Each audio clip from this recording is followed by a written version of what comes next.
It is another year at the Land in the Sand, better known as Boost on the Beach 2026. What a pleasure it is to welcome you back. Whole lot of old faces you're going to see throughout the day, but how about some new faces? My name is DJ TJ, Bass from the past, the man from Vegas, your favorite out west. How are we doing on a Saturday morning in Myrtle Beach? I'm feeling fantastic. I'm excited to be here as well. Again, this is a very historied event. I've always wanted to find my way out to Myrtle Beach to be here for this event, and we finally get to do it here in 2026 with some of the best competition that the collegiate rocket league scene has to offer in, like you said, just a gorgeous venue, gorgeous spot. It's a nice day out here in Myrtle Beach. I just can't wait to get it started. I mean, if you guys have seen any sort of footage on the official Twitter accounts, or if you follow the Cuse social media pages, it's all Cuse Esports on all socials, I believe. You guys have seen how beautiful it is. We are on the boardwalk, and a huge, huge shout out to all of the people who make this event possible. Visit Myrtle Beach, obviously the first one. If you guys have not been to Myrtle Beach for vacation, I heavily, heavily recommend it. We also want to thank some of the returning sponsors. Rally Cry is back with the Space Force. Data Coach is here. I believe it's one of his first ever times sponsoring an event, and we get to use his data tomorrow, so be on the lookout for that. And obviously, big shout out to the Syracuse program for not only bringing us out, but getting new faces in, getting all these teams in. We have food vouchers. I mean, things are looking pretty up here in Myrtle Beach, and again, it's just such a pleasure to be presenting it all over again. It's really great to be here. Again, Boost on the Beach is just such a prestigious event, and the fact that we get to have it in the same location, same spot, same place every single year just feels good, man, because you know that the same competition is coming back, and they're going to all be hungry to go back for a title that some of these teams have already hunted for, but not been able to raise. The former champions are not here this year, which means we're getting a new king, we're getting a new throne, we're getting a new crown on somebody's head at the end of this one. But we've still got a little ways to go at this point. It's only day one. We're only just starting now. Well, and I also didn't even mention the venue yet, because that is a whole other part of the storyline. You know, I make a joke, Land in the Sand, da-da-da-da, that's all fun and games. But the Hangout, the restaurant that we are in right here on the boardwalk, is like no other. You won't see it this first match. But once we roll past the second matchup, you're going to see sirens. You're going to see dancing. I hit the Cotton Eye Joe about 200 times last time around. I plan on hitting that record again, but seriously, this event, this LAN, is like no other, and we hope we can provide you some of that footage throughout the day. Again, it is just going to be a thrill, and I'm glad you're here for it. I'm really happy that I made it out here as well. Again, long journey to get here, but not the longest journey that we have had. Again, a lot of teams coming from across the nation to make it to this event. We've got, I believe it is 12 teams over 2 different groups. It's going to be an incredibly interesting time, and especially considering, like, again, we're starting off with some of the biggest bangers in this event to get it going. So again, we remind all of you, make sure to follow, keep on along with the entire weekend. This is only day one of 2 days of competition. Today is the group stage, and tomorrow will be playoffs. So I'm excited, man. We got a lot to do here today. We got a lot of teams to talk about, a lot of people to talk about, and again, some favorites that we have to kind of highlight. Before we do get into that, though, we should probably talk a little bit more about the incredible thing that is just all of Boost on the Beach. Again, like you said, it's not just that we were here at the venue. It's not just here that we are here in the actual stage, but it's also the fact that all the teams now get to go hang out, go around this boardwalk, go and check everything out, man. Again, visit Myrtle Beach if you guys want to learn a little bit more info about this, but it is really cool, especially for me personally. It's the first time here. Dude, looking out my window of the hotel last night was the trippiest thing on the planet, because I'm like, oh, let's just see what the boardwalk looks like. It's like 12 p.m. or 12 a.m. The whole place is still lit up. There's neon signs everywhere. There's these like attractions that are larger than life. It's incredible time to be here, man. Well, I will say we are very quickly coming up on our first matchup, so we're going to speed run the pre-show a little bit. Very quickly, let's talk about the distance that these teams traveled to get here. Also, shout out to Syracuse for providing us with some lovely iPads to look alongside. So obviously, look at this beautiful crafted map by Syracuse. Some, you know, not shockers there. We have a lot of hometown teams. We have 3 Carolina schools. South Carolina has been to every Boost on the Beach. No shocker there. And Tennessee, obviously kind of the middle ground. Them and Virginia, similar trips. But then, my lord, Texas, Dallas, and Kansas. Some later fill-in teams in the process of getting this event. I mean, I'm just glad they're here, because 10 miles to 1,000, that is one of one. Yeah, 1,000 miles to get here is a very long way to go. We appreciate them for their involvement in Boost on the Beach, as well as, again, making it out here. I feel like that's also a team that's kind of been on the rise, so it's good to get somebody like Dallas right now, who I think is kind of on a hot streak. starting to do a Absolutely. little bit better in their performances as of late, which makes it feel as if, again, they're earning their spot here. That being said, it's also impressive that the host of this is like the 4th longest traveled out of anybody on this one. Syracuse coming all the way from New York. This was not necessarily a short trip for them, so we appreciate all of the teams that have come here, as well as also the fan bases that have joined them. Multiple teams have either had, family members come with them, or if you're UTK, you brought the entire university with you for this one for some reason. How many people did they show up with? What, like 13? 11 to 12. You got it Something right. like that. It's around Somewhere, there. yeah, You'll who see knows? later. But again, I do want to kind of speed run because we're very quickly coming up on the matchup. You know what? I think we're going to have to skip Group B because we are getting quickly in towards Group A. So let's talk about what we're going to start the morning off with. Let's talk about Group A. Obviously, we are going to talk about Syracuse and Maryland very quickly, but the rest of this group, Bass, it is very tight. South Carolina through Northeastern, that right there alone, I truly don't know which way that side could go. There's a lot of theories about this, but one of the big things that you're going to hear as a theme from us, from all the other towns that are working on this here today, is Lanimals. The idea of teams that just kind of show up on land and pop off a little bit more than others. There have been teams who have done that here at Boost on the Beach in the past. There have been teams at almost every LAN in the history of Collegiate Rocket League that have just kind of popped off in ways that they need to. And the question is who's going to do that here today? I do have a little bit of a bias. I kind of feel like it might be JMU. I feel like JMU is a team that's often slept on. Good pick. Yeah, they get slept on a lot, man. And I'm not going to say for no reason. Again, there's a lot of talented teams here, but at the end of the day, it's can you show up on the day? Can you put in the performance necessary to be able to kind of overcome some of the land jitters, some of the standards that you're sort of setting here? And I think that JMU squad is going to be kind of poised to do exactly that. But again, we got other teams at the very top we should probably focus on first. Well, and I also very briefly will say that shout out to the families. JMU is a team that will have family support. Gad's family will be here. Gad is a very close friend of mine, and that is just one of my favorite guys in the entire scene. But had to get that out of the way. Now, without further ado, it is 5 minutes to Syracuse and Maryland. So I think let's go ahead and let's talk about the host school. Even though they're not in New York, they came all the way down to fly everybody down. The staff, the students, the players. This is Syracuse.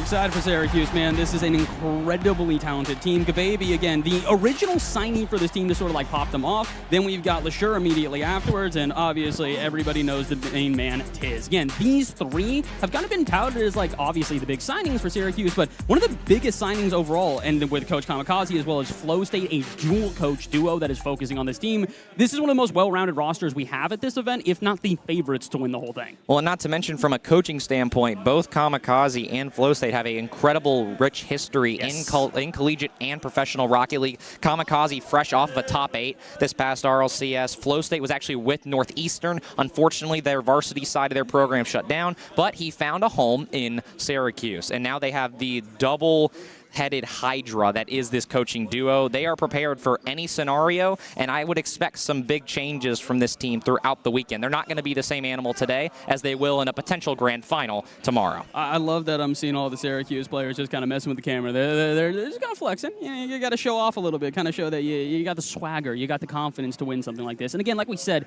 Syracuse should be confident coming into this, not only for the matchup individually, but for the overall LAN. Obviously, they put in a lot of work. They're the only team here that has made it into CRL proper. Etsu got really close. I do want to give a shout out to them for the, obviously it's top of Group B, so it's not necessarily surprising to state that, hey, the best team in Group B made it really close to CRL. But this team actually did make it in. They got a reverse sweep against Penn State to make it into the main event. And again, that is a very prestigious spot to hold. With only 16 teams in Collegiate Rocket League, the official circuit right now, this team is obviously going to be the favorites in this one. But at the end of the day, favorites only matter if you can put those pieces together. And that's the big thing for Syracuse right now, is that while they've had a lot of really good success as of late, they've also had a lot of heartbreak, a lot of game 5s that have not gone their way. So they got to be careful to kind of hit the ground running for this event. And that's just this semester. Yeah. Syracuse only just got Lesser and Tiz. In the history of this event, they've actually been to all Boost on the Beach events. 2023, top 4. That was the Gavilan previous roster. 2024, top 8, also a Gavilan roster. And then 2025 was Gababy and 2 Fateful GC2s. Top 11, they were tied for last place, Bass. So I think they're looking to change that completely. And I know Gababy, with a much needed upgrade in teammates, looking forward to the next generation of what Syracuse has next in store. But speaking of tried and true teams, this team made their debut last year. They finished top 8. It is the University of Maryland. I'm excited for Maryland, man. This is an incredibly capable team, and I feel like this is a team that is only rising in stock right now. The more that we see this team play with Hexy, with Turtle, with all of their players right now, Waiters, however, that is the new addition right now. Cozy P is not currently playing at this event, so instead we have Waiters, who from everything I've heard, not a huge difference, and in many people's minds, it might even be a step up. This guy seems to fit the idea of Lanimal. Last year, he was a pop-off player in particular, so I'm ready to see if these guys can kind of pop off in the way necessary. And my goodness, speaking of the pop-off, every time these guys see themselves on the monitors here, they're freaking out, man. I love to see this energy. They're kind of trolling each other, I'm not going to lie. They're giving Waiters the work right now in comms. But regardless, you mentioned Waiters being a new addition. I want to make sure that for the newer viewers that they know Waiters has been a part of this Maryland program his entire time. And also, it's worth mentioning Coach Teddy behind them as well. And, I mean, probably one of the coolest fits from any coach today, wearing a Nike windbreaker right now. Is it red and black? No, it's blue and white. But you know what? School spirit comes in all different shapes and sizes, and Teddy is the perfect representation of that. He is so much fun to be around. He's an incredible guy. He's so tapped in with his team, he doesn't even have a headset on. Oh, he's just talking to them. Just straight. It doesn't seem like it's bothering him either. Also, do you get a boost for being coordinated? Are we going to give one? Because I'm not going to lie. At this event. I'm looking at the coaches for Cuse. They're all like coordinated, man. We got all their Syracuse shirts across jerseys. the board. Bro, he's got a Nike He's got a quarter zip on. Yeah, that's crazy. Who shows up in a quarter zip to a LAN? In 2026. That's crazy. Impressive. Anyways, point being here that these guys are very well coordinated. Like, both teams do seem extraordinarily prepared here today. Again, it's really impressive to see coaches that are not only showing up to these events, but like series hasn't started. They're already in their ear. They're already communicating. They're already getting these guys warmed up. And like we said, you kind of have to. These are the two favorites coming out of Group B right now. So the theoretical idea is that this is kind of for all the marbles. If you want to make it out as a group first seed in a stage like this, you have to play well to start. And for both of these teams, they recognize the circumstances that are here. Cuse needs to get this win. Maryland needs to get this win. Either one of these teams, if they want a good chance at playoffs here tomorrow and to have a good seed going into that, they need to start off hitting the ground running, having an impressive first performance. Yeah, and let's talk about ground rules for playoffs as well, as we are going to get this match started very soon, but that gives me enough time to talk about the bracket. Top two out of each group will get a bye going into Sunday, and the further that you can survive at this event without sitting here literally in front of some of the brightest lights in all of Collegiate Rocket League, at one of the wildest venues in all of Collegiate Rocket League, you will take that any chance you can get. This match, unironically, based on at least what we've talked about behind the scenes, I would argue this could be a potential one-seed lock, yes, as long as these teams take care of business. And that's one of the best parts, is that we start both Group A and Group B later in the day. It's the 1 and the 2 seed of the groups playing each other. Most of the time, LANs don't do that. They want teams to settle in. The Hangout does not care if you settle in or not. We're going to get this thing moving and started very soon, but I do think this is a lock for the 1 seed. I truly do. I agree with you wholeheartedly. Again, it's not just the fact that these teams are obviously favorites coming into this event, but the big thing is that if you can kind of get that win early, it also instills confidence to kind of run throughout the rest of the day. A lot of these teams, you will hear a very similar narrative of just kind of like, hey, if the first series doesn't go the way that we're wanting, it can sometimes, trickle into other series. We've seen this throughout a lot of Collegiate Rocket League. One of the biggest things is that these guys are still definitely getting their experience. For some of these players, this is only one of their first couple of LANs, and at the end of the day, that is going to be a lot. I know we talk about, the bright lights shining in your eyes, how do you react to it, but like, we literally have bright lights here. So it's both the figurative and literal bright lights that they will be having to battle against. And in moments like that, you need to know how to lock in. Again, that's why it's nice to see coaches on both sides that are making sure to keep these guys locked into this, making sure that they are prepared for this first match. And again, this first match really is going to mean everything. I truly believe that if we don't see a Maryland that is prepared for what Syracuse is about to throw at them, this could be a rough series for Maryland. But I got faith that these guys are going to lock in, get ready, and give us a good battle. And nothing is guaranteed. And as we get into the flyover, I do want to give a quick shout out to our wonderful production leaders. We have Ian Burnett from Shenandoah, my GOAT, leading the way behind things. And we've got Sean Kelly with Syracuse as well, our main exec producer. Those guys have been running this event together forever. And without further ado, Boost on the Beach 2026 is underway. You can hear it. Everybody in the background already cheering. This place is getting loud before it even technically opens. Again, the families of both sides are around. The supporters of both sides are around. And they know, again, like we mentioned, that this is a very high-stakes matchup for both Maryland and for Syracuse. They need to make sure that they are not only hitting the ground running, but they are staying confident in their attacks. Speaking of which, Maryland with the first real chance of this game. 30 seconds have already flown by as we intro it, and really, I would say that probably should have been a scoring opportunity that they converted on. Syracuse will not do the same on the other end. Syracuse has gone under a lot of changes, so if you are a team like Maryland who have been together, you've got to take these early shots, and Hexy will strike first. Hexy gets the first goal, and like we said, it was Maryland who were already on the approach. Syracuse, the immediate response did not work out in their favor. They dive all the way into offense, and the immediate counterattack goes right against them. Maryland, an incredibly strong start, and At this point, you got to wonder, Cuse, what happened? Again, they have so much they've had to learn, and they're going to pick up another one. 40 seconds into the entire event, and Maryland is already on fire. Maryland, okay, they got the strats off a kickoff. They got the strats overall. This just kind of feels like they're a little bit more prepared right now. Syracuse, again, more questions at this point. It's not necessarily like I have the ultimate concern, like nothing's going to change, but that's not the start they wanted by any stretch of the imagination. Yeah, I also, hopefully you guys did not hear me talking to our lovely producer in the background. I won't even get time to speak. Who cares about difficulties? Hex has got another. Okay, you remember how I was talking about you got to make sure you lock in, you don't tilt out of a series early. This is the easiest series to tilt out of I have ever seen. It's not just 3 goals. It's not 3 goals in good fashion. It's 3 goals in 50 seconds. We keep this streak up, bro. We're hitting double digits before halftime. I pray for Syracuse that we do not see 10 goals in Game 1 against them. That would be a shocker, to say the least. And we didn't even really get to dive into the history of Syracuse this semester. We talked about their heartbreak, but at the end of the day, they are in CRL League play. It is a huge deal for this program where they stand right now. But Maryland, a team who isn't in that league play conversation, isn't in the top 8 of the Opens conversation. They have nothing to lose. Also, new flip reset indicator. You just saw it highlighted right there. Big new update recently, Bass. Dude, I forgot about that, honestly. I'm excited to see it. It's an incredibly cool thing from a broadcast perspective for us to be able to actually know if they've got a reset or not. It doesn't make much of a difference here through the first minute and a half, as most of the goals have come through just sheer force. Maybe Syracuse can respond with one of their own. They're finally developing an attack here. The pass is out center, might catch them off guard. Touch to the backboard. Player there and prepared. Let's see what LeSure can actually do with this ball. Not much besides get it to midfield. And now we settle down a little bit. The first minute was pretty hectic, but we're starting to see some response from Syracuse as they kind of settle the tides a little bit. Decent demos. Hex is out of position, but out of nowhere swings in Waiters and Turtle with a demo. Even when Maryland opens up the door for just a moment, just as efficient as ever in the counterattack. However, big fake downfield is read all the way through by Turtle. Maryland, now with a 3-0 lead, don't have to push anything. You can get Game 1 just by keeping things at bay. You don't have to park the bus against the Syracuse roster, but you can see the changes that coaches are already starting to make. Both Kamikaze and Flow State, I think, already telling the team, we've got to get more aggressive. We're halfway through Game 1. We've got to be the one taking the shots. We can't just be sitting here on our back foot the entire time. Hex with a corner read, and Maryland still getting plenty of room to work. At this point for Maryland, it's just, like you said, business as usual. I'm not necessarily going to endorse parking the bus either, but a big thing for them is maybe not trying to commit too heavily in offense. They know Syracuse is about to get aggressive. They know that they're going to start getting maybe not desperate for goals, but definitely a little more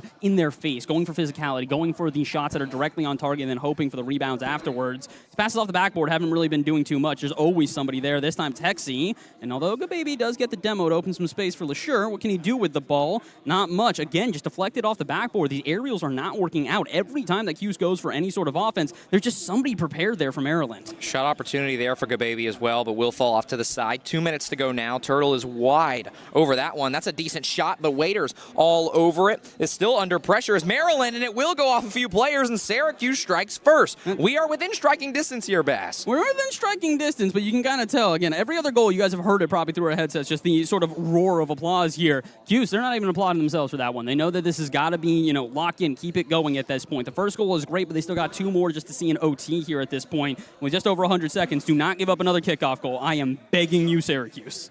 Well, you mentioned the roar of applause. We haven't even gotten to peak hours yet. The hangout at about 12 to 2 o'clock. Man, Bass, we are going to see a whole different shade of the hangout, especially when it's bright. Like we talk about the lights. How about outside shining in? How about it getting a little hot in this room? And that will happen by the games alone, but with the help of the Myrtle Beach weather, which I will say is beautiful. Gorgeous, man. This weekend. It's been rainy. It's been smoky in previous years. We're very thankful to be back and in really good conditions. But with a minute left, wide open chance for GoBaby. But it is 10 a.m. It is South Carolina. It's not the home ground, and maybe some shades of that starting to show. This game has been around for 10 years, and one thing has held true through all 10 years, the hardest shot in the game to hit is an open net. It's incredible that Syracuse are starting to find these chances, but unfortunately for them, it hasn't resulted in much. A single goal through 4 minutes of play, and I think the latter 2 minutes have been all offense here for the orange side. Maryland finally find a way to break out for the first time, what feels like forever, and maybe they can actually get some offense from this. No, Hexie dunked out at center, so this one will go off the ceiling. This might be the first unguarded backboard, and I'm going to eat my words almost immediately. Turtle up for that one. Pass out center, though, will find its way in, and there's the applause from Cuse. Now they know the comeback is real. Again, I'm telling you, we are within striking distance. You cannot count out one of the best rosters in the nation. All three players have to be up, down two, which means more passing options will open up. Too many options for a player like a baby to swing one middle. Syracuse within one.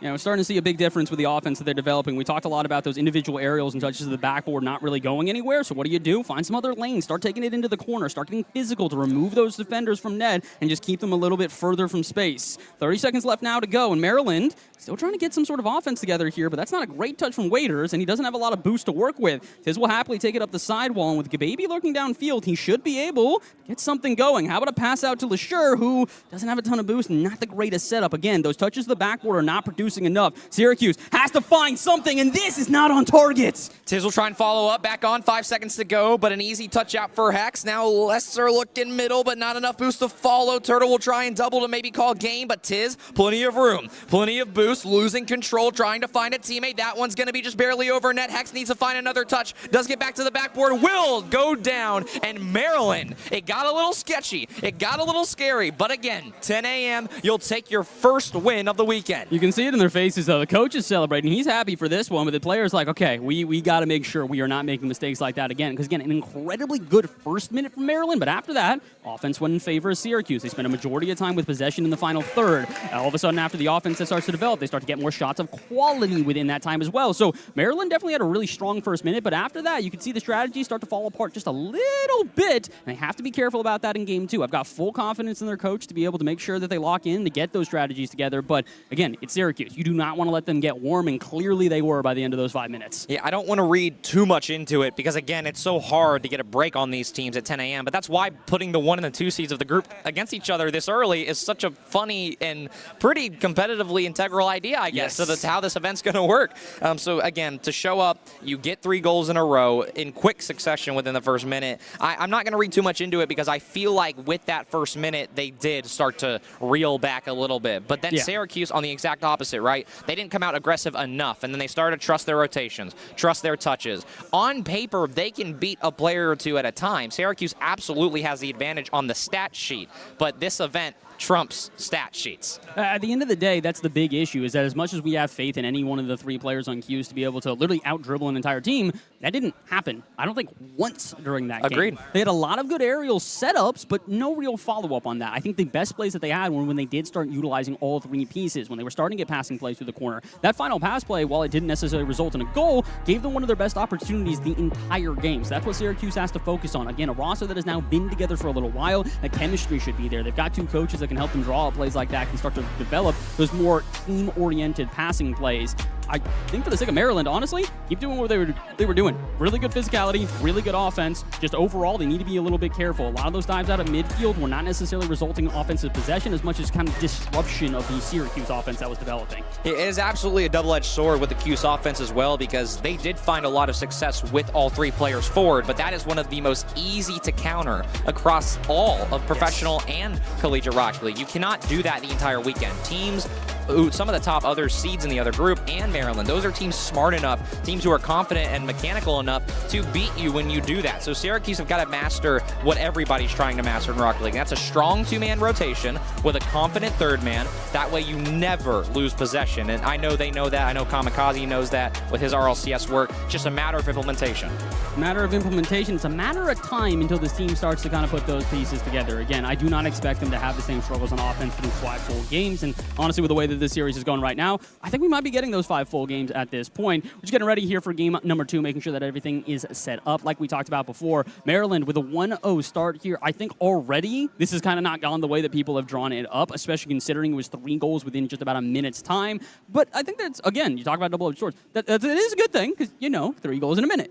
The other bad thing, 0 goals in 4 minutes. So you kind of look at like both sides of the coin on this one here. So for Maryland, again, really good development of offense, but not a lot of finishing power. On the other side for Syracuse, a lot of offense, similarly, not a lot of finishing power. A lot of plays developed that do not end up going anywhere, and unfortunately for them, they can't afford that against Maryland. Again, Maryland, really good defense. I have to continue giving credit specifically to Hexy, who was just on the backboard repeatedly and literally never missed a challenge. Well, and that's what I was going to get into next was the efficiency of both sides. Like, don't get me wrong, both teams are talented, but it's about, especially on LAN, how efficient are your styles going to maintain. The term that me and Bepic use is how high is your floor, your competitive floor and your competitive ceiling. How far can you punch up? How far can you punch down? How dominant are you against the teams around you? This matchup is a lot closer than I think a lot of people may think. Yeah. Even with Maryland, they've had even more ups and downs than Syracuse has had, but they've also added Cozy P, a great addition, but now he's not here at the LAN. But then at the same time, this exact Maryland roster had a decent amount of success last year. So the variables are numerous to count. But one thing that actually has changed for the better without an argument is that there is definitely more Maryland family members here. Yes. In the bottom and the top of the hangout, there is a whole crew rooting them on, even a few non-Maryland fans rooting them on. Now, I don't know, obviously the Cuse guys, they've got their staff, their students, they got their side. But it seems like the rest of the venue, even though we haven't even opened the doors yet, we got a few Terrapin fans in there. You think it's literally just like, okay, well, Cuse is running this, they're the favorites. Let's just root for the underdogs. Everybody else that comes in here is like, no, I'm not going to get the favorites. That's lame. That's a little stinky. No. They want to focus on the team that maybe can upset. And again, they've already gotten one piece of the puzzle done. Getting even the first of 3 wins here is going to be significant because on top of the fact that obviously, they're going for the win overall, they're also trying to make it out of the group stage with the best differential possible. Again, seeding really does matter for tomorrow. So for both of these teams, getting as many games as possible is a huge accomplishment. Well, we apologize for the very slight technical delay, but again, the wonderful Syracuse staff continue to do their job and do their best, as that will be a shot and a half from Tiz, but nothing further as it'll come off the backboard. It will be Lasur with room. How about a reset? That new indicator glowing, but no success. Syracuse, though, immediate pace change, Bass. Yeah, this is already a better start for Syracuse here. That being said, the passing plays in the final third will get Maryland the first. Once again, this is what we talked about. The development of offense from Maryland is otherworldly right now. And you better put some respect on Waiter's name. That is not a super sub. That is a former starter and is going to earn his title once again here in Myrtle Beach. Incredible 3-man play. 30 seconds in, Maryland once again kicks it off early. Okay, so is this just how this goes? It's literally just going to be every single time that the game starts, Maryland immediately gets a goal, and in response, Syracuse get one. This is already a different game than the first because we got goals on both sides. You got to fight back, and Gababy is going to be the facilitator. He always has been since the moment he stepped foot on Syracuse campus. He's been the centerpiece of the defense, been the centerpiece of the offense. He is the highest ranked player on this team, statistically and emotionally and mentally. I put Gababy on the line. I mean, laser beam at the earth, whatever you want to say. I want Gababy on the line. I want Gababy every day of the week, and I want Syracuse to keep this type of offense up right now, man. This is what they need to do. Again, not get frazzled by the initial offense that we saw from Maryland, because I think last time that is kind of what happened, is they saw that initial offense, tried to respond in kind, and in doing so, kind of left themselves a bit vulnerable. And this time, it's not happening. Big difference already is Maryland are not getting an immediate counterattack after every offense that Syracuse tries to full send. They're actually having players back. They're having players there to extend said offense as well, and they're having players there for the save. Great idea from Tiz as soon as he gets back. Gonna look for a counterattack here, and with the lead blocker, a Gababy, it will open the space. Again, that is the centerpiece. Looking for a bump, Syracuse leaves a first man up, like we see so many high-level teams do, and now you reap the rewards. I believe Tiz's shot was in regardless, but the bump forces the player off, made it way too easy. 3 goals in a minute 10 in game 2. What is happening this morning? Apparently, we're just getting 3 goals early every time. How about a 4th? Not quite. Again, turtle back. And again, Maryland, similarly, not getting frazzled by the offense being thrown at them from Syracuse. I like to still see this defensive structure that is prepared for most of the attacks that are coming at them. The problem is we're now starting to see a full field approach from Syracuse. They're stealing boosts in the corner, rotating all the way back to get all the boosts that could potentially be there at midfield, and starting to lock Maryland in with very low resources. Not a single player with more than 20, not technically 30, but it's requiring a bit of a double commit on defense. And Syracuse with a flip reset out center should open the space if Tiz was there in time. He didn't want to commit as a third man. It's understandable with the amount of offensive pressure, but a huge chance for Syracuse. Well, anytime there's a lead in the series or in the game, this does favor Syracuse. Again, on paper, their competitive floor is higher than where Maryland's lies. So if you can keep the lead, I feel confident. And again, not parking the bus, but maybe doing a 50% equivalent. It's that favors Syracuse. But these demos keep on rolling through. Hex is able to find one, but these midfield cuts, you mentioned it, before we got into game 2, that's where Maryland really seemed to struggle with their decision-making in the midfield. Some of their cuts were a little too brash, a little too harsh, and they're starting to really struggle now in the midfield. Another 1v1 in the corner. Syracuse will keep taking 50s, will keep keeping possession, and at the way this is going, we're just going to keep going back and forth in the midfield. midfield. Which is honestly, like you said, favoring Syracuse. They've got the lead as we get to halftime right now, and if they have to keep taking this one all the way back to their half and turn this into a tennis match, they've got no issues, especially with saves like that. LeSure, another good one in the right moment. On the sidewall with no boost, though, this actually might be the first time that Maryland now can be in the driver's seat. The space for Hexy, and nobody's going to challenge. Eventually, Gababy will get there, but now we're starting to see a flip of the coin as it's low boost totals for most players on Syracuse. LeSure the only one with more than 50, and he's kind of got to hold on to it. That being said, that's a favor. Turtle just throwing that one out to the corner, maybe not sure what to do to develop the play, but in doing so, he has given away the entire possession for Maryland. 2 minutes to go. Syracuse still, again, favoring the way this game is going. Nobody's really taking any major stabs. We're not seeing too many big first-man demos. Hex is in a very awkward spot, trying to use all the boosts that he can. Has to fake for Turtle. It's plays like that. Again, I talk about the efficiency. You can't have two people be the one to get the ball downfield. You almost open up a shot for Gababy, but again, Syracuse has the lead. They're not in any rush. They're going to trust their power, trust their confidence. However, even when it could have been a 3v1 the other way, Tiz is already up in a perfect spot. If he's any further back, that might be a 2v1. I mean, you kind of pointed out the perfect starting play, the catalyst to this entire thing, which was that air dribble from Hexy. I think he was expecting LeSure to kind of challenge him off the ceiling. He doesn't make that challenge, and then he's just kind of floating out at midfield. That's a bunch of boost wasted. That means his other two players now have to scramble back, so as Waiters and Turtle get back, they're low on boost. They don't have a lot of opportunity, and that just means another goal for Syracuse. Syracuse doing a good job of taking advantage of the awkwardness from Maryland, and this is kind of the thing. You can start off hot. You can start off playing well, but if you can't keep that consistency through a full 5 games, teams like Syracuse will pick you apart. They will find those weak points and do so much with them. That's why they're already back on offense with only about a minute to go. And when a minute is left here, again, especially with the way the series has been going, at least here in Game 2,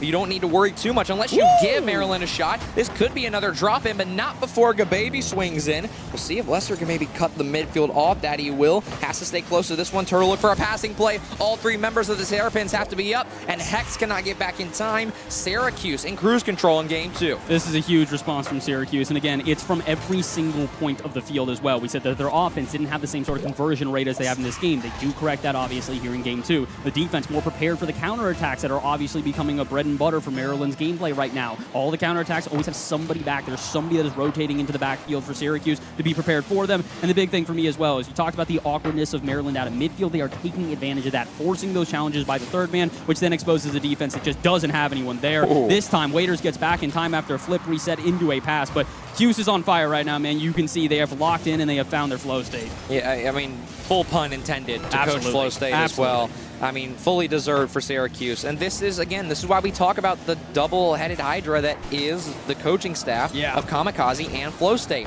How many college teams, Waiters, let's find one. I'm not going to get too far ahead of myself, but how many college teams get a mental coach? Right? Very few, if anybody other than Syracuse. I'm actually not sure if anybody else has a mental coach in CRL. I don't believe so.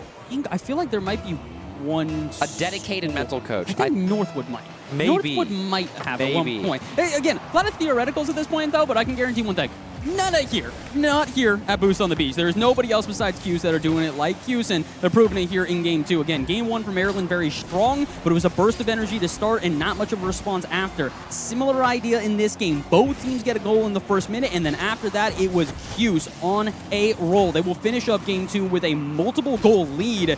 And I got to say, Cuse, I'm glad to see you guys back in this form, because Game 1, you scared me a little bit. Well, and if you're a Maryland fan, I think this is what you're concerned about, is that this right here, that's how Syracuse should be looking. Like, Maryland are going to get their chances. They're going to get their shots. They're going to get their 1v1s. But Syracuse should be converting at a higher rate. They should be winning their 1v1s. We watched about 2 minutes in the middle of the game that were just pure 50 ball in the corner, literally EU ball to a T in the corner of the Maryland half. And Syracuse, again, a team that has been conditioned, has been coached into that style. That's how they want to play the game. They're controlling the full pace, and Maryland have got to start to disrupt that once again. I mean, they tried. I'll give them that. We did see those challenges out of midfield. We do see those plays that are a little more aggressive where they are diving in and attempting to go for those one-on-one plays to either disrupt through a 50, just get a wheel in the way here or there. But this is kind of what you and I were talking about in Game 1, which is the expectation that in those individual one-on-one opportunities, you usually bet on Syracuse. The individual mechanics of this team have been able to propel them to some of the highest heights in Collegiate Rocket League. So theoretically, if they can just kind of lock that in a little bit more, all of a sudden those challenges for Maryland become less effective. All of a sudden those are more aggressive dives at midfield midfield, expose them. And we even did see that in that one with LeSure just straight muscling past Turtle for, I believe, the 4th goal. So this is one of these things where you can do everything right. You can start to make those adjustments, and you still might just get out-mech'd by one of the players on Cuse. And I'm a little worried we're getting closer to that reality every second that passes. Well, regardless, Game 3 looms overhead. The first critical matchup. No way. And how about this? Maryland, once again, the 3rd game in a row, within 30 seconds. How about 2 this time around? They will strike first. Okay, so I said you can get out-mech'd by Cuse. You can also get out-strategized by Maryland. And I think that's what we're seeing right now is really good kickoff strats that are making sure that, they keep themselves in this game. And I can see the coach from Maryland smiling a little bit. He knows that they're drawing these up to a T, and his team is executing perfectly. I will say Syracuse still in high spirits. I just saw LeSure go, that's my fault, and then smile to the rest of the team. So I don't think Syracuse is too concerned. And you can also see this team is really coming out of their shell. Mechanically, like the redirects we've seen over the last minute or two, counting last game, like this team is really starting to get creative. You mentioned flow state with the pun. I'll say it in a literal sense this time around. Syracuse really not concerned about the way the series is going, but in the meantime, it's only going to get a little more concerning until they find their first goal. I just want to point this out. I'm a little bit upset that you made a coming out of their shell pun for Syracuse and not for Maryland on this true. one. It's crazy Too maneuvers early. here at this point. Look, man, I get it. I just had a velocity versus speed matchup where we didn't make one pun about that the entire time, and I got absolutely just ripped apart by the production staff being like, come on, man. Where is your creativity? Creativity right now is on both sides. I will, again, admit that it's nice to see Syracuse, like you said, throwing in those fakes, throwing in those hesitations, starting to get that creativity on the final third that just really is creating more opportunities for them and more unique opportunities that Maryland are not prepared for. Like we said, Maryland have been ready for almost every single shot that's been thrown at them. Syracuse prepared for that? Technically, yes, but if the shot had been a little bit lower, who knows what the scoreline would be right now. It could be 2-0 if Tiz puts us on target, but denied once again. You talk about preparation as well, as LeSure will try and get a delayed flick there, but one thing I also think is worth mentioning, well, how about hold that point for now, because Gababy and Lesser, a double demo, and Tiz with another open net that the Cuse open up. We talked about the physicality here, and again, it's not surprising to see Syracuse will respond with physicality. The more surprising part, though, is Maryland getting a little bit hesitant on defense there. I'm not sure who it was in the corner, but they would rather wait for the boost spawn, assuming that their defender was going to be able to make that save. And when you see somebody flat-footed like that, you know there's nobody left besides them on defense. Incredible plays from Syracuse right now, and it's got them back into this game. Again, Maryland, though, doing a great job of not only keeping themselves in this game, but starting to find more and more opportunity as time goes on. Game number 2, they had limited chances. Game 3 is a completely different ballgame. Yeah, as we sit in the Cuse corner here, bumps will fly, but no major chance for either team just yet. But I'm going to briefly revisit. We talked about preparation, as Lesser will clear that one away. I didn't even realize that for some of these teams, the time zone differences, they're not dealing with it. And I'm going to put another pin in the point because Gababy is going to score a second. They're not going to let you talk about preparation at this point. They can prepare, but you cannot keep leaving these open nets in these counterattacks. I think Maryland are starting to get a little over-eager right now. They're diving into plays because they haven't seen the same offensive success. And as a result, Syracuse kind of flipping the script again. Game 1, it was all counterattacks for Maryland. Game number 3, it's all counterattacks for Cuse. Well, now I'm going to speed run the preparation point. It's hard enough trying to travel. I was also going to say that out of all of the teams, and that one finally will be cleared away, it's actually Bass who's got the most kind of differing preparation coming from the West Coast. Yeah. It's actually supposed to be 7:30 instead of 10:30 for you right now. So I just wanted to make sure that everybody's aware of how hard it is to wake up at a venue like this, whether you're casting or playing. And here we are live in Myrtle Beach for what seems to be a beautiful Syracuse-controlled win if they keep this up, but Maryland's still fighting hard. Hey, look, man, at the end of the day, I'm happy to be out here in Myrtle Beach. It doesn't matter what time it is. As long as it is time to watch some Rocket League, I will be there and I will be prepared. And like we said, both these teams do clearly have a strategy going into this third game. This has been a much more impressive game for both Maryland and for Cuse. I feel like Cuse is kind of playing the game that they want, and Maryland are a lot more prepared, like we said, for the offense that they need to develop as well as the defense that they've still held on to through 3 games. I want to give them credit, especially for the defense that they've developed throughout this series. And although it has not necessarily given them the lead, especially if this continues on through the rest of this game, it has made it to where Syracuse are really struggling to find those lanes in offense that would normally be unchallenged. A great example there is Hexy is able to make the challenge off the backboard, lead it out to midfield, and though it gets banged back into his half again, I was going to say open nets. They should be good. Yeah, but it's another open net. I'm trying to figure out what is going wrong for Maryland here. I mean, Turtle was third. I think just simply over-rotated. Most of the other cases, it was a miscommunication or awkward pressure. That was just a pure third-man decision. Yeah, and unfortunately, and that's what we've been talking about, is that at a certain point, when you're starting to not get the goals as often as you would hope for, you start to get a little overeager. You start to be what I like to call hero ball, where you go, all right, I'm the third man. My other two teammates haven't been able to score this. I'm going to be the one to score that. And unfortunately, in moments like that, it can really lead to counterattacks and exposure, especially when that's already what has been happening for Maryland. They have had so many counterattacks go against them, and although they are still getting their opportunities, that was a good counterattack of their own there, it's still not being converted. Syracuse with a full field rotation and the musty flick. Good stuff to try to put it on target, but I think the passing play after will be a little more effective. A great fake for Tiz. Again, Syracuse is moving different right now. Lesser with a touch forward and the delayed musty. I mean, just barely kept his flip to the very end there. Absurdly impressive. And again, this is just the first match of group stage. So it's kind of a good test. You get to play the other best team in your group, and you bring out mechanics like this. Syracuse moving different right now. Syracuse, if they keep this going, will probably take this series. This is the second game in a row that they've been able to score 4 goals. But again, similarly, like you said, this is the first 2 teams of this group. This does give confidence to me in Maryland because they're still hanging in here. The scoreline might not reflect that as much, but the offense and defense that they have shown me that they are going to be a very tough competition for whoever they face. And it might still be Q's here because with about a minute to go, I don't think the results are going to change in this game, but this is only game 3. There's still a chance for a comeback from them. Just maybe slow down a little bit. A lot of the goals that they have conceded have just been through over-eagerness on offense. Well, and Maryland, they are inching in the right direction. Like just about 2 or 3 clears ago, they had a demo that would have been a wide open net. They just barely whiffed on. It's small plays like that. Again, I bring up the efficiency point. A top 16 CRL school, one of the best teams in the nation, they're going to hit that demo. They're going to hit these passes. Whereas Maryland, a team who, again, missing one of their top 2 players, which because I think it's arguable that Hexy and Cozy P are fairly close in skill. And now I think you're starting to kind of reap the benefits if you're Syracuse, where Maryland not only on the stat sheet are a very Hexy dominant team, but also they're feeding the ball like in the midfield. If Hexy's middle, it's gone to him every time. He's going to be the one to dive first. So Maryland not only have to get out of that play style they've stuck themselves in, you got to think out of the box, but at the same time, then you have to worry about Syracuse. So you can't even get to the other team yet before you start fully trusting each other. Honestly, that's such a good point to bring up. I had not really thought about what the difference between having waiters here versus Cozy P is, and I think one of the biggest things is going to be the rotations, and it might explain a lot of the difficulties they have now had out at midfield where they have an assumption of where the third's going to be, but they can't really assume he's going to be there because they don't know that rotation like the back of their hand yet. This is not the same team because it is just physically a different player. That doesn't make them better or worse. It just means the rotations are going to be a little bit different. The usual positioning for the players are going to be a little bit different, and I think that's a lot of probably what the coaches in their ear telling them right now, which is that they need to focus on making sure they are not putting themselves in the worst position. Because, again, a lot of the goals they conceded there were not through poor play. It's just, unfortunately, nobody was back. Well, and as for Maryland, if you're looking at Game 1, like what happened between Game 1 and the rest of this series, I do think a lot of it is Syracuse has woken up.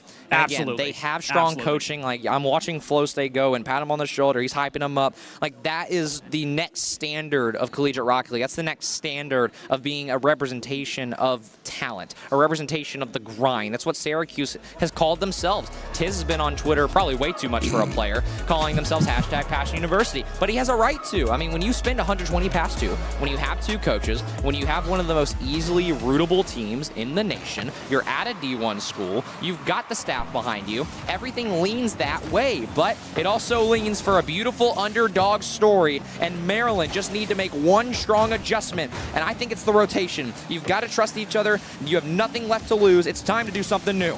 Okay, that's a little new in the wrong way. A bit of a triple commit at midfield here. And speaking of new, this might be the first time that we don't have a goal through the first 30 seconds. I know that we've got like 6 seconds. I know, we got 6 seconds technically for that to change.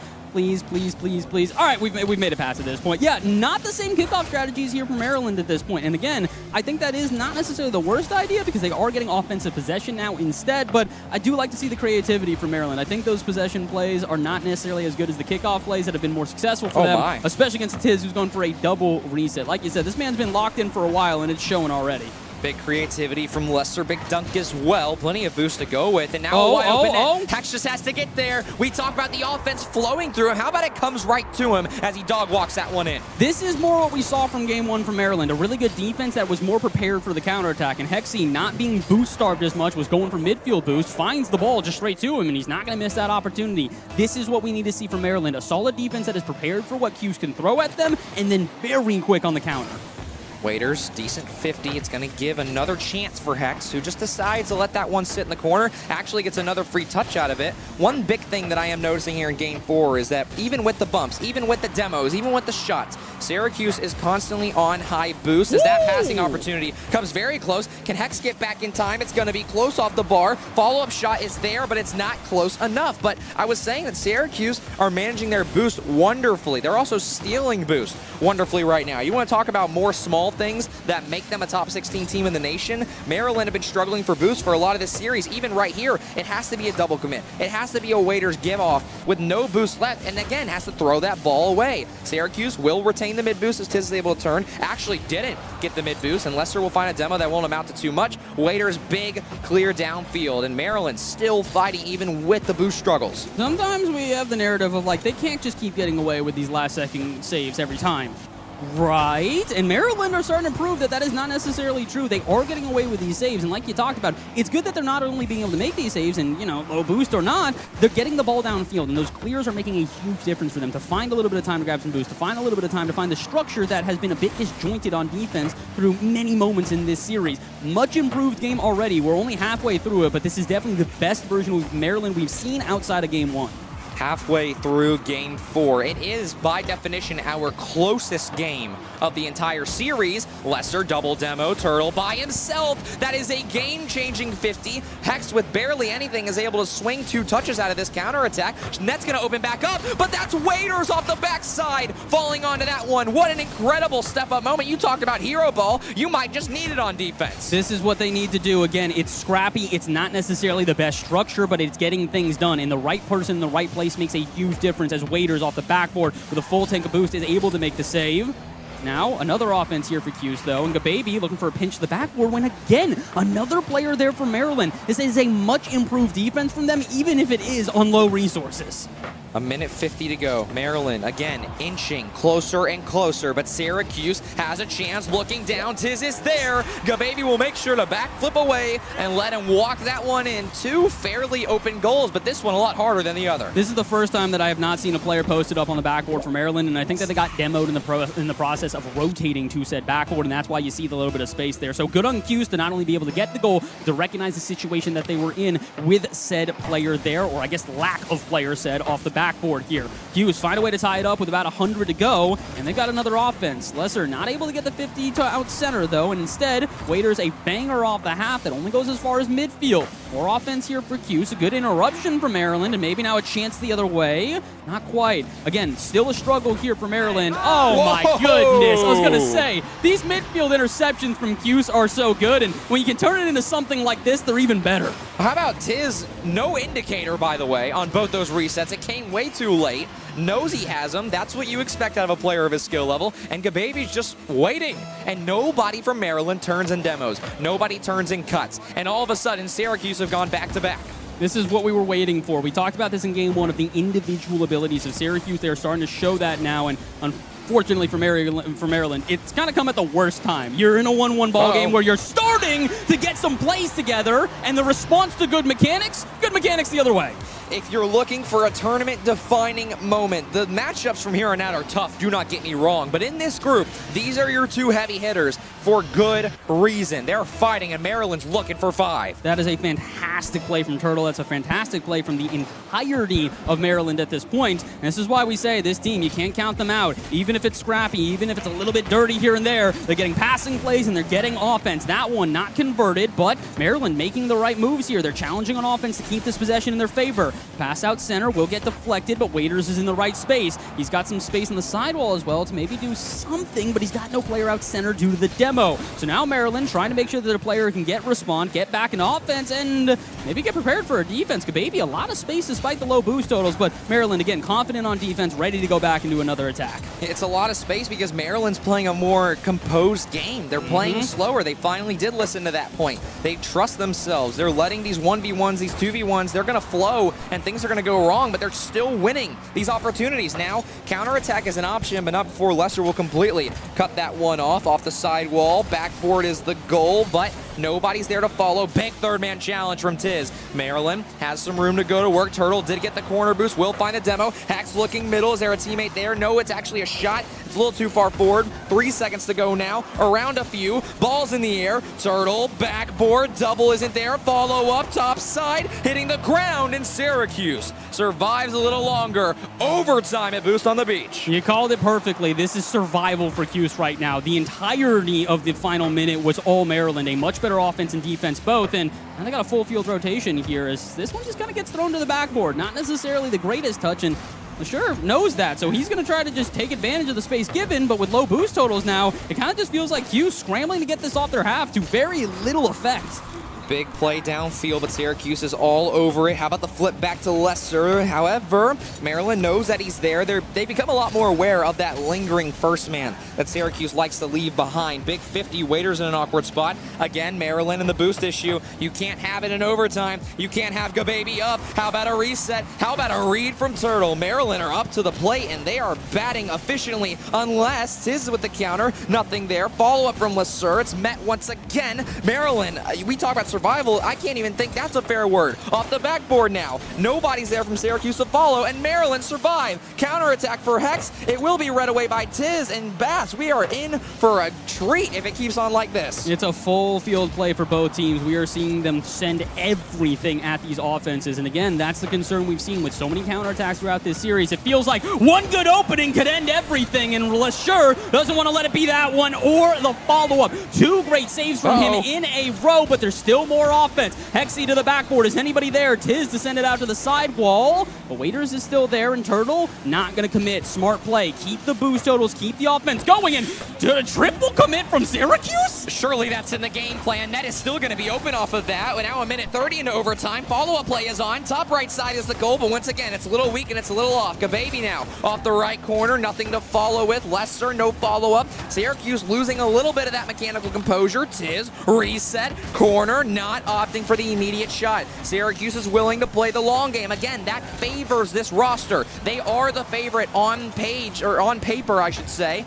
2 minutes into overtime now. Maryland are still surviving, but only a few good shot opportunities and nothing else. They're starting to get boost, though, and it's making a huge difference to the efficiency of their offense. That shot fires on target, and is anybody back for this one? Tiz tries to raise, can't beat out Hexy. Hexy with low boost, but he does pick up the corner and gets a pass out center. Again, Maryland surviving by the skin of their teeth, but they're somehow making it not only work, but they're getting good plays despite that. Sniping each other, whether by luck or by intention. 2.5 minutes into overtime. Now Syracuse is awkward. Gababy by himself, but once again, Maryland and the boost issue struggling to stay together. As now finally they all get the chance after Syracuse really doesn't do much in the midfield. Backboard for Waiters. I think maybe might have been looking for another outlet pass, but nothing yet. Turtle tries the cut, does at least fake out a Syracuse offensive player. This one's going to go middle, but nobody jumps in for the shot. Syracuse needs the boost. Now it's them struggling, but as I say that, they have plenty to go now. Hex looking to go through all three. That hero ball comes out a little too strong there. Nothing left to follow. Passing member downfield for Syracuse. Gababy taking all the boost, opening up a wide lane, looking to take the third man out. That ball's middle. Incredible touch from Waiters, just barely get his wheels on that one. Maryland playing the best defense we've seen all series. It's starting to become a little bit hesitant on both sides. The teams, like you talked about before, do not want to send that third man unless it is a guaranteed goal. Just a chance that one is not going to be enough because you know one mistake here in overtime and that is the end of this game. So both teams starting to play that midfield a little more hesitantly. It's still opening up opportunities though. Good interception from Hexy here. And a touch to the backboard doesn't go to anybody else. Syracuse do find a way out again and find the counterattack. That's not going to do anything, though. Like we said, Turtles prepared for that one, and Maryland as a whole, man, this defense is just prepared for everything that Cuse is throwing at them. However, small things are starting to show. Like that corner boost goes ungrabbed by two Maryland players, and that's big for Syracuse to keep possession. Big play off the corner, and that one almost results in a Tiz goal, but it will be read away. How about another redirect for Syracuse? That mechanical confidence 4 minutes into overtime is starting to come back. awkward play on the other end for Syracuse as Tiz very briefly will be chased and finds that corner boost, having to flip it to the other corner. Here comes Maryland all over again. Big play downfield. Net will almost be open, but Hex playing the role of that deeper third man that we talked about. It seems like Maryland are fixing all of their issues right in front of our eyes. And Bass, we have played almost 2 games worth within 1. Yeah, they're starting to find that defense in the right moments, and it's made a huge difference because both teams now, like we said, not only holding their third man back a little bit, but really playing for defense, really playing for that opportunity that might just naturally arrive through constant back and forth. That's not going to be the one again. Just defense from Turtle right now is otherworldly, living up to his name. A very defensive structure for Maryland as they do find a counterattack and start firing. Waiters with a full tank. He'll back off and leave that for both Hexy and Turtle, who send it to the backboard. We talked about it though. That backboard, it's being defended. You're going to have to get creative if you want to get past. These standard passing plays in the final third are just not doing enough. Big third man challenge from Turtle. Potential follow-up shot. How about a demo, though? Waiters will take a player out. No That's way. Not Hex, sorry, it's Waiters from left field. Able to come in and read that one. Syracuse cutting past a few, however. Hex had to pre-jump. Hex does read it. Maryland continue to play a renewed style of offense and defense. They're a brand new team. Passing play on the other side. Still nothing for the Orange. Now Hex will be in an awkward spot. Off the ceiling to himself. Dangerous play, but all 6 players not concerned. They're full trusting each other, trusting their own first touches and decisions, and they're not worried. But these demos need to start coming out more and more. How about 3 in a row right there? And that's a big thing for Maryland as well. Again, not only the physicality, but also just not letting Syracuse continue to boost starve them. They're trying to steal that midfield boost, and it's just not happening as much. Turtle steals it there, which means that Tiz can't do anything with this. And maybe now an offense from Maryland? Potentially not. A couple of weird challenges in a row from Hughes, though. Leaves only 1 man back. LeSure's got a full tank of boost, but he doesn't have the touch. A misplay, and we're heading to Game 5. 6 minutes of overtime. Your first series of the morning. Only this event can provide a show like this. And despite all odds, despite all adjustments, despite the host school being across the stage, we're going to 5. And we honestly, I appreciate the director cam right now. They're showing us the literal pop-off points for all of these. We said it. It was LeSure with the only one with boost. He has to make that challenge. He goes for the challenge, and because there's no contact, Gababy goes, uh-oh, I gotta dive too. Doesn't get there in time. The pass is connected, and it's a shot perfectly on target. This is what we've been asking of Maryland. It's not force the issue. It's not make these issues out of nothing. It's wait for the moments. And that more patient play that has now created a larger and deeper rotation for them has given them those moments. That is why they are here in Game 5. That is why we now have a series that is down to 1 singular game. And the hardest part on the Syracuse side of things, that as a head coach, as double head coaches, you played the game the right way. Yes, absolutely. You didn't do anything wrong. Both teams exchanged moments where there was a passing opportunity, where there was one sole defender. But Maryland are reading Syracuse. They're finding their counters. They're still winning the pads and the bigger boost. And as we go into Game 5, man, Syracuse, I think it's those small things that I just mentioned that add up to all this opportunity, all of this chance. And it seems like the comms were starting to fluctuate. More double commits, more triple commits. We stole the first one all series from Syracuse. And it's those small things that, again, you look for a tournament-defining moment. Very few teams are fortunate enough to find that in their very first series. Maryland, 5 minutes away and almost the first goal of Game 5 from making that happen. But Syracuse, again, tournament favorites, the #1 overall seed. What a shock to the world it would be to kick off the weekend like this. Teddy, I'm remembering your name after this one, brother. Just for the kickoff strats that you've now thrown at your team multiple times. Maryland have had more kickoff strats than I feel like any team I've ever seen in Collegiate Rocket League, and it's working for them. They are getting possession early, and although they do not convert here, you can see that creativity that we said was going to be necessary for these teams to get these goals. Maryland understands that. They know that those touches to the backboard, those standard plays that just try to develop in offense are not enough. They need to find some more creativity. Those outlet passes are going to be huge. Those redirects are going to be huge, and they're starting to find ways to not only do that, but to keep it consistent. They are getting the pressure on offense that was not there through the first, second, or third game,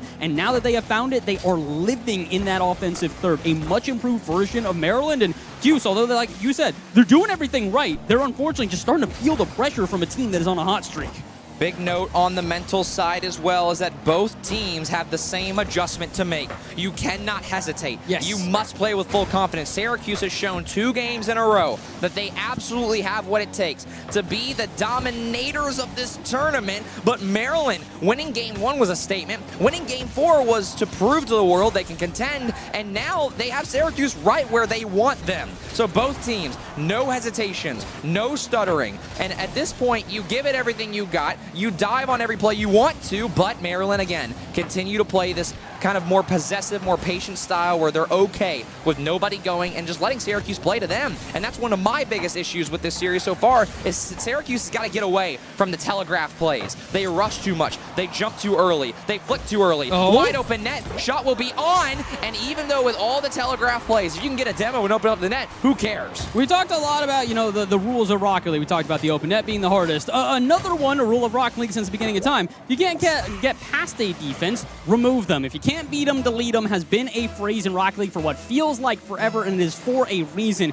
Cuse finally frustrated enough by Turtle being the best third man of all time that they not only get 1 goal, they get 2. Kickoff strats flipping this time in favor of Cuse. A dream scenario for the Orange as you not only find an earned goal, but then a simple killed kickoff that immediately turns to an open net. So nightmare scenario for Maryland, but we've seen them make the comeback before. I believe it was game 3 that they tied the game up, but couldn't make it happen late in that one. But also with that overtime, we know this team knows how to fight, and they've come this far not to lose, and definitely not to lose by 2. 3 minutes to go, still plenty of Rocket League left. Plenty of time here and a good offense already developing, but that's a bit of an aggressive cheat up from Turtle, and he knows it, so he's trying to get back. Good thing is, Hexy was already there, and though it's low boost, he can dish that one off the Waiters, who unfortunately can't do much, and Turtle will send it as the third man.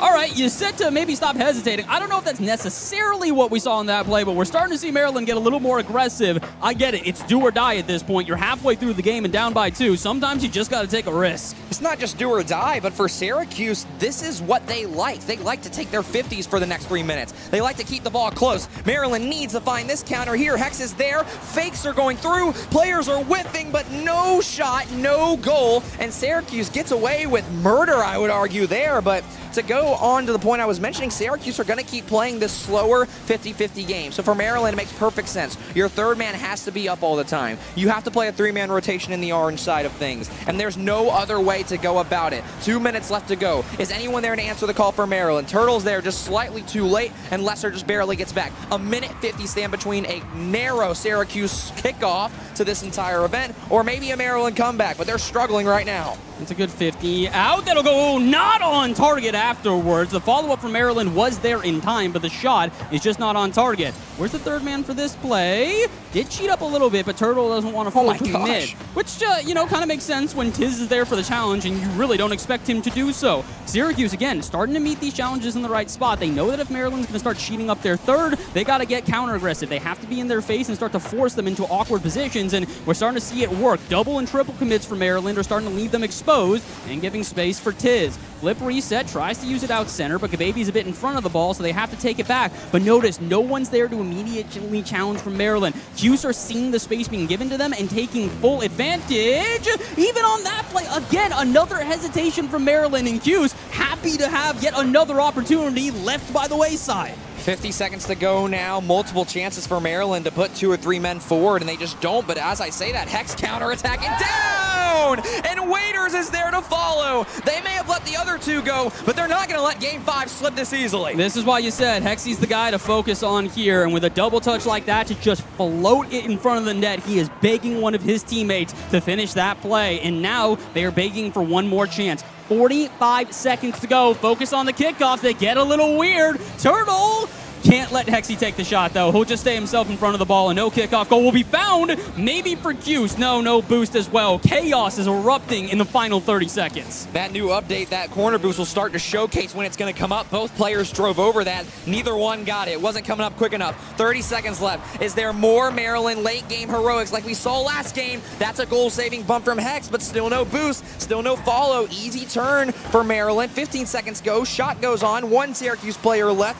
big possession here. Lesser looking over one. That's the first play to get this game solidified. Turtle now to the corner. A follow-up is read by Tiz. Syracuse might go for an extra goal off the backboard. Is anyone going to get there in time? They're going to opt for another goal, and it will not matter whether they're greedy or not. They got the lead. They held it. Does it get scary? Absolutely, but that is land to a T. And Syracuse, host school, 1 seed, Game 5 victory. Game 5 by 1 goal, though. We have to mention again, not only was it a close series, but even at the very end of the series, it was still just as close. Maryland, I got to give you credit. I know we said you're going to be the 2nd seed coming out of that group. I fear for anybody from Group B, or from Group A now, who has to face that team in playoffs, because I'm almost guaranteeing they're going to join Cuse there. Cuse, obviously, putting up the performance that we thought was both necessary and expected of them, but on top of that, Maryland playing up to the standard we were hoping to see from them, especially with it not being their primary roster. Doesn't even look any different, man. Looks the exact same, just as quality. I mean, they are going to be in a beautiful spot against the rest of this group. We didn't get to talk too much about Group A. I'm just going to very quickly talk about some of the other teams. South Carolina, James Madison, Northeastern Coastal Carolina. Maryland are going to be the favorites in all those matchups, I would say by a mile. By a mile. If they continue to play the way they are today. But in the meantime, James Madison and South Carolina, the 3 and the 4 seed, they're playing upstairs right now. And I have no idea how that game is going. But again, the top 2 out of each group get a bye going into tomorrow, and that will do wonders for those top 2 teams in each group. And I don't think Maryland, I think they're going to be okay even with this loss. I think Syracuse, without a doubt, should be locked into the top 2 with that win. But, you know, head-to-head's the first tiebreaker. Things get weird. Things get crazy. Who knows what's to come for the rest of the show? Look, man, all you got to do is strap in. We got a long day ahead of us. That is only our first match here for Boost on the Beach. So what we're going to do is keep it rolling. We got more matches coming up very soon. Do not go anywhere. When we return, even more action here from Myrtle Beach. We will see you in just a couple moments.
The beach is where you shine when you dine, and the moment takes over. It doesn't take long to realize this is exactly where you're meant to be. You belong at the beach. Myrtle Beach, South Carolina. The beach is where you find your perfect harmony. It doesn't take long to realize this is exactly where you're meant to be. You belong at the beach. Myrtle Beach, South Carolina. Something magical happens when a place becomes your place. It doesn't take long to realize this is exactly where you're meant to be. Myrtle Beach, South Carolina. So what brings you to Myrtle Beach? He finally got her big promotion. He finally gets to enjoy his retirement. Look, we had to get our big guy out here before a special day.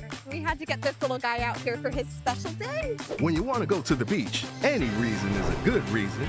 We came here just for the show. We come here every year just for this view. Myrtle Beach, South Carolina. The beach for any reason, any season. What brings you to the beach? Visit myrtlebeach.com.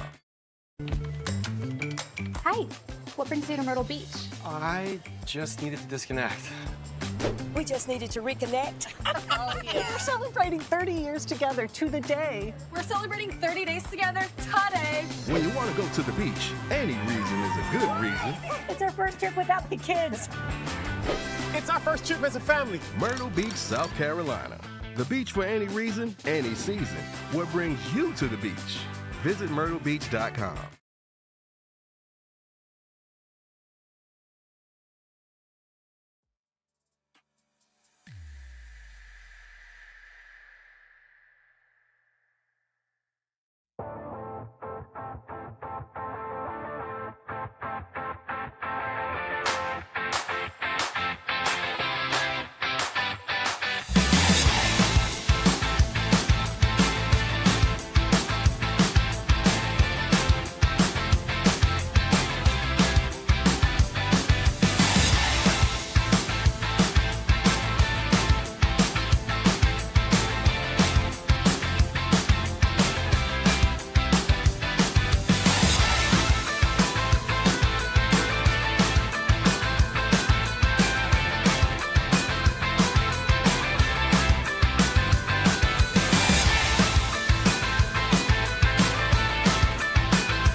and welcome back. Hello and welcome back. It's Boost on the Beach. I'm a new face here, Carson Cash. Joined with me a familiar older face, Mr. Bepic, Sir Bepic, wherever you know him from. You can call me Bepic. Bepic? Just Yeah. Bepic? Yeah, Okay. we're cool like that. South Carolina, the Gamecocks take on the Coastal Carolina Chanticleers in our second matchup of the day here in Group A. Take a quick look at the standings, but these two teams, it's going to be a fun one, I got to say. Oh, I'm excited for this one because on land early on in the day, I think as we saw in that Maryland-Syracuse banger before this matchup, anything can happen. Gamers are not morning people in most cases. And so 10 a.m., 11 a.m. Rocket League, anything can happen because in this set, South Carolina should be heavy favorites. But the hometown heroes of Coastal Carolina, 0-1 start, sure, but they could get some revenge of the Gamecocks here. Absolutely. I mean, the Chanticleers have just it's a local rivalry. These two teams, both in the Palmetto State, South Carolina natives, on that Route 378 rivalry.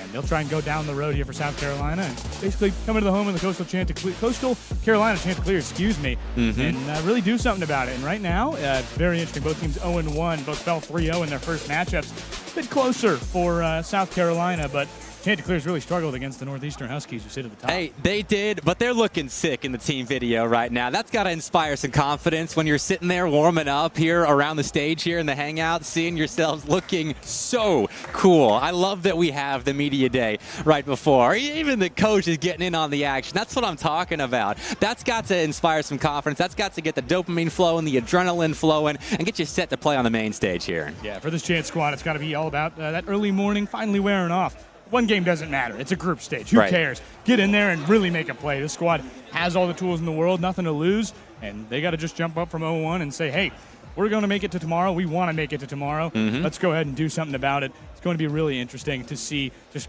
how the South Carolina squad can reply, though. Yeah, I mean, South Carolina's coming off of a 3-0 sweep against the James Madison team that, solid JMU roster, but these South Carolina boys, I mean, they know they are better than that. They should not be starting their day off 3-0. They're coming off of a runner-up performance at the Queen City Clashland just a couple of weeks ago. And with that in mind, with their successes in the top 32 of CRL in mind, this is a team that should be coming into this weekend expecting to be in that grand finals. And so I'm expecting redemption in this series after coming off a loss. Yeah, we've got a lot of great teams here, and there's really no short to that. South Carolina, definitely one of them. The Gamecocks are a fantastic team when they need to be. They can step in. They can do a lot. They are a team that generally plays very well and doesn't show up as much in the aggregate, but they are a very close team. They play very close games. Overtime twice against JMU. That was not quite the 3-0 that it appears to be generally on the score sheet there. So we'll see what is going on. We got some pigeons here in the facility. I really have to point that out. I didn't know they could get in here. Yeah, I didn't know Pigeon was still around the CRL scene, but a couple of them here in the hangout. But, I mean, one big note about this South Carolina team is our keen observers, I'm sure, noticed there is no AUG for the Gamecocks this weekend. He wasn't able to make the trip, and so T-Man is stepping in to the starting role for this South Carolina A team. And 1-1, he's not exactly a replacement for AUG that is going to take his roles up. It's got to be SJT more than likely.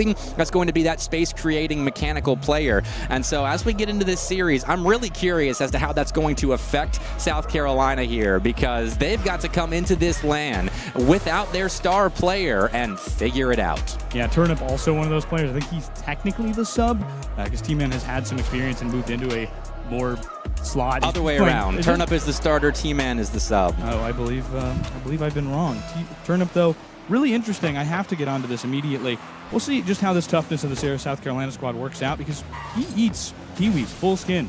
Just no peel off the kiwi, eats it just like that. And you're seeing it here. South Carolina is going to be a tough squad to beat. Same with Coastal. Just got to find a way immediately to get on the board early, keep your rotations tight. But these squads really struggled in that first matchup against on the defense. I'm excited to learn about this Coastal Carolina team. I didn't get to watch much of their first series against Northeastern, but, I mean, an 11-3 aggregate, not great on paper, but, I mean, again, 10 a.m. Rocket League, these guys are getting warmed up, and on paper, they are not at the same level MMR-wise as the rest of the field, so they are heavy underdogs here, but I'm seeing a lot of good speed from Baby Yoda already in offense, getting a couple of clean beats, but South Carolina still will end up striking first here just 45 seconds in. T-Man, a fantastic job and endurance all the way. Great pass back into the middle, and there's just nobody there for Coastal to come in and do much about it. T-Man, very good job picking up that centering pass. And they'll jump right back into it onto this face-off. I think Coastal's best opportunities are going to come here. South Carolina really struggled in those face-offs against JMU, which was the source of a lot of the Duke's goals. Back on the other end, Yoda trying to clear it out. Back to T-Man, who has an opportunity to center it forward. Again, SJT back up top, centering pass again off the left post. Turnip nearly got one. It's going the other way. Intercepted back in the middle. We go back on the offensive end for Coastal, who has not been there long. Missed opportunities for South Carolina already, but they're controlling the pace, they're controlling possession very nicely so far. And up front, T-Man is just trying to be a disrupting force, I think, in the CCU midfield structure. But Landon and RX looking to connect right there. Doesn't quite pan out, but I do like the team plays from Coastal Carolina. They're trying something. They're looking to execute their style of gameplay here. Connect as a team, and you got to be careful there. You had two guys leaking forward with RX already on the ball. So Coastal Carolina will get punished in these odd man situations, as still might yet, as everyone's a little bit out of position. That net's a little bit exposed, but Turnip couldn't get around on a shot in order to make it 2-0. A hint of luck for the Chanticleers really keeps them out of that 2-0 deficit with 3 minutes to go.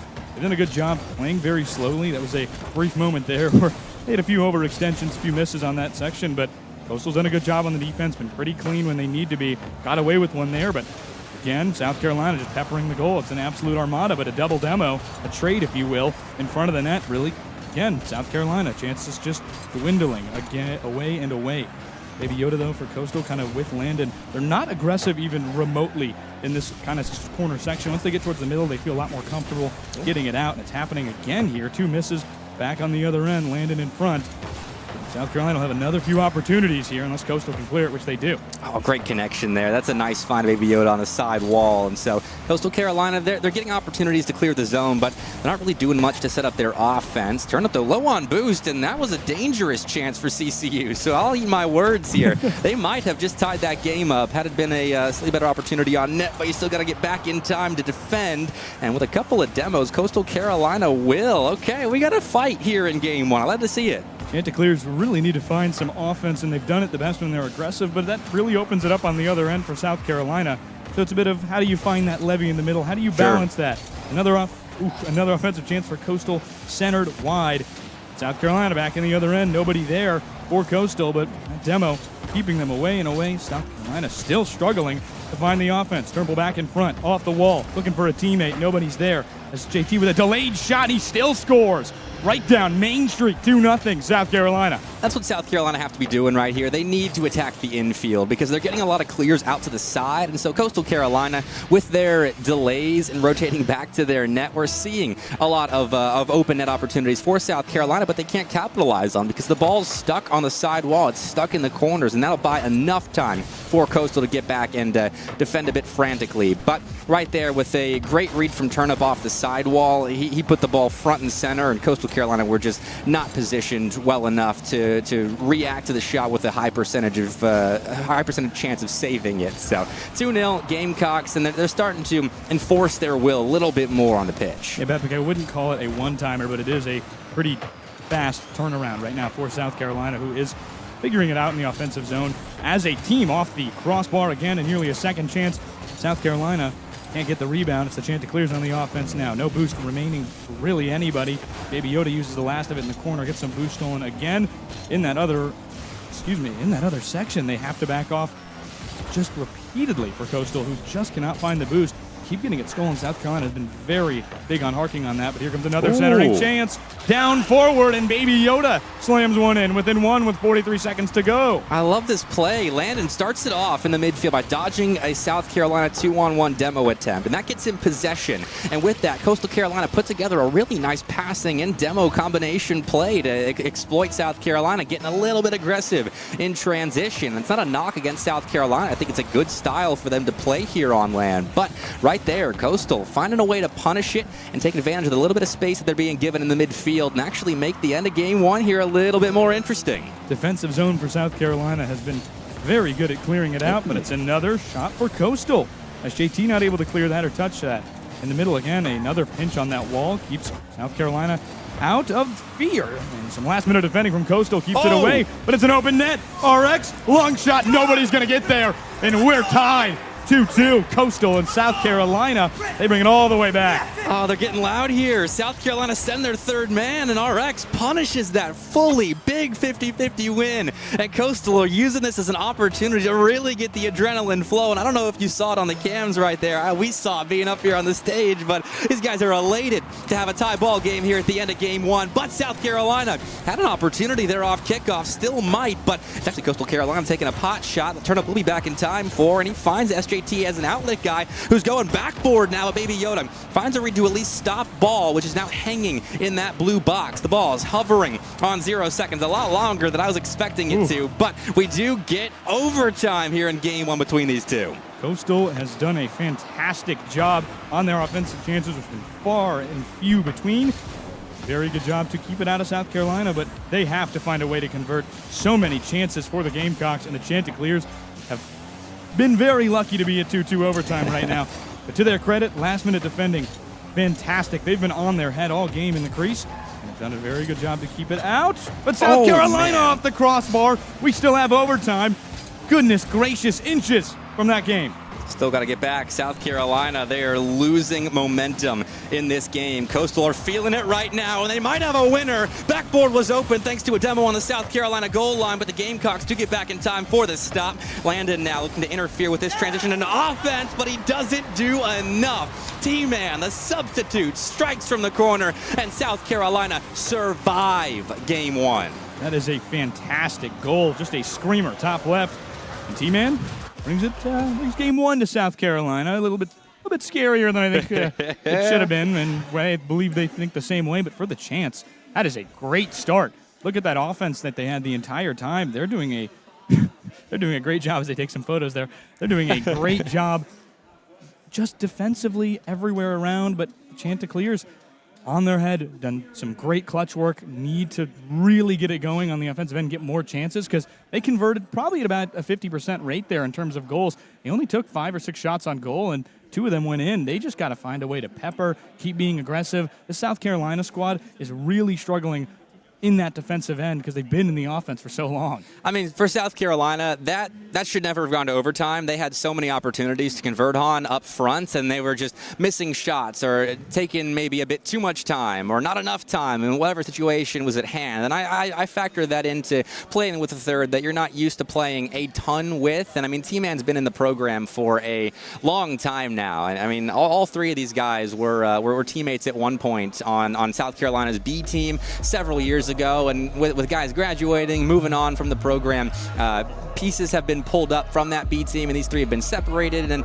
they got chemistry together, but you're not quite seeing it at its full potential at the moment on land. And fair enough, you're 2 series into a new environment here at the Hangout, but hey, a second in, T-Man scoring off kickoff. Nothing more chaotic than a kickoff and a good goal for South Carolina to get started. You definitely can build some team chemistry in winning, and they've got game 1, and for starters, game 2 is here. You build it in those, well, you really do build team chemistry in those losses in terms of how you play when you learn what you did wrong. But South Carolina, that's a good start. It's a big cushion. They get to back in on the offense. T-Man again, he's got a brace, and we're barely 6 seconds into this one. We're starting to get a better read on Coastal Carolina and their ability to react to these sorts of situations. I mean, RX right there in the corner. That's the sort of challenge that South Carolina can kind of bet on. Maybe he's too awkward to make contact because they've got so much space in offense to commit an extra guy to, and the bet ends up paying off. But transition defense has been the biggest issue for the Gamecock, maybe outside of missing all those opportunities in game 1, and that's where Coastal Carolina have done a lot of their best work in game 1, and maybe the first 30 seconds here with a decent transition to offense right there. And if Coastal can keep living in counterattack mode, they've got themselves kind of an identity in this offense. They're getting hype on stage. They're looking good in counterattack mode, but right there, T-Man comes off the crossbar to make a big-time save on a really good look for Coastal. Fantastic read, and once again in front. One goes, and the other slams it home. Turnip RL, I just read that like that. Did a fantastic job there on that rebound. Good try from Coastal at the line, but a dying chance, unfortunately. The Gamecocks now up 3-0. Just great saves on the other end. Everybody with the starting letter T on South Carolina now with a goal. Well, this is best case scenario for South Carolina. After a hard-fought back-and-forth game one where you nearly throw things away, you could get stressed out and start to falter a little bit on land, try to do too much to exert yourself in a series where you definitely are heavy favorites if you're looking at a full body of work in the CRL scene. But they don't do that. They get the opener off kickoff thanks to T-Man's heroics, and then just compose themselves, play some solid defense, and play the game that they know they can play quite well. These connections downfield, kind of betting on potential mistakes in defense for Coastal, because it's not been clean from the Chanticleers in defense especially. They've been a bit panicked at times. They've been low on boost more often than not. And so for South Carolina, you have the luxury of being able to place a couple more risky bets in offense that have a better chance of paying off. Yeah, and they're doing a good job going after it. They know that that's sometimes a safe bet. They know that it's something that might convert if they can in the offensive end. Landon pushed wide by Turnip, but that's a great chance save. But in front, RX stopped at the line again. A third, this one time by the post. And Landon pushes off back on that other end. Coastal has to rebuild their offense on the other side, but it's a counterattack nearly from South Carolina that goes center but goes wide. They wait, they get patient. The Gamecocks have a chance brewing back in front. Is there someone there? No! Turnip has a brace. 4-0 South Carolina. You felt like that big opportunity for Coastal there had to go, because South Carolina in transition are able to take away all of that hard-fought space with just a quick clear from the corner and a teammate up center, and that's the sort of chemistry that you'd expect to see from these guys as the land goes on. Quick clears out to an outlet option, and in defense, South Carolina still not fully composed. Coastal are putting together some really nice looks in offense at the moment. They're connecting quite well. They're timing their demos nicely. But for South Carolina, they know how to defend against that style. It's a style they play themselves very well. And right now with a 4-goal lead, they can invest a few more resources into that defensive rotation. Yeah, that pinch nearly goes 5-0 for South Carolina, but another center back in front. It's a great save by Baby Yoda, but there's nobody there, and it's a hat trick for Turnip. He scored the last 3 goals, 5 unanswered for South Carolina, 6 if you're counting game 1. They are on a roll.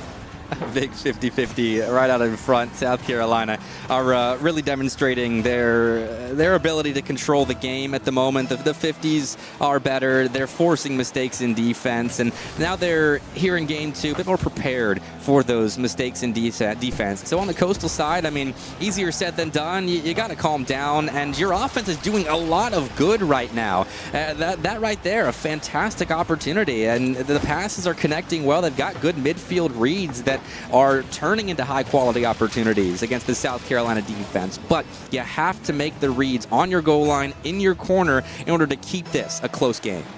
Yeah, and the biggest thing for Coastal is patching up that defense. It's got to be a better, cleaner rotation. Got to know where your teammates are. Generally, they've done great on the counterattack. They have it very far down. They know when they need to get through that. They know when to get out and how to get out. But it's that, honestly, it's weird when you have your transition game as your best aspect. It's those moments where they are fully on those foundational defenses that have to get through, and that's what happens there. Turnip with 4 now, as South Carolina has pretty much got this at least game 2 in the bag. But obviously crazier things have happened, but very good job by Turnip again there. Played some hero ball right in the middle, pays off. South Carolina now finally comfortable knowing when they need to do their 50-50s, when to take their gambles.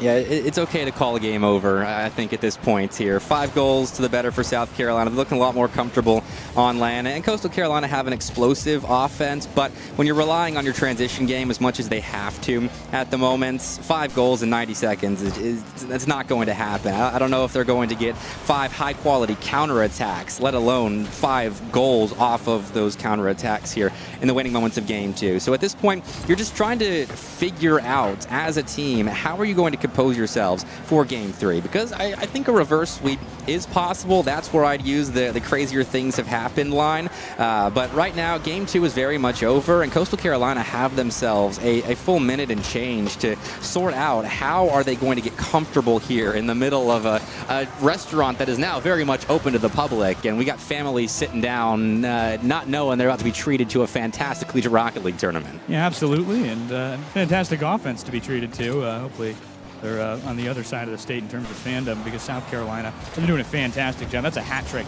now for T-Man if you're counting goals at this point. A minute remains. Coastal again, it's another good counterattack, but now South Carolina's really gotten dependent on knowing they've found a way to get through it. They've taken a deep breath, and I think they know basically Coastal's only going to get 1 or 2 high-quality chances, and they know when to clear. It's learning your opponent right now, and South Carolina, I think, has got the book pretty much down. These guys have been around the block when it comes to competitive Rocket League. I mean, they're a club program at South Carolina, but still a very passionate group. They've had some really good leaders over the last couple of years. I mean, Katz was at the helm for a long time. He was a big part of the South Carolina roster, and their ability to travel for lands like this, he set the program up for success. And then you had the veteran leadership of Og, typically in the lineup. Not this weekend, unfortunately, for the Gamecocks, but these guys, they know how to download a team like Coastal Carolina, who are going to have tendencies that are a bit more obvious just as a result of their lower average rank. And so we saw game 1, Coastal punching up a lot, and that led to the overtime. But here in game 2, we're seeing a lot more of the expected result in this series. Yeah, they're pretty much settled in at this point. SJT scores a goal there. And if you're curious, I believe that Katz was actually out of a brace for SJT. I believe Katz was out of collegiate esports before I even got into college, if you want to feel old today. Katz graduated last year. Last so year? Oh. He's still very much there. Well, 1 year. Still feel old, I hope. That's my actually goal for everybody else here on stage today. I already feel old. Don't worry. Don't worry about it. Okay, that's good. As South Carolina 9-1 win there over Coastal Carolina. They've got a pretty good hold right now on this Palmetto State rivalry. They are up 2-0. It's been a very, very good start. They are chugging away in a major way, to be honest with you. I have to imagine for Coastal, it's what do you say? What do you say if you're a coach right now to the Coastal Carolina squad? I mean, this is a close to an impossible situation. You're telling your guys to lock in. You're trying to keep vibes high, which it seems like they are. We're on the South Carolina cams right now, but the Coastal boys, they're still smiling. They know their situation in this tournament, and so I think you remind them of that. You know, you're underdogs. You're not expected to win these series. You looked good in game 1. Try to rekindle that fire. Keep working hard in offense to create these creative opportunities, mostly passing plays, but also well-timed demos. And I mean, with that sort of a combination, you can take some unexpected games at this tournament. And so game 3 could be one of those, but you also have to clean up the defense. There have been way too many misreads and mistakes, and that's kind of the hardest part of Rocket League coaching, is knowing your boys can make those reads in more mechanical situations, but they're just not doing it right now, and trying to coax them into that position. You got to know your players, and specifically what to tell them in those situations to get them to lock in and just play better. Yeah, it's something the university knows very well. If you're familiar with Chanticleer Sports, they're very used to punching up. They have done it for a very long time, and starting off here, what Coastal has to do is remind themselves it's a new game. It's not 9-1 anymore. You have the opportunity to go ahead and take yourself here. Back in the other end, they really need to find out this middle game and find it against South Carolina. You learned a lot last time. Got to apply it at this point. And I think a lot of it's going to come in pretty bold, daring chances in that middle game, trying to get South Carolina out of the transition. Well, they also have to focus on the boost game, is Coastal Carolina, as they have been limited a lot in this series. And so that is something specific that stylistically you can tell your players to get them to focus on a bit more. That is a really nice save there on the goal line from RX. And South Carolina are building a good-looking offensive that has just been taken fully away. Baby Yoda scoring first here after, again, Coastal Carolina stopped a South Carolina attack where the Gamecocks just get a bit too aggressive. Chanticleers have a great response in that counter. There's 3 sitting all next to each other. Coastal sees it, calls it out. Somebody takes it, runs with it. Pinch kind of goes their way between 2 teammates, and they get all the way down. On this face-off here, though, we know South Carolina has been fantastic, and it's going to be an open chance here if nobody can get back. But like you mentioned, that boost, very important. Coastal has been focusing on getting it, and they get back in the other end, have more chances to go on the defense, but they push it back into that central end, now into that corner again for Coastal, who's done a great job really converting through this transition counter.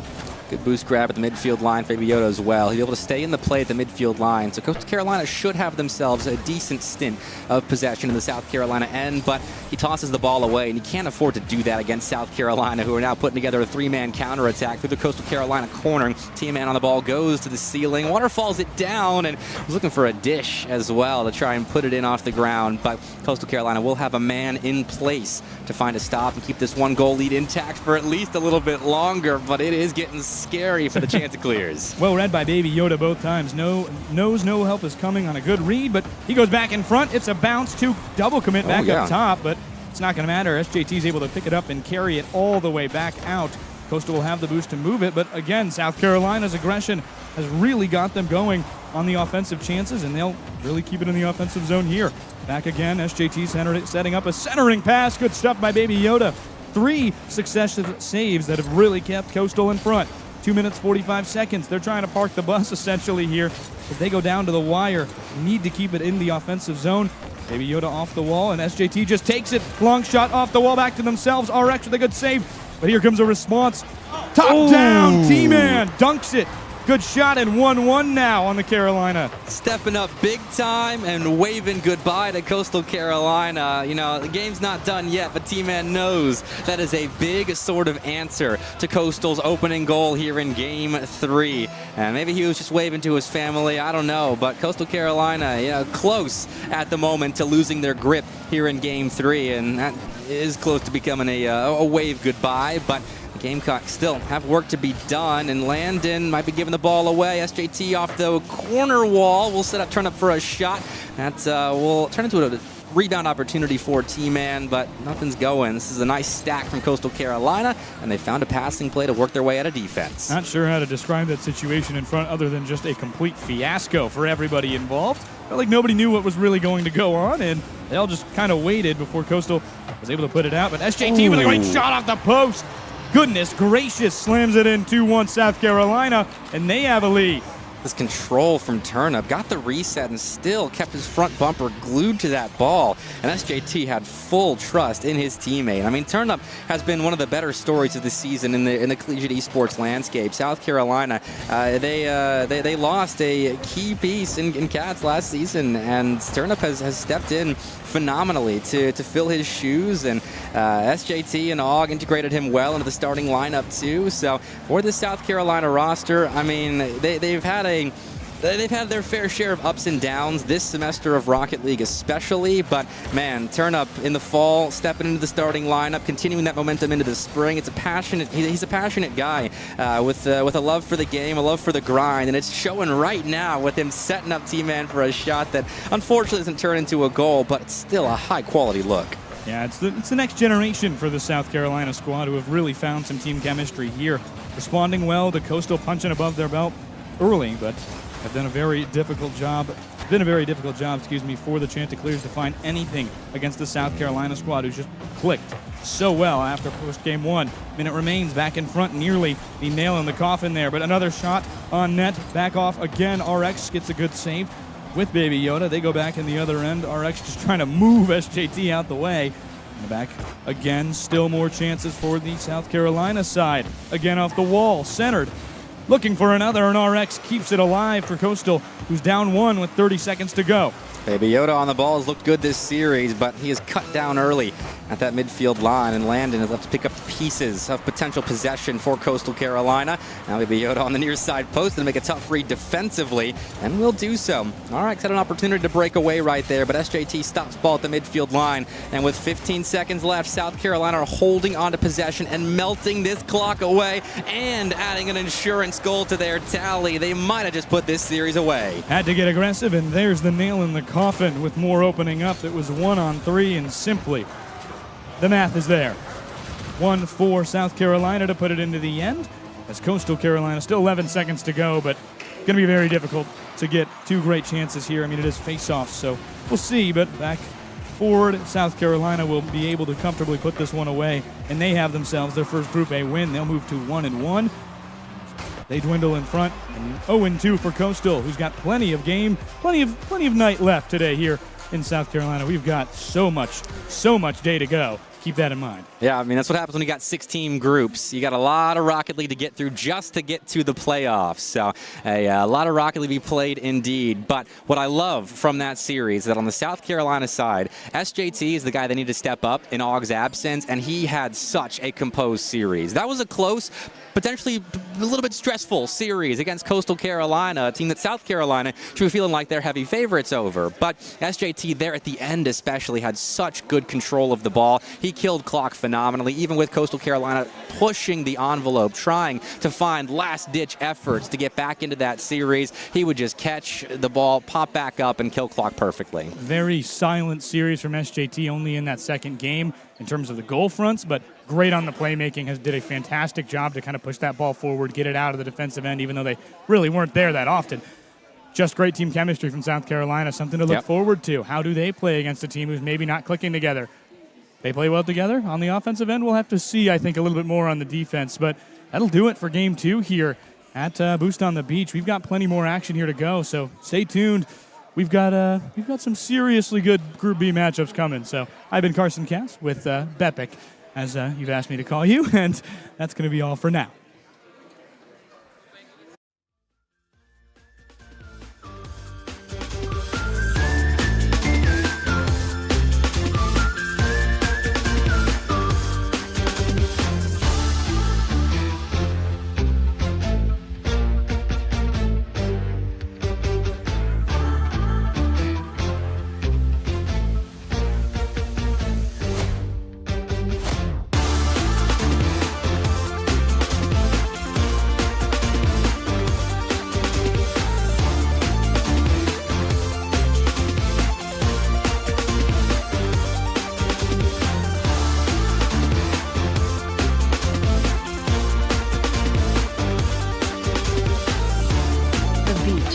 Shine when you dine, and the moment takes over.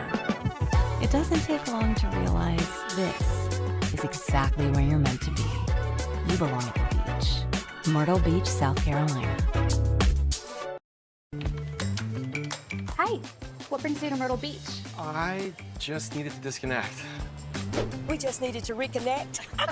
We're celebrating 30 years together to the day. We're celebrating 30 days together today. When you want to go to the beach, any reason is a good reason. It's our first trip without the kids. It's our first trip as a family. Myrtle Beach, South Carolina. The beach for any reason, any season. What brings you to the beach? Visit myrtlebeach.com.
and gentlemen of the Hangout and of Myrtle Beach, welcome to Boost on the Beach 2026. My name is DJ TJ, with me Syracuse faithful Dan. What a pleasure it is to be back on the pier. I mean, it's just amazing. The vibes here are absolutely exquisite in the beautiful Hangout. And DJ, we've had some amazing Rocket League to kick off day one. First series of the day, we get Syracuse, Maryland. Game 5 overtime was a thriller with a a 6-minute game 4 overtime. And then in the meantime, we had to kind of bring the series to you a little bit late because James Madison and Syracuse go the distance almost. There was a big game 1. James Madison pulled that one out. Then Syracuse comes back, scores 2 goals in game 2 to get back into that game late. They win in overtime, and then they went on to win game 3 and game 4. So on that note, the action only keeps on going. But before we get into the groups, Dan, how are you enjoying beautiful Myrtle Beach? I mean, the sun is shining, and that's honestly the biggest thing. Coming from Syracuse, you know, the cloudiest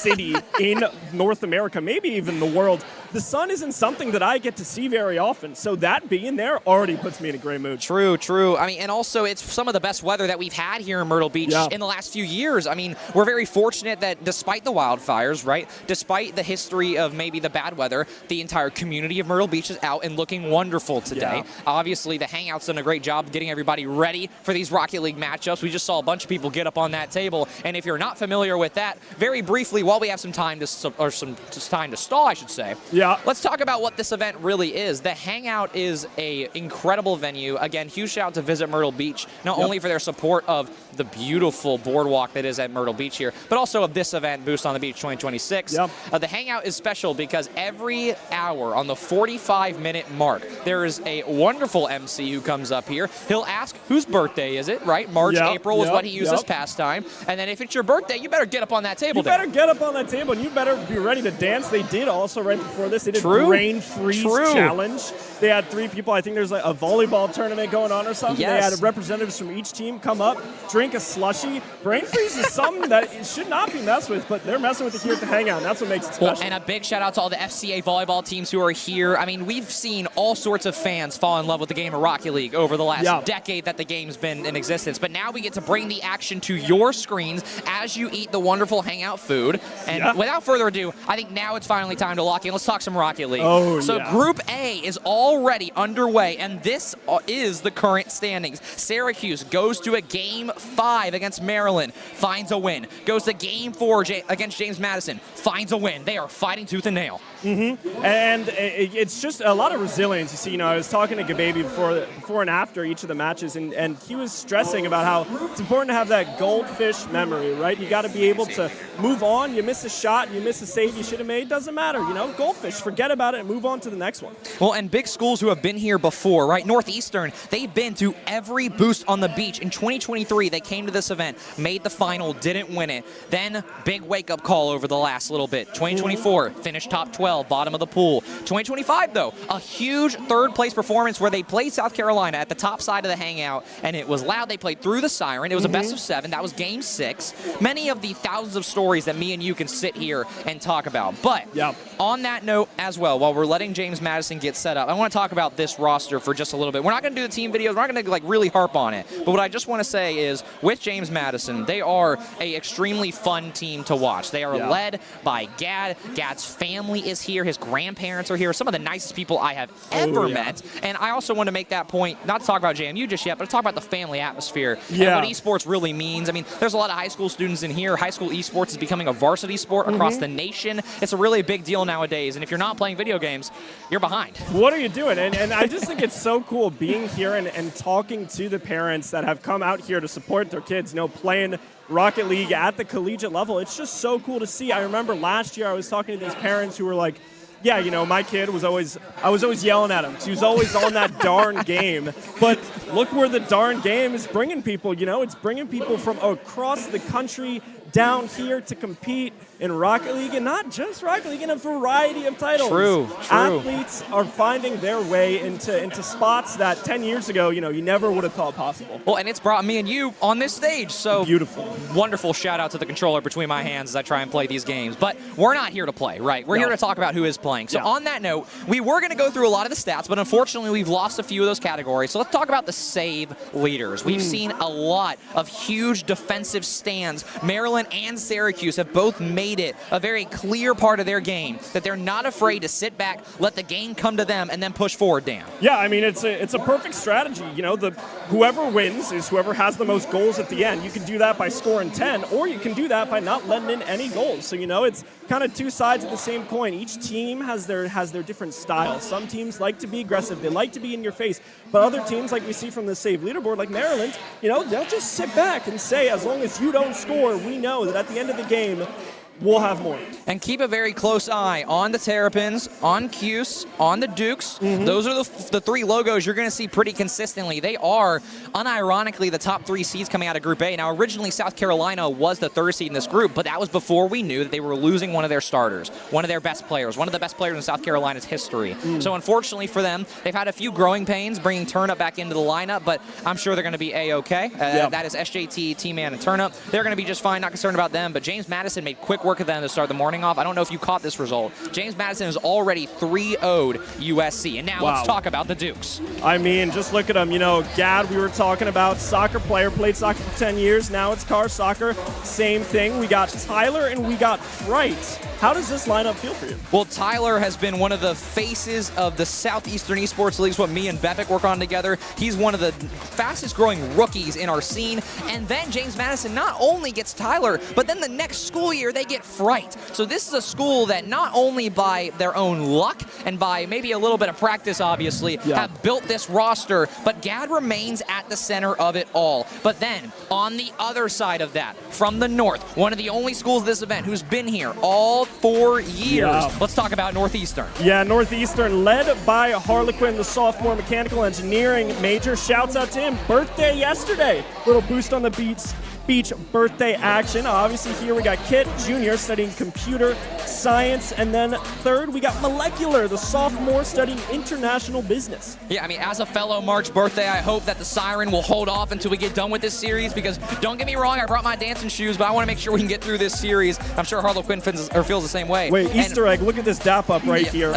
Absolutely miffed it. We hope we see a little bit better teamwork here on the pitch than what we saw in that dap up. I'm also going to shout out Jay Turbo as well. He has done an incredible job staying with this roster, riding them out. Unfortunately for Northeastern, they have bounced back and forth between the varsity status, and as of recent, they have been demoted from that status by Northeastern, but that has not changed how this team fights. It has not changed how they show up, and Jay Turbo, one of the most invested staff members of an esports team I have ever seen. Love that guy to death. But on the other side, again, James Madison, a team that does not have a coach, but you've got 2 grandparents on the GAD side of things, and they've just about been a perfect substitute for it. But on that note, I present to everybody here at the Hangout, we welcome you not only to the venue, but to Boost on the Beach 2026. Go ahead and pick a favorite. It's James Madison and Northeastern in Game 1.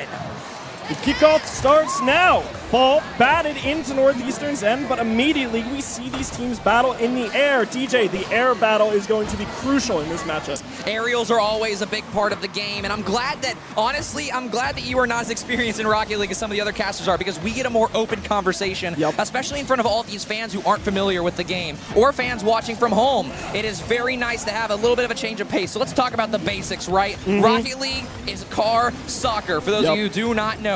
And that right there is an open net that James Madison almost gives up. But if you're having a hard time following, what Rocket League does is that we follow the individual players, we track their boost in the bottom right and on the sides of your screen, and of course we track the time up top. It is 5 minutes. There is no other video games that are as competitive, that are as dicey, and as cutthroat as Rocket League is. The flow, it really goes back and forth, and what you're seeing right now is kind of these teams just starting to feel each other out. They're jockeying for position, they're trying to launch good attacks like this one here from Harlequin, but Gad up in the air, able to bat it away. Top 2 teams out of the group will get a bye going into tomorrow. That is why games like this are so important. James Madison will not play Maryland for a little while longer, so they cannot afford, now they've lost Syracuse, they cannot afford to lose games like this. Yeah. Northeastern, double commit, striking first is Gad. That's team captain, it's Gadiera. Yeah, and I mean, as we just watched the replay, an amazing find from Gad. He sees, a little bit of an overcommit there from Northeastern, sends 2 people for the ball, and the ball just placed right up in the air for Gad. A nice top-down bar in. Gives Jamie the lead. Minute 30 in, James Madison, a great start. Again, for everybody here in the Hangout, you got to pick a favorite. Might as well root for somebody. Yep. Already, again, a minute 30 in. Harlequin, that's the player that you look for. How about a pre-jump passing play? And it's Molecular.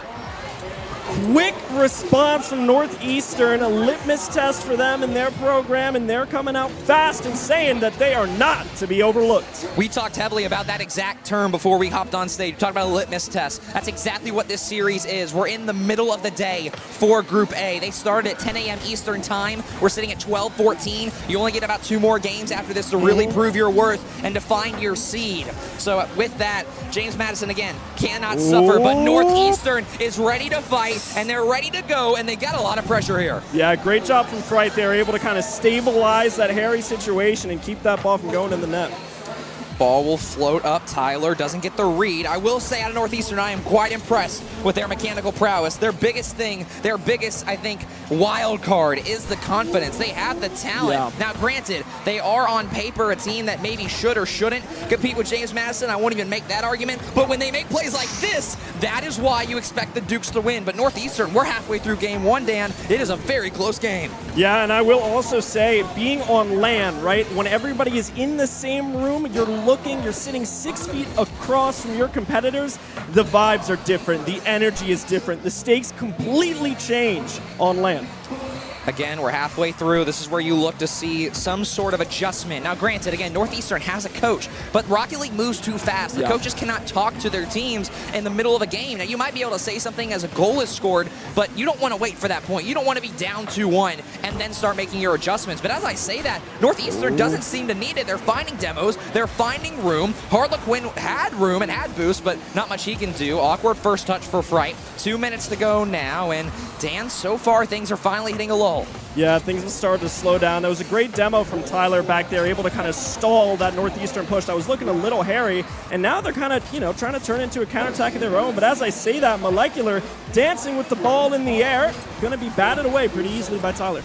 Minute 40 left here. Fright, not a lot of boost. Boost is one of the clear commodities in the game of Rocket League. To anybody who's not familiar with the game, you have to have boost in order to get your car aerial, to get it moving towards the ball like both those players just did. And if you are running out of boost, the odds of you losing are exponential. And on that note, plenty of boost for Northeastern. They tried to slow the attack down, but then after that, they're going to immediately try and speed it up. They do catch Fright in an awkward spot, who basically pinches the ball off that back wall. Tyler, great 50. James Madison, all it takes is just one solid attack. How about a double demo? But a huge play off the sidewall. Tyler has room, looking middle.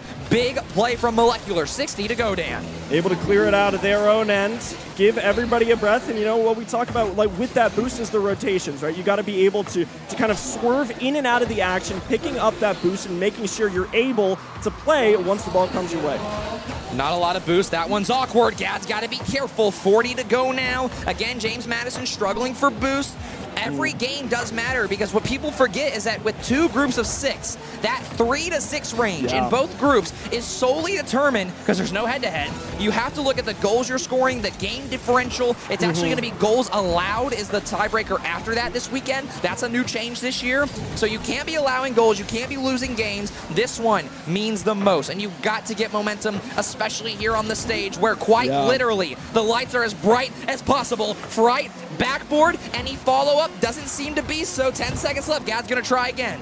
Yeah, now as once this ball touches the ground and there are 0 seconds on the clock, if the teams are still tied, we will go into overtime. But the last-ditch effort from Kit tries to shoot one in on the goal. If you keep the ball in the air, the clock will continue to run, but it hits the ground, and we go into overtime. Man, I think it might be following me. I've casted 5 games on this stage today, and 2 of them are going into overtime. But hey, I will not complain. I am more than happy to give all of these wonderful Myrtle Beach visitors or natives some great Rocket League action. You guys are in for a treat. Ooh. And again, if you have not picked a favorite, you better start cheering now, because these pop-offs these teams are going to have are going to be loud. They will interrupt your dinner, and you better get used to it, because we got Rocket League action overtime in game 1. Good demo from Kit now. Should give Northeastern an opportunity to go forward, but Fright just powering through is demoed by Kit again. The trades, so now JMU, gonna look to try and get an opening here. James Madison off the corner. It's Northeastern getting a great clear. James Madison will have to completely reset. Fright will make sure he gets that boost. First touch, however, is a little awkward. That one's going to go middle, but Gad is ready. Fright needs a beat here. Great boost. 50. Will stay in middle. Tyler will go for the shot, but it will stay off. Gad's got room off the sidewall, trying to play off the team's bumps, but no clear path. No C's are parting. Fright has a teammate middle, but slight miscommunication will send them both off. Northeastern's got a chance here, but it is met quickly by Gad. Yeah, as we look at the boost, you see Fright, low boost, the ball towards the net. Gad able to come in and close out game 1 for James Madison. And all it takes is Fright doing what we expect. He's the rookie. He is the wild card, but he moves at a pace like few players can. Northeastern was not ready, could not react in time. And again, if you're here in the hangout, I don't know if you could hear it on stream, but James Madison, one of the loudest teams of this event. Yeah, the pop-ups are just electric. That's what I was talking about, too. On LAN, everything changes. And I think Northeastern is kind of getting a wind of that right now as we look down, because, again, we're standing on like a pedestal above the teams, so we're looking down. Northeastern talking to each other, probably trying to get their heads right. If you're in the Northeastern kind of voice comms, what are you saying to try and stabilize? Well, Northeastern is a program that, even though they might not be under the varsity status anymore, they are still held to that standard. And there's no argument that Northeastern had the ability to match James Madison. But the issue is, as of this semester, changes have happened. Northeastern have unfortunately downgraded in talent, and they've gotten younger players. James Madison, younger players, but who have been battle-hardened in Collegiate Rocket League. This is a team that, in my personal rankings, I have them top 48 in the entire nation. Now, to the average viewer, that might not be a big deal, but in Rocket League terms, there's professionals from Europe taking over the top 8, the top 16. So top 48 is a pretty big deal, and there is levels to this game. And I think James Madison right now, I unfortunately think they are kind of stressing that. But for Northeastern, it's the same story as with Maryland and Syracuse this morning. Maryland started off foot on the gas, in your face. I like to call it Smash Mouth Rocket League. Borrowing that from traditional sports, obviously. But the issue is, once James Madison get aware of that and they start playing around that, then what do you do? So for Northeastern, I don't think you actually need to change anything. It's a matter of how do you adapt once James Madison gets back into the fray. But for now, still down 1, still got to start with that aggression, that pressure. You did a good job at starving James Madison on the boost. It's got to start there. Yeah, got to start there. And again, I love seeing the demos. Demos are my favorite part of Rocket League. Again, for the people at home who might not know or at the hangout, demos, you just essentially use the boost and ram your car straight into an opponent, and they explode, and they're out of the field. And DJ, what can that do for an attack or to kind of, change the pace? Well, and again, I'm glad that we have such a difference in experience on this cast, because we get to bring up things that are simple to maybe me or an analyst. But for the viewer, it's not as common. So demos, again, taking a player off the pitch, it requires enough boost to go what we call supersonic. So it's an investment in a play. It's a risk going forward for a demo. But in order to be good at this game, it moves too quick, it moves too fast, and you have to be willing to take the risk. Northeastern, again, they have been at this event. This is their 4th year returning. James Madison, their first, and they had to play against Syracuse while the sirens, while people were getting up on that table, while the slushy thing was going on in the middle. So without further ado, we are waiting.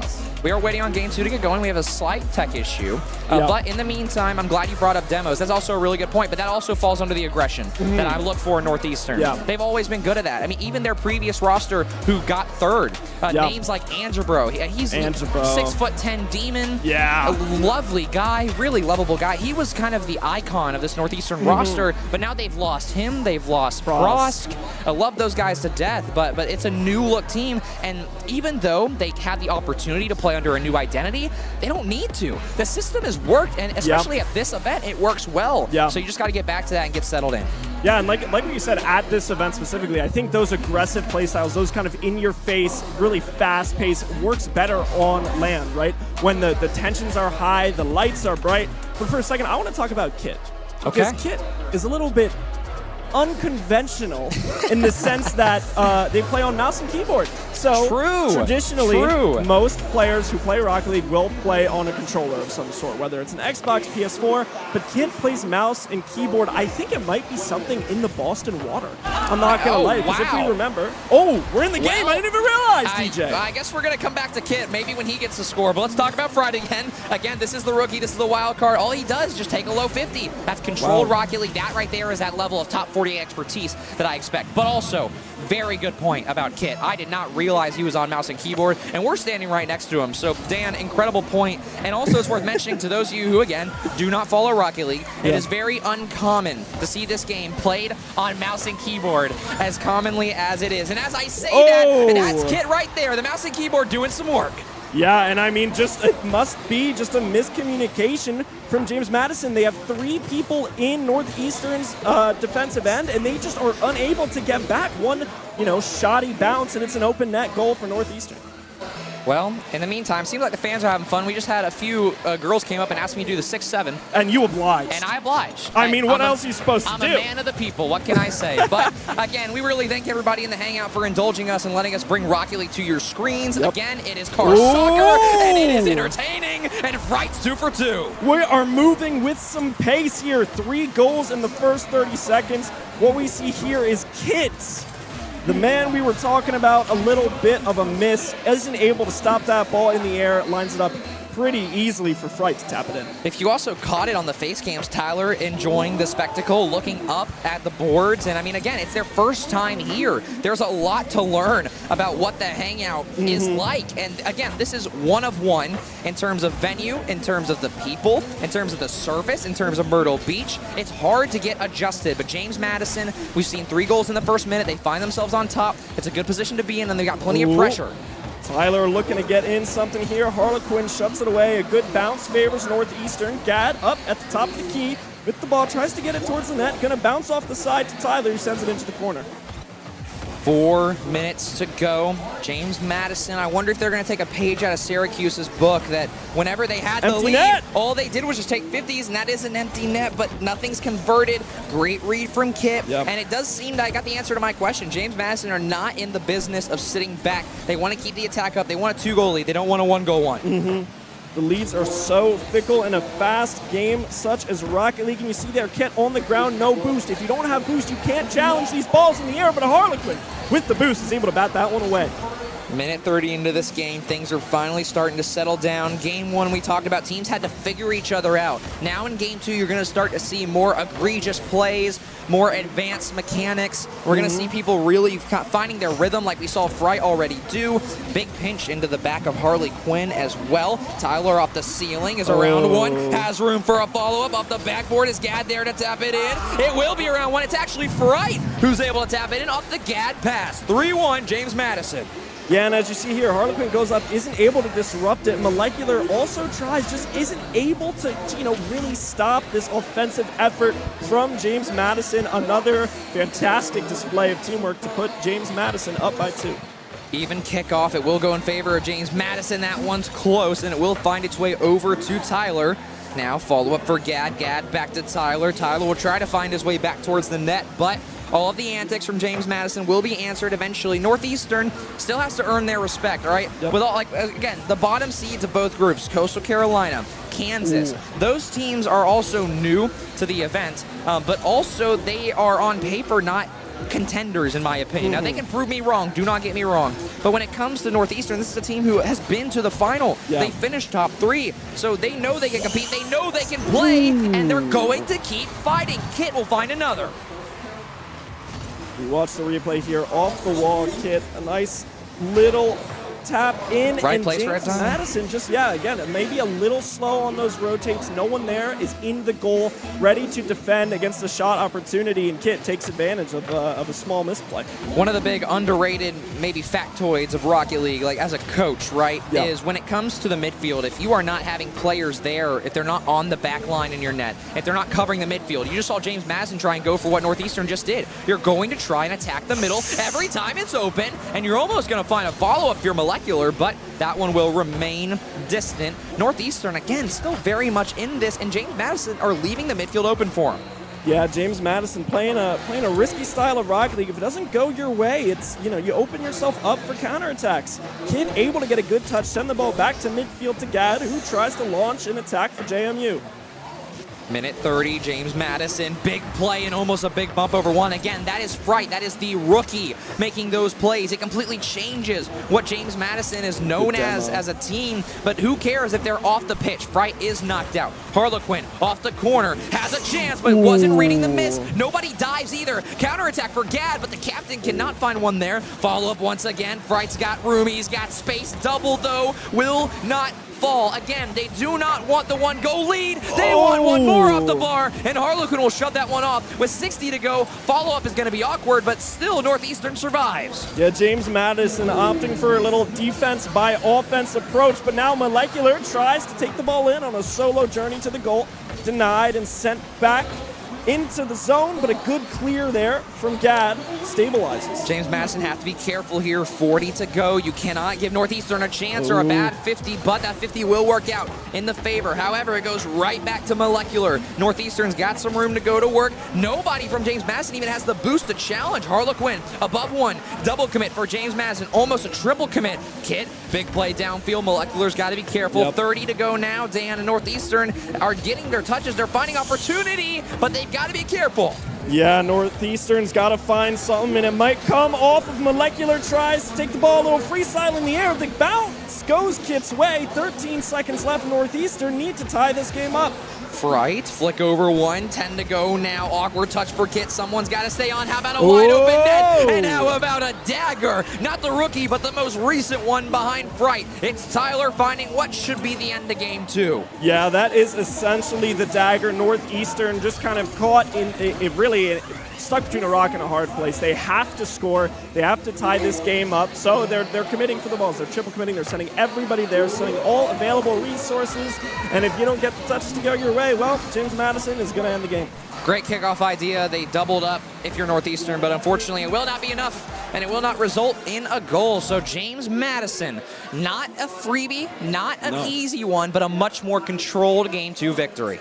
Yeah, aside from kind of that crazy flurry of action at the beginning, I was really impressed with James Madison's ability to just kind of keep control of the ball, right? Time of possession, it's a big thing. If you can just control the ball, limit those counterattacks, limit your mistakes. If you're the better team, 9 times out of 10, you're going to win. And again, on paper, James Madison quite literally is the better team. And again, we look at Tyler, he's enjoying the show, enjoying his spectacle. Look at the shades, and again, man. Fright is going to do what Fright does best. What's really funny is that Fright is the rookie, but he looks the oldest. Yeah. I mean, Fright looks like he's got a 401k and a mortgage, but regardless, those shades are shining out a lot. And a lot of the lights that are here in the hangout, like, don't get me wrong, I'm glad that as casters, when you look at us, we look good in the light. Yeah. But the light is on the players' faces, and this is the main stage. So everything is pointed in the middle of this venue, and it's hard as a Rocket League player when you're getting blinded on one side of the monitor, trying to focus on the next. But James Madison remains shining through the lights. They're surviving. Again, it's their first time at Boost on the Beach, but they're playing it like veterans. 2-0 against Northeastern right now.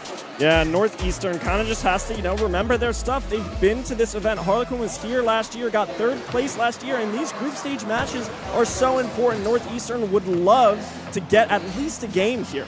Well, without further ado, it could have started right there, but that one is going to be pinched away. Northeastern, we talked about it between Game 1 and Game 2. They have to be the ones who are going to punch first. You've got to swing and then ask questions. You cannot sit here with 0 boost and try and flick over one. It won't work. It's too easy for James Madison, who've got room, have plenty of boost, plenty of willpower to work around a few, but James Madison was not ready for the follow-up. 30 seconds in, maybe we actually go a minute without some crazy early goals, but I don't want to jinx it just yet, Dan. Yeah, I mean, it would be a first given this series. A shot on net, batted away by Harlequin, but we look, Harlequin, Molecular, both with 0 boost. JMU is looking really healthy, and the we lost our spectator. Well, the players are still going to go, so we're going to hop back in the lobby very soon, but we do welcome you back to our lovely faces. We cannot see the game, so we're just going to act like that things are going normal. I'm trying to read the game off the play, and it looks like Northeastern just scored. I don't know for sure, I believe you're right. Judging based off of the facial reactions, get some face bumps. Oh, we're back. James Madison actually scored, and it looked like it was a Tyler goal off an open net, off a bump play. That's about as standard as we'd expect. Yep. James Madison, again, sorry for the technical difficulties, but we're a minute in. James Madison, I did jinx it. They did score within a minute, and they get the lead. Nice. Castle curse.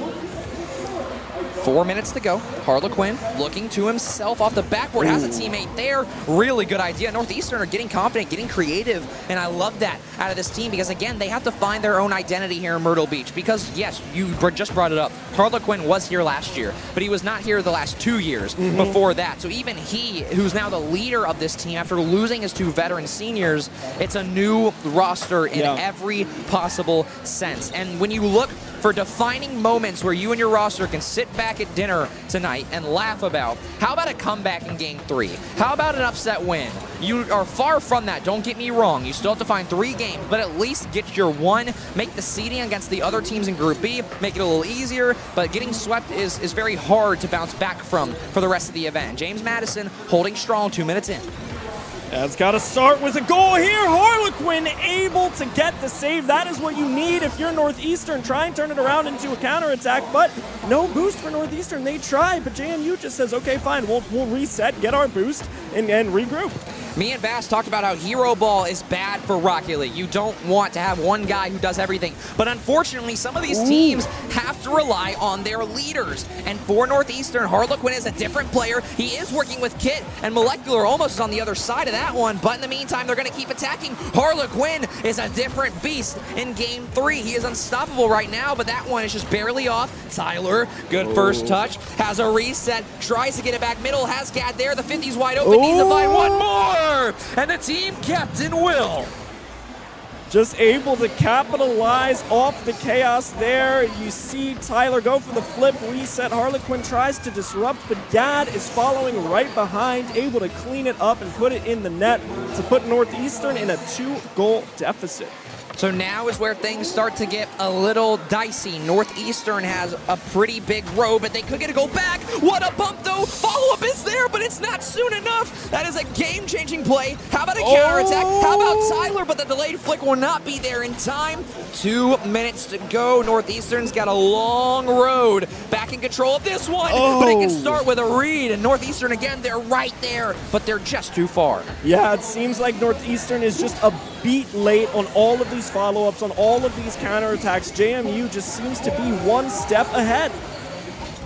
A minute 40 now. Harlequin will look middle, has a teammate, does the fake, and it does work, but it's not quick enough.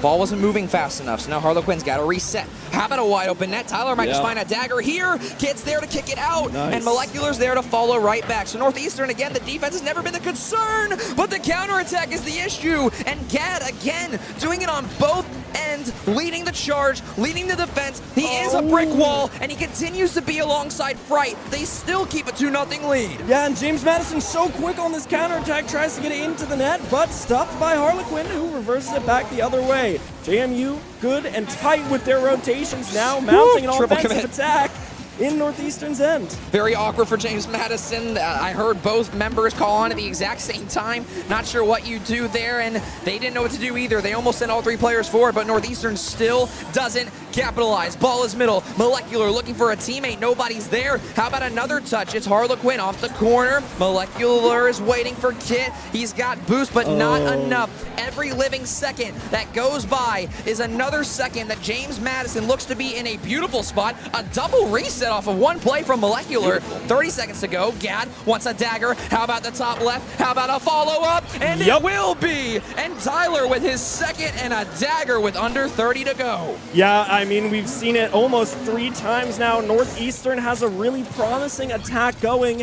and then there's just one slip up. One person isn't exactly where they're supposed to be. Tyler, Fright, and Gad are always going to be able to capitalize and put it in the back of your net.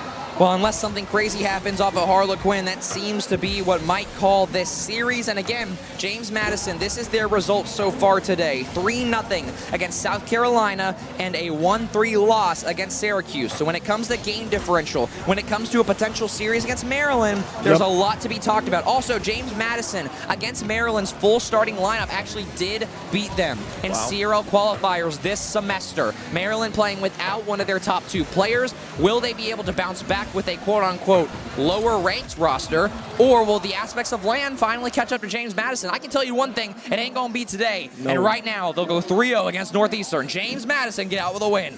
Yeah, James Madison were looking good. Northeastern, they had moments. They had a lot of plays where you went, oh, wait, maybe there's some here, but unfortunately unable to really snap all the pieces together there. And against a team like James Madison, who's always going to be able to capitalize, tough. Well, while we're waiting, we're going to give the stats a second. And while we do, I do want to make some other side points. James Madison, again, still has to play Maryland, but they've played all of their hardest matchups outside of that. Yep. They handled South Carolina, handled Northeastern, that's 6-0 combined, and then lost to Syracuse in a close series. So James Madison in a pretty beautiful spot. Yeah. Whereas Northeastern, I believe, still has to play Syracuse, Yep. still has to play South Carolina. They did play Maryland. That did not go well, unfortunately. And all of that, and we haven't even gotten through Group A. Oh, my God. I mean, we're settling all in. of this beautiful Rocket League, and we're not even done with the first half. We are just blessed. What a great day this is, and will continue to be. Well, on that note, I hope the stats are ready. I'm going to hope that our lovely Mr. Producer Ian maybe has the stats ready to go. We're going to see in just a few seconds if they are ready to go. It seems like we're going to give it just an extra minute. So in the meantime, we're going to keep yapping. Yep. And what I also will throw on is that if you are here in the Hangout, we have some wonderful sponsors who have taken the time out of their busy schedules to be here. The Space Force and Rally Cry have partnered up together. They have a table upstairs. They're giving away all sorts of goodies. They are an incredible group of people who have been supporting the collegiate esports scene over the years and years that we've been trying to continue to make events like this happen. Also, again, huge thank you to Visit Myrtle Beach, your school in Syracuse, for putting this event on. We are very thankful for all those schools, and I'm going to do another stat check. Maybe now we have the stats ready. Stat check, I hope. stat There check. we go. Now let's talk about it. So no shocker, James Madison does not have a hero ball player. They have a consistent leader in Gad, but Gad never has to be the best player on the field, and 3 goals for all 3. Yeah, and I mean, you do love to see that. It's just a marker of a team that's playing well and playing together. Look at the saves and shots, too. 7-6-5 for saves, 8-9-7 for shots. Everybody is doing everything. And when you're moving right, when you're moving together, that's exactly what you want to see. And on Northeastern, it's a troubling story because for Harlequin, he's supposed to be, I think, the spearhead, but also Kit played his role fairly well. So now we know to Northeastern. We haven't got to watch a lot of tape on these guys. It seems that Harlequin has to be the defender, has to be the most consistent body in the back, but Kit was moving pretty well. I will not lie. He looked good on his end. Yeah, I was really impressed with Kit and Molecular, and again, there were so many plays where it seemed like they were just a beat off. So if they can shore up some of that timing, shore up some of that teamwork, it just comes with time. It just comes with experience playing together. It can be hard. A brand new team, you come in here, the lights are bright, the hangout's loud and amazing. It can be hard, though, to really be precise in the timing. Well, and you can see how these goals were scored in the replay. James Madison's were definitely a little bit easier in terms of the opportunity, whereas Northeastern had to work a little bit harder. Granted, this was a great play from Kit. It wasn't a beautiful shot. It wasn't a ripper of a shot, but finds the back of the net. Tyler then, continues to place the ball where it needs to be, but Harlequin, my gosh, that was probably beautiful. save of the day That thus was- far. yep. We're about 3 matches into stream now, and that was incredible. Big save there on the goal line as well.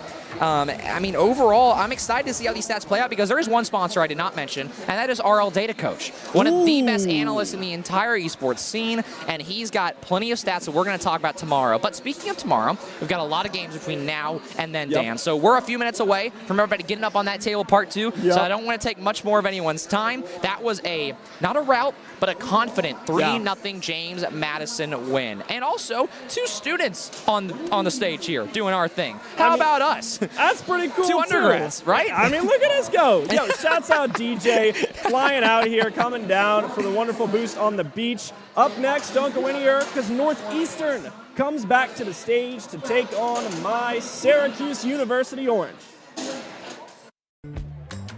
So what brings you to Myrtle Beach? He finally got her big promotion. He finally gets to enjoy his retirement. Look, we had to get our big guy out here before a special day. We had to get this little guy out here for his special day. When you want to go to the beach, any reason is a good reason. We came here just for the show. We come here every year just for this view. Myrtle Beach, South Carolina. The beach for any reason, any season. What brings you to the beach? Visit myrtlebeach.com. Hi, what brings you to Myrtle Beach? I just needed to disconnect. We just needed to reconnect. We're celebrating 30 years together to the day. We're celebrating 30 days together today. When you want to go to the beach, any reason is a good reason. It's our first trip without the kids. It's our first trip as a family. Myrtle Beach, South Carolina. The beach for any reason, any season. What brings you to the beach? Visit myrtlebeach.com. Something magical happens when a place becomes your place. It doesn't take long to realize this is exactly where you're meant to be. Myrtle Beach, South Carolina. The beach is where you shine when you dine, and the moment takes over. It doesn't take long to realize this is exactly where you're meant to be. You belong at the beach. Myrtle Beach, South Carolina. The beach is where you find your perfect harmony. It doesn't take long to realize this is exactly where you're meant to be. You belong at the beach. Myrtle Beach, South Carolina.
welcome to South Carolina. We're still here at Boost on the Beach. We've got a different matchup that you may have seen on your screen. It's the James Madison Dukes taking on Coastal Carolina. And right now in that group stage, the Coastal Carolina sitting towards the bottom at 0-3.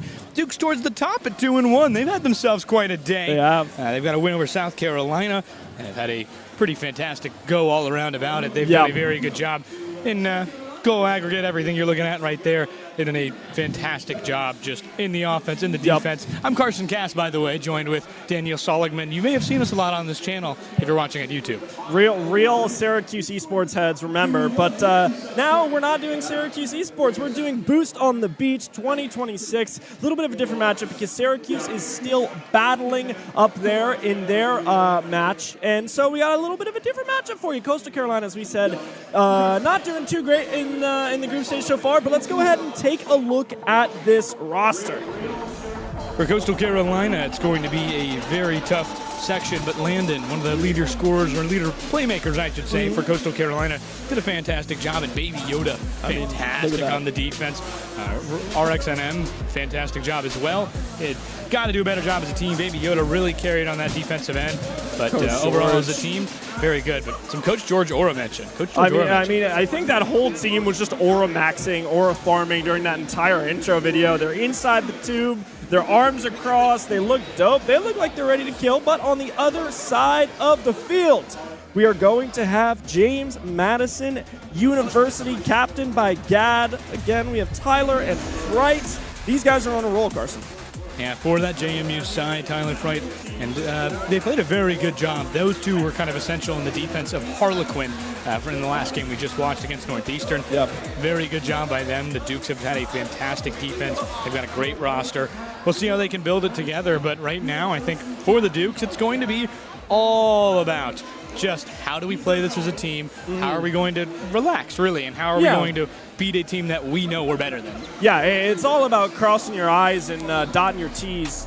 No, crossing your T's and dotting your I's at this point here. You know, as we kind of wind down towards the end of Group A, all these teams are looking forward to their final matches, maybe grabbing some food, hanging out, enjoying the hot sun in Myrtle Beach. But we're getting the okay now. Carson, seems like we're booting into the lobby. Yes, it's Chanticleer's Dukes on that side. Gad for JMU.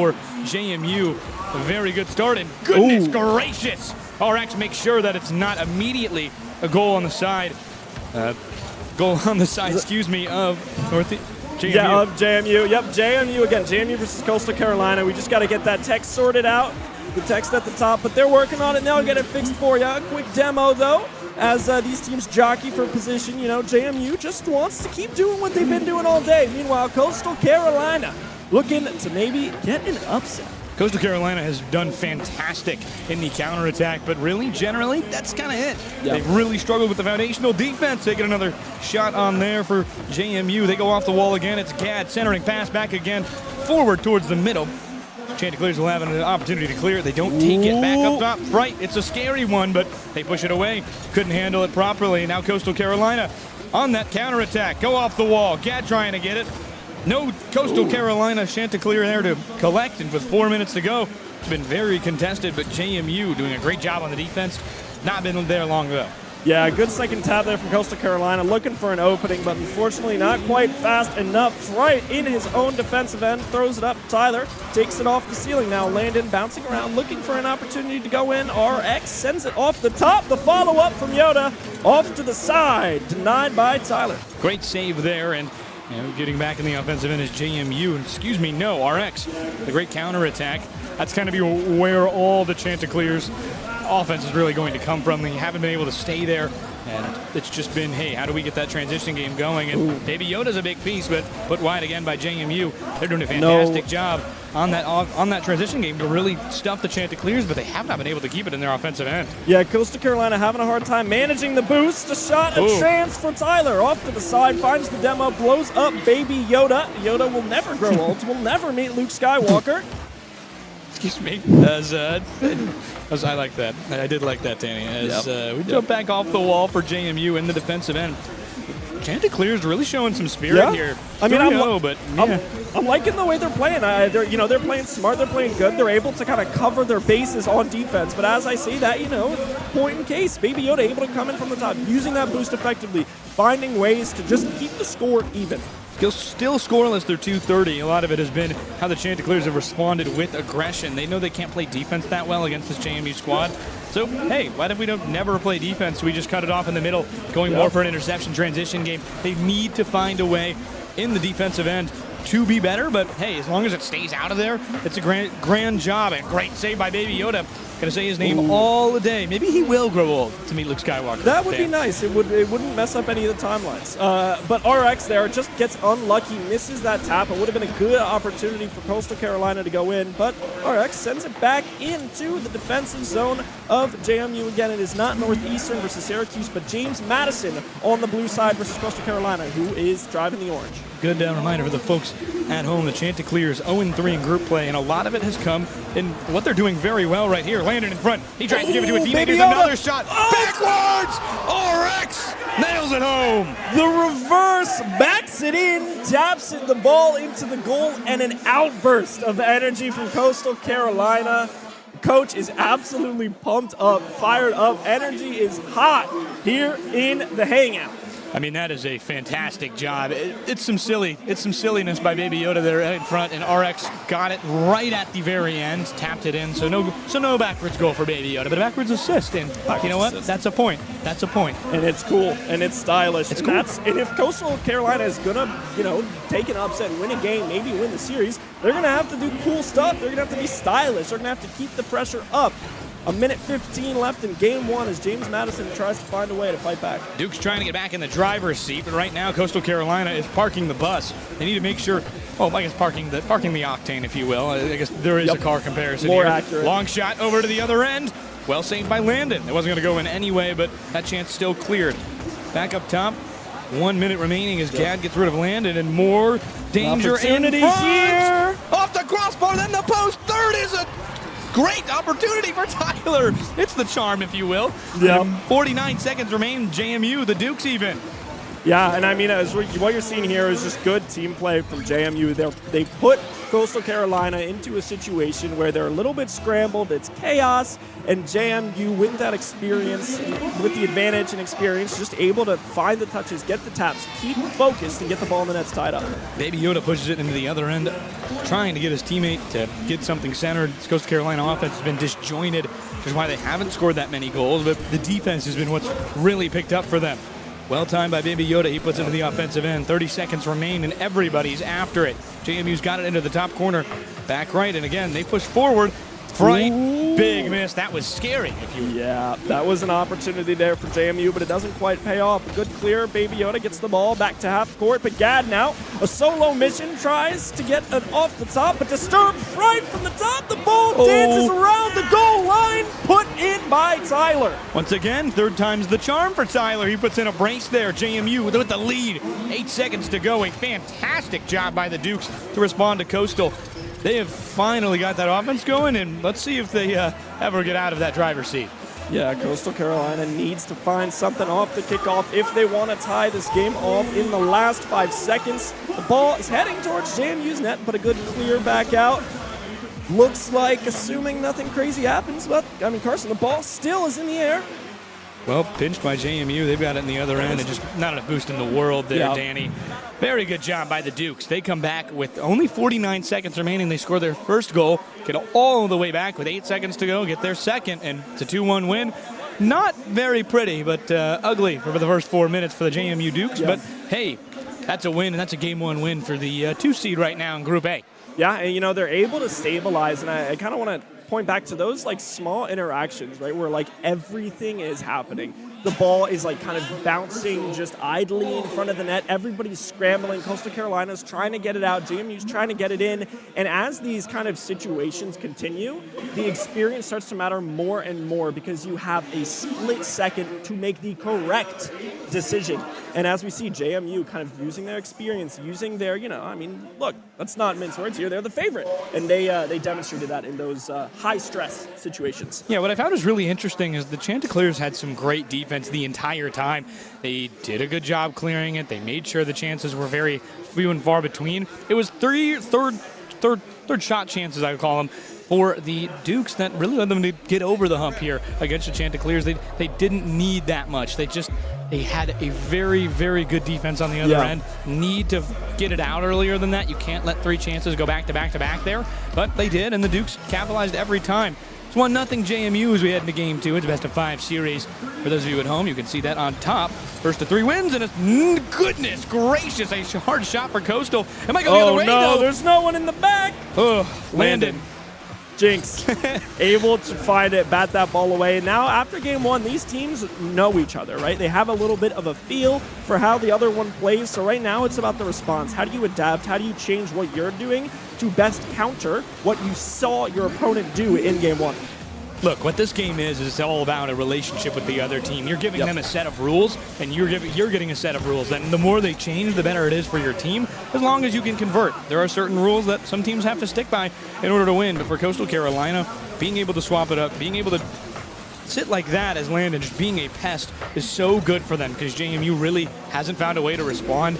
Can't get it going on the offensive end for them. And Coastal, great shots all around, great chances, has just been really slow on the offensive end getting there. They've been great when they've had it, but just that's a great job by JMU, and something that Coastal Carolina struggled with all day is getting into the offensive end. I think JMU is playing very well together, able to kind of play off of their teammates, and not only play off of their teammates' successes, but play off of their missteps too. We saw the demo that came in about 15-20 seconds ago. Fright was able, or I think it was Tyler, to halt that counterattack in its tracks, and we see right there, Tyler again with another great save.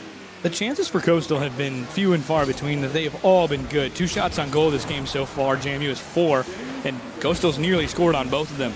Had to be a lot of good defense from the Dukes in a weird position. They play differently, and for Coastal, that's worked in their favor. But here comes Gad. So good all day. Back in front, dribbles going off the back. In front, it's a stuff from RX. Keeps that from going in, but the chances continue. No, excuse me. JMU kicks it out of their zone and trying to get it back, but now Coastal with possession. Sort of possession, admit. Both teams opting to just take a reset, get boost, and go back in towards the ball. Again, 2 minutes into Game 2, 0-0 RX with a nice hit towards the goal. The ball now floating in the air, waiting for Coastal Carolina to try and see if something can be created, but strong defense from JMU halts them in their tracks. Gad puts it away, back up top. That is a very big shot that RX was not ready for. Just in danger in front. Fright able to get put wide by a Coastal member. Good deep there in front from Landon, but really have to stop this JMU squad from getting these repeated chances. It's been a struggle to keep boost for Coastal after those first few shots. Their rotations have not found a way to get boost into those cars, and it's been a very difficult job for them. But they're on the offense again. RX with a great hezzy back pinch. Here comes a teammate. It's Landon in front. Tries to squeeze for Baby Yoda. They're too far to the right, though. Yeah, and JMU just so on point with their rotations. Nothing is getting past them. They're able to turn these defensive opportunities into counterattacks. We see there a little bit of trade. 2v2 for the time being. Both teams opting to just kind of take it slow. Another one. Again. Go back and forth, why don't we? Those who are on ball cam suffer sometimes, and that was it there. Neither of them saw each other. As 150 remaining into this half. Still scoreless, very reminiscent of the first one. Coastal scored about here in the last one. JMU found some at the end. Off the corner. Dangerous spot for Coastal. Gad too far, but here comes a second chance. Can't get there in time. It's put wide to the left side. A minute 35 remain. Yeah, no boost. Looking a little bit dire for Coastal. They can get the ball down into JMU's end, but what are they going to be able to find off of it? Nothing, because they don't have the boost, Garson. Baby Yoda does, and he's able to keep it in the offensive end. Has to do a lot of work here alone. Able to tap Gad out of the way. And possession retained for Carolina for the time being as JMU able to push it wide again. RX no boost. Gets demoed in front. Open net, but just not enough time for JMU, who has been barely scraping by on these defensive chances, but the same thing goes for Coastal on their head. A double commit. It still works out in the offensive zone. They have an odd man advantage. Right, a little bit low on boost here. An opportunity for Coastal Carolina if they can get control of the ball again towards the net. Tyler now taking it on a solo journey, flips it up over the head of Coastal Carolina. An open net for Tyler, able to take it a solo mission. 2 seconds removed from their game 1 first goal. It's 2 seconds later, crunch time, the Dukes come up big. RX can't do anything, makes a late save. It's like a penalty in soccer. You just got to dive. He dove, and JMU got it past them. 1-0 Dukes in game 2, now under threat for Coastal Carolina. Yeah, got to find something. 40 seconds left. Coastal Carolina's got to find a way to convert these clears, these ideas of a counterattack into something tangible. Yeah, on that other end, 33 seconds remain. Coastal has some chances here. Baby Yoda centers it. Landon going inside. Landon scores. An outburst from the crew over at Coastal Carolina. Tied it up with 30 seconds left in game 1. If I'm JMU here, I'm getting a little scared, Carson. Did we ever mention it's St. Patrick's Day? Happy St. Patrick's Day. Some good luck there for the Coastal Carolina squad. I am not wearing green. You, however, are wearing green. Please don't pinch me. I will drop the iPad. 25 seconds remaining. 1-1 tie, JMU Coastal. This game is back on for the Chanticleers. They found their way in. And really, this team has hung on to a JMU squad who's sitting second in Group A for a reason. Yeah. 10 seconds left. Looking for an opportunity is JMU. Fright with the shot off the side. Tries to get the double bounce, but the teammate Gad come in just off the top cross. We have overtime in game 2 as this one's going to draw on a bit longer. JMU and Coastal, they've done a great job, but off the face-off, chaos tends to happen. Baby Yoda! Coastal wins it! 2-1! Goodness gracious golly! Well, wow. I just watched Baby Yoda stand up out of his chair, stare at a player from GMU, and scream in his face, "This is LAN, Carson!" This is LAN indeed, and Coastal Carolina, I believe, gets their first game win of the afternoon. It's literally, my watch doesn't work. I don't know why. I just looked at it, but good try. Good try. It's a very early day, and they are hyped up as the end of this Group A play draws. Goodness, that is such a good opportunity. Baby Yoda with a huge goal. Oh, look at the smile. Look at the smirks. The boys from Coastal Carolina are feeling good as we head into game 3. I look to my right, I see smiles and I see claps and happiness. I look to my left, and I just see silence from JMU. There's a little smirk there, but I think they're starting to feel the pressure. How much momentum do you need here on St. Patrick's Day? Because you could use some good luck, and Chanticleers really got it with that first goal. And that just kind of opened open wide, and they just took a great shot right down the middle, Main Street. Nobody had boost in time. It was well orchestrated. But let me tell you, Baby Yoda off the face-off, that is a fantastic shot. That is a difficult spot to make one. Yeah, and as you said, right, chaos happens off the face-off, and it's in those chaotic moments where if you're Coastal Carolina, you have to take advantage of, because JMU in a vacuum are better than you. Right? No one's going to dispute that. The guys over at Coastal Carolina probably aren't even going to dispute that, but it's about taking advantage of those moments where everything's falling apart and finding the way. When there's a will, Carson, there's a way. For the Dukes, it's going to be a way to try and get that 1 seed where you do get a tournament bye tomorrow on Sunday, and it's going to be very difficult for them at this point if they're going to let Coastal back into this one like that. They have been phenomenal, but for Coastal, it's just about finding some pride here. They are not eligible for anything but higher tournament seeding. Back in front, Landon, great interception. JMU cannot keep up in the transition game, and maybe this is just one of those games where it's a perfect match for Coastal. Yeah, and I mean, it just seems like neither Tyler or Fright recognize the urgency of the situation. Landon was flying in over the top, trying to put that ball in, and you have 2 people from JMU just kind of sitting at the floor, twiddling their thumbs, waiting for the ball to come to them. This is the second goal, and we are in game 3. The second goal that has not come with a minute or less left to go. Fantastic job by Coastal. They possessed both goals before a minute. JMU has scored all of theirs under a minute to go. They need to find a way to get it going early, and this could be it. Coastal, maybe a coffin slammer for JMU. They haven't scored more than 1 goal, and Baby Yoda just dunked. Baby Yoda dunked on them and then leaned over and screamed in their faces again. It's Carson, how do you stop this momentum train from just steaming all over your face? For 4 minutes and 15 seconds to go, and I don't really know much of anything that JMU can do, because what the difficulty is getting the ball out of the zone. Coastal knows that they struggle a bit on that defensive side, and here it is again. RX intercepted at the middle. If Gad had missed that, it would have been 3-0. Baby Yoda at the midfield, fighting Gad. A 50-50 ball, shot high up in the air, picked back up by Fright. Zero Boost trying to find a way for this ball to go and be buried in the back of the net. Gad now scoops it up from the left, but met by Landon, met by RX. Coastal just have an extra guy.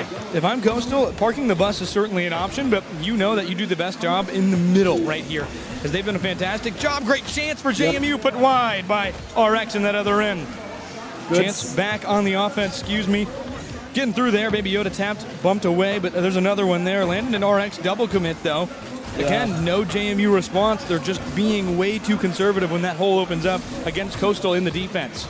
Tyler now down to Gad, right up in the air. A good shot, a good pass, and a good finish. JMU, that's what you want to see. Now there's a scare. Coastal really struggling when they are kind of taken over in that counterattack. They only have counterattack. So what they do is they let it go the other way, and then they find them right in the middle, Once it gets past the middle, it feels like it's a JMU Duke's goal every time. Coastal's been so efficient at making sure it doesn't get there, but when it does, it's been a goal just every time. 3 minutes, 15 seconds remaining, and we are at close to a standstill here in terms of defense, but can they find it on the offensive side? More than just one goal for the Dukes. Yeah, good demo there from Baby Yoda, giving his team an opportunity to back up, get the boost, recompose themselves, and be ready to make this defensive stand. That was a great job by RX to just get rid of some time. Now JMU with only one on, and RX beats him. That's exactly what you're hoping for Coastal. Get those one-on-ones and to win those one-on-ones. In front of the net, Gad centering over to the right side. Another center, Tyler going for it. They got it, Fright. Goodness gracious, another one. He's got a brace, and JMU has tied it. Yeah, and I mean, that's just brilliant team play. All of these members of JMU are playing together. They're looking not to score, but to put the ball in a good spot for their teammates to either further the play or score themselves, right? They're not playing selfish Rocket League. They're playing together. They're playing as a team, and that's JMU's ticket to stabilize. I mean, it's fantastic on the offensive end right now for JMU. They figured it out with Coastal fighting right back. Baby Yoda nearly their second goal. As 2 minutes and 25 remain, we've got more goals than we've had in any game so far this series. Tied at 1, JMU and Coastal. Tyler trying to clear out after another Coastal shot, trying to center, and they are out of it finally, but Coastal has opportunity right at the middle. This is where they struggle off the wall. There's going to be nobody there for JMU, despite an opening against Coastal. Yeah, good clear there from RX. Get the ball back into the defensive end of JMU. Looking for a little bit of a counterattack, looking for an opportunity, but Boost is running low. If you're going to find something, it has to be now. JMU taking advantage of the counter. Landon, the only one there, picks up the Boost, going to try and get this ball out of his own team's end. A lot of delay there, but Baby Yoda going for a far chance, intercepted by Gad. Now it's a one-on-one up and top. RX won't have to do much of anything. Teammates will reinforce. They wait patiently, which has been the name of the game for Coastal, is that very patient. Okay, let's go right now. Yep. And they've done a good job together, but how can they find it as a team in the defensive end is really what the answer is after a few shots. It's been one or two before JMU's gotten it every time. And on the third opportunity, JMU gets their third goal. Gad finally finds the net. Yeah, you see right there, JMU just increasing the pressure slowly, bit by bit, little by little, all until, look on the right side, no one on Coastal has boost. They can't challenge these aerial attacks if they don't have boost. JMU is just consistently applying pressure, and it's netting them big. 3 straight goals for the Dukes. Momentum completely shifted in the other end. And on the face-off, they're hoping for some more luck, but for Coastal, it's going to have to be one of those great chances, and a great demo by Fright as we jump on board right immediately away. Landon and RX have to go into that corner. They're almost out of boost again if you're RX, but so much used by Coastal compared to JMU. The efficiency not too high for the Chanticleers. Yeah, and if you're losing that boost battle 8 times out of 10, you will lose that remaining game. 1 minute left here as Coastal Carolina looks to even it up. Trying to find it once more. They've had a few last-second goals here for JMU, but can Coastal find one? Saw one in overtime in Game 2. Now they are now even, but as we head down to the wire in Game 3, dwindling chances now for Coastal Carolina. Baby Yoda taps it in the air. 50-50 goes his way. Back in front, center, but Fright keeps it away. 30 seconds now, and now it's in the offensive end with a one-on-one. Nobody's got any boost. They've got to fight for it, and Fright just doesn't use it correctly. Yeah, that's a great tap from Landon, keeping his team alive in this. A shot in off the corner, and now it's Coastal who have the opportunity to maybe get in the driver's seat, but no, it's Gad in the air, met by Landon. 10 seconds left. The clock is ticking down. Coastal have to find something. Driving in. Off the wall, back 3 seconds. JMU gonna just keep it down. Yeah. And I mean, what we saw there was just an amazing job from JMU at like taking a breath, right, and calming down and saying, okay, look, they just got a few fast ones on us. They're cooking. We just need to relax.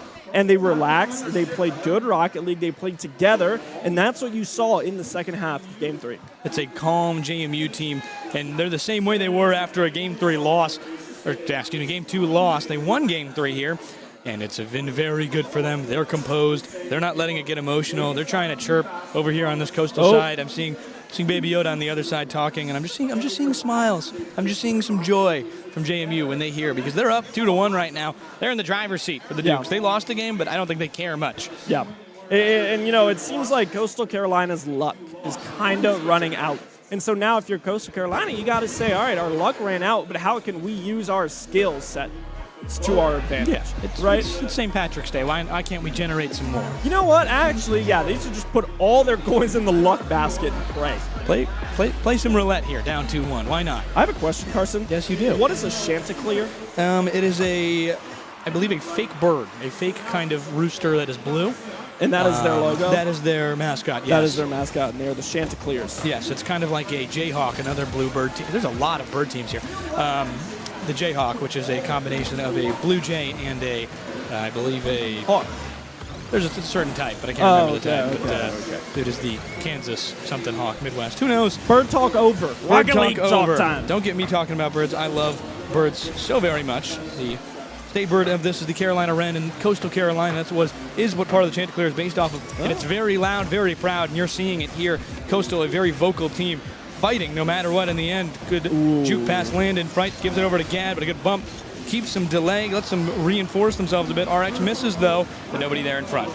Yeah, both people there from JMU trying to play a little bit of a solo ball, trying to get that crazy pinch that will send the ball into the net. But as we've seen, the recipe for success for JMU is to play strong, play together, and just play your strengths. 2 demos quickly for Coastal. That's been their strength. It's weirdly physical for Coastal Carolina. When they do, it goes well, but it doesn't. RX with a save at the line. 350 though. Tyler, shot up top. A good bump, but he hits the crossbar.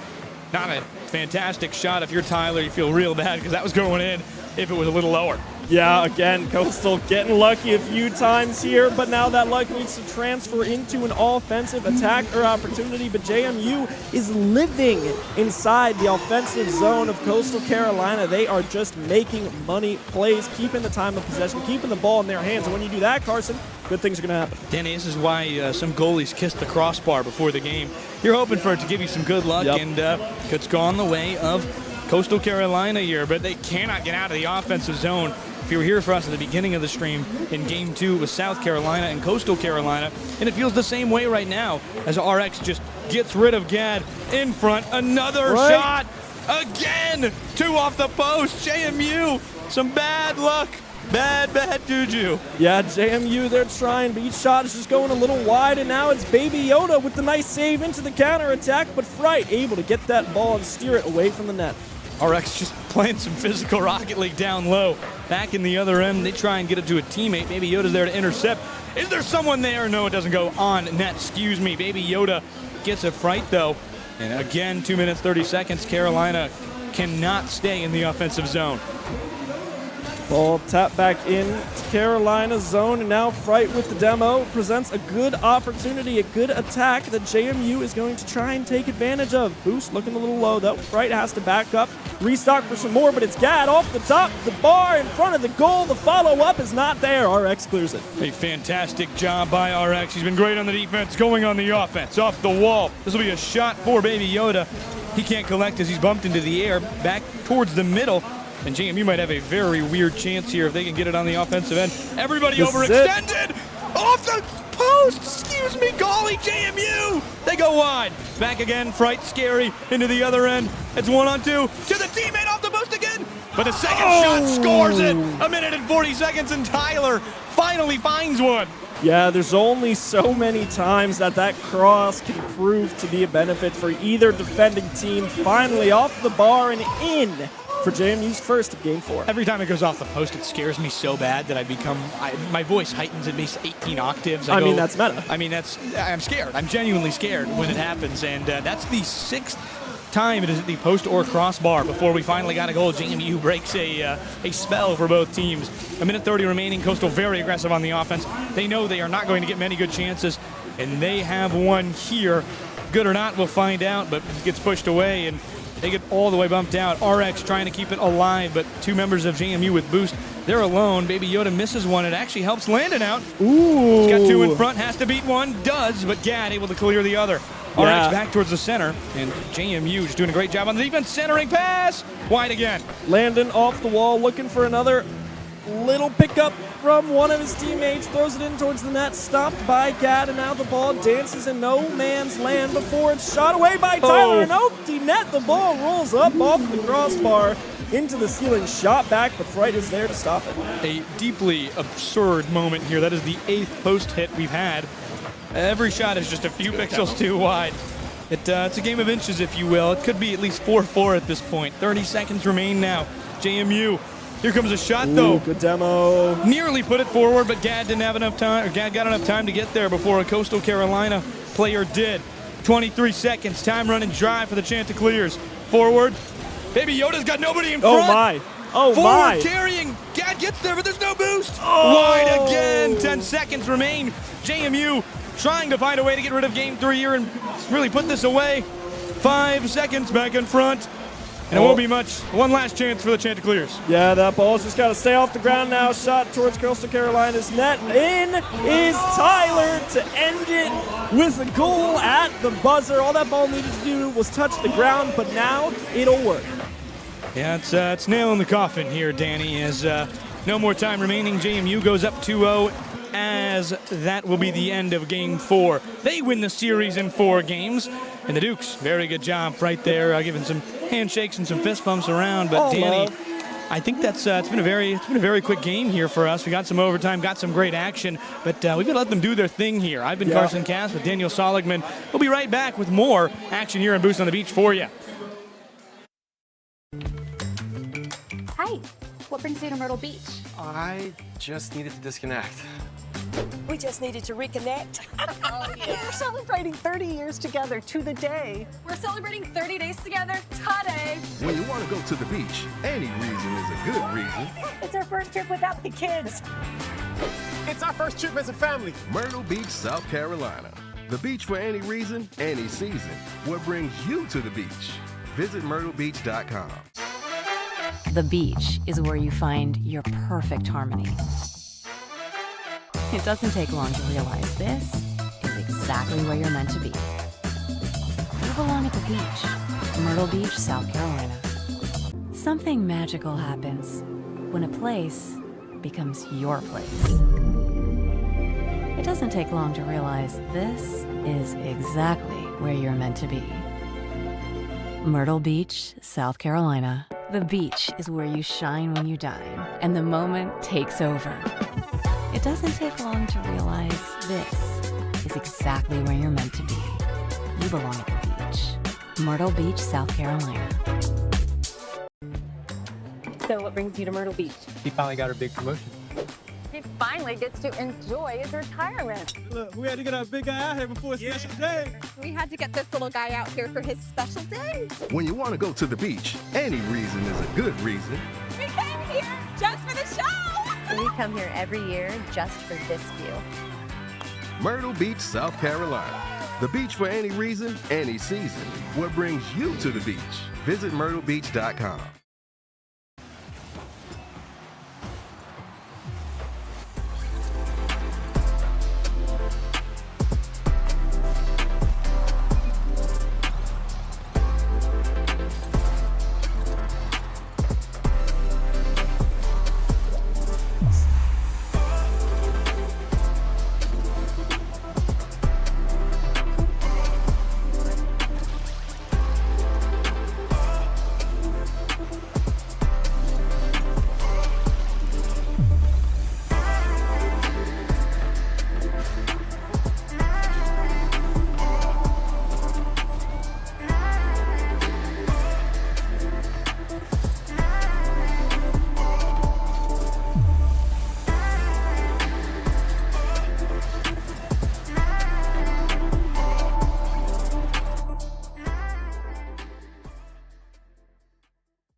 everybody, and welcome back to Boost on the Beach. My name is Oliver Bastion, alongside by Bepic, and we are here now with the conclusion of Group B, as we get into Group A here, and you can hear the crowd is getting ready for the match on deck. Bepic, we have got UTK versus ETSU on the deck, man, and I am excited for this one. Oh, this is going to be a good one. These two matched up in CRL qualifier number 1, and for those that don't know, the University of Tennessee, very much a club program. You wouldn't know that from the support that they're getting here at Boost on the Beach, but they don't get much funding, much support at all from the school. They are here because they love the game, and they still compete in the CRL, and they beat ETSU in that first qualifier. This is very much a varsity program at ETSU. They've got the staff, they've got the scholarship, they've got the facility, so this is very much a David versus Goliath, club versus varsity, big school, small school matchup that we want on land. We are very excited for this one. Again, this is the top 2 seeds here of the group, so theoretically, this is kind of to take that number 1 position and move into playoffs tomorrow. Before we do get into that, I do want to do a quick little conclusion to Group B. That was the original group that we started on the day. These are the standings here so far. Syracuse, 4-0. They are almost guaranteed that number 1 spot. Obviously, things could technically change, but they're taking it, as well as now James Madison and University of Maryland hunting for that second one. Right now, James Madison has played 4 games. They're 4. They are the number 2 seed. But again, with Maryland still having another 2 games to play, that could obviously change. Yeah, and Maryland was kind of taking it to South Carolina when you and I walked down here to the main stage. They're up on the side stage right now, and it was a dominant Game 1 win for Maryland, and those boys know how to win on land. This is like Waiter's second home. He just performs well at the hangout. I don't know what it is about this place. He's not a normal starter in this lineup. He's subbing in for Cozy P, but man, Maryland know how to compete on land. Yeah, they are Lanimals themselves, and speaking of which, I know you guys can hear all of it. This UTK crowd is not just like excited. There's 55,000 of them at this point here. Like legitimately, the entire upper rafters is full of UTK players, or UTK, I guess, sort of students. I don't know if they're like a part of the club. I don't know what they are. All I know is they are here to support in literal full orange suits. They've got their banners ready. This team is ready to get supported here today, but we also got to talk about their opponents on the other side here, because this is the rest of Group B. Obviously, ETSU, East Tennessee State University is here, but Florida Southern College, University of Texas at Dallas, UNCC, that's University of North Carolina at Charlotte, and University of Kansas are also competing at this competition. The thing about this group is that it is wide open. All 6 of these teams could peak and win this group.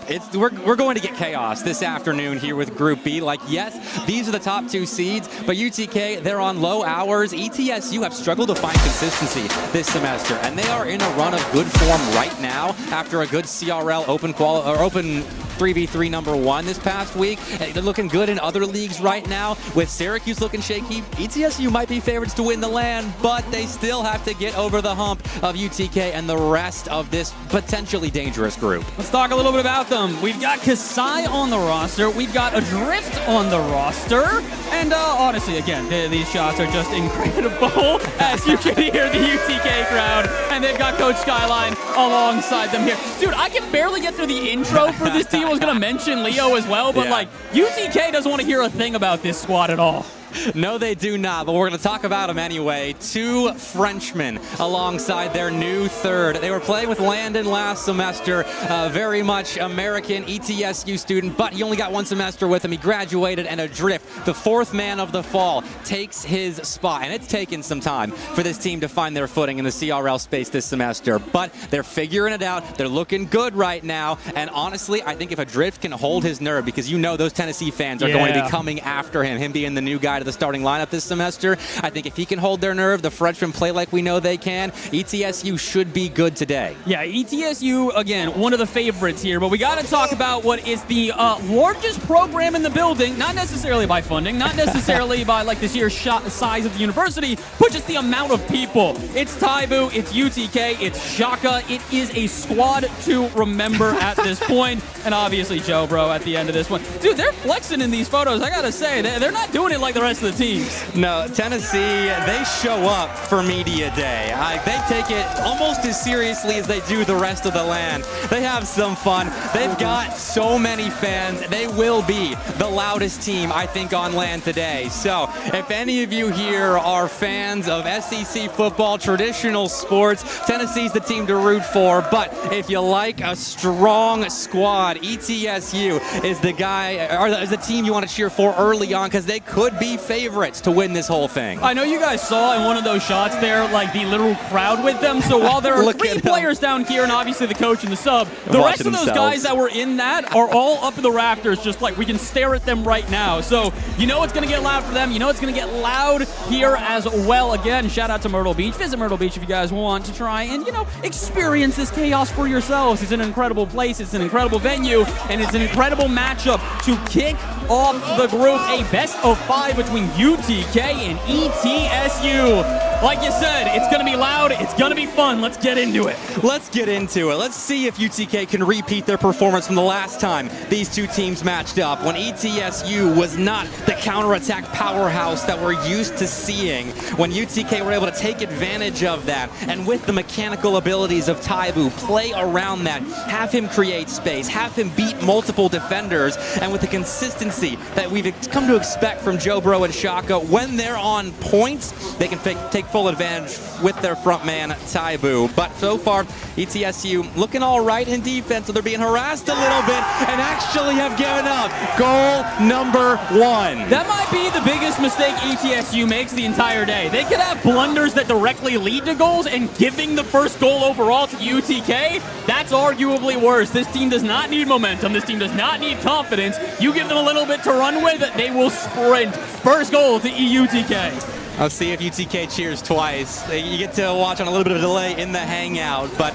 that's all the better for UTK right now. They get to see that opening goal 2 times on the big screen, and now they're looking for more. Shaka trying to play out to the side right now, and even though UTK are on low hours, these guys on land, they elevate their game so much. They've played so many lands across the now 4-year career of Jobro and Shaka, and Taibu, being the RLCS level talent that he is, I don't think we've got many questions about. No, there's not a lot of questions left for this UTK squad. It's just, can they put the pieces together? On the other side here, ETSU leaving us with some questions so far here through the first minute. No goals have been put on target yet. Things could change here, but Shaka's got some space out at mid. Cut off, but that's a double commit from ETSU, meaning they shouldn't have an extension to this offense, especially if there's just an open ball out of midfield. Shaka the first one to it after a couple of demos that open extra space, but nobody really able to do much with this one. UTK, though, firing from the rafters, seeing if they can snipe it just a little bit, and a double commit again from ETSU. A little uncharacteristic. They look a little bit off. Hey, it's all right. They're feeling a bit shaky in their first game on the main stage, and the hangout is a different environment. They're not going to be used to playing on a land like this, where you've got a full, active restaurant surrounding you. And starting against UTK, honestly, is a nightmare matchup for ETSU. It's going to take longer for them to settle in, but settle in they have. That's a nice strike from Leo to make it 1-1. And as you can hear, they're cheering, but UTK's boos might drown them out. Great shot, like you said, though, from Leo. Top right slaughter to get ETSU on the board. We said it might take a little while to stop the momentum in UTK. Keeping them quiet like that after about 2 minutes, that'll help. And going on a run is going to be important for East Tennessee State, not allowing UTK to get any kind of momentum back, because with the fans and just the type of players that they are, if UTK are allowed to get going and get on a run that ETSU can't counter, then the Buccaneers are going to be in a spot of danger. But ETSU are starting to control the pitch a little bit more. UTK don't have the quality of on-ball ability right now to break out of defense, and ETSU are trying to capitalize on that. Chance here for Leo, but he's immediately challenged, which means Taibu gets some extra space on the backboard. Eventually, a drift will get in the way and actually put this one out center. Almost going to make it a goal, but the shot, not necessarily enough power to get past the defense. How about the follow-up? Kasai, good 50. That actually ends up going off the backboard here for UTK. A couple of awkward commitments in a row. Could open some spot, but instead, Kasai Back pass to Leo, who gets demolished, and it's still not enough. Kasai back in time, and this is more the ETSU we were expecting. A lot better rotations overall. They just got to be careful here on defense. Yes, they do, especially if Joe Bro's starting to feel good on land, because these guys, I mean, between the three of them on the UTK side, they've got a combined 28 hours past 2 weeks on the game of Rocket League. But they're coming off of a run at the Queen City Clash LAN where they placed top 3, I believe, only losing to South Carolina in that lower bracket final. And so UTK, they are seasoned LAN players. They've got one recently under their belts, and that's why they're a threat here today. Yeah, it's kind of crazy to think about. You know, this is a UTK squad that, like you said, doesn't have a lot of hours to take the Joria strat on this one, but it's fine. They play enough on LAN that this experience comes back to them just naturally, even if they're not playing the game on a week-to-week basis. And so far, it's worked out for them. They find themselves the first goal early, and although they've conceded one, they have not conceded any further and kept it at a tie game going into the final minute. Interesting outlet pass to Adrift. It doesn't necessarily get there uncontested, and UTK continue with their offense. Jobro up for this one. Perfect shot on target, and Leo to deny.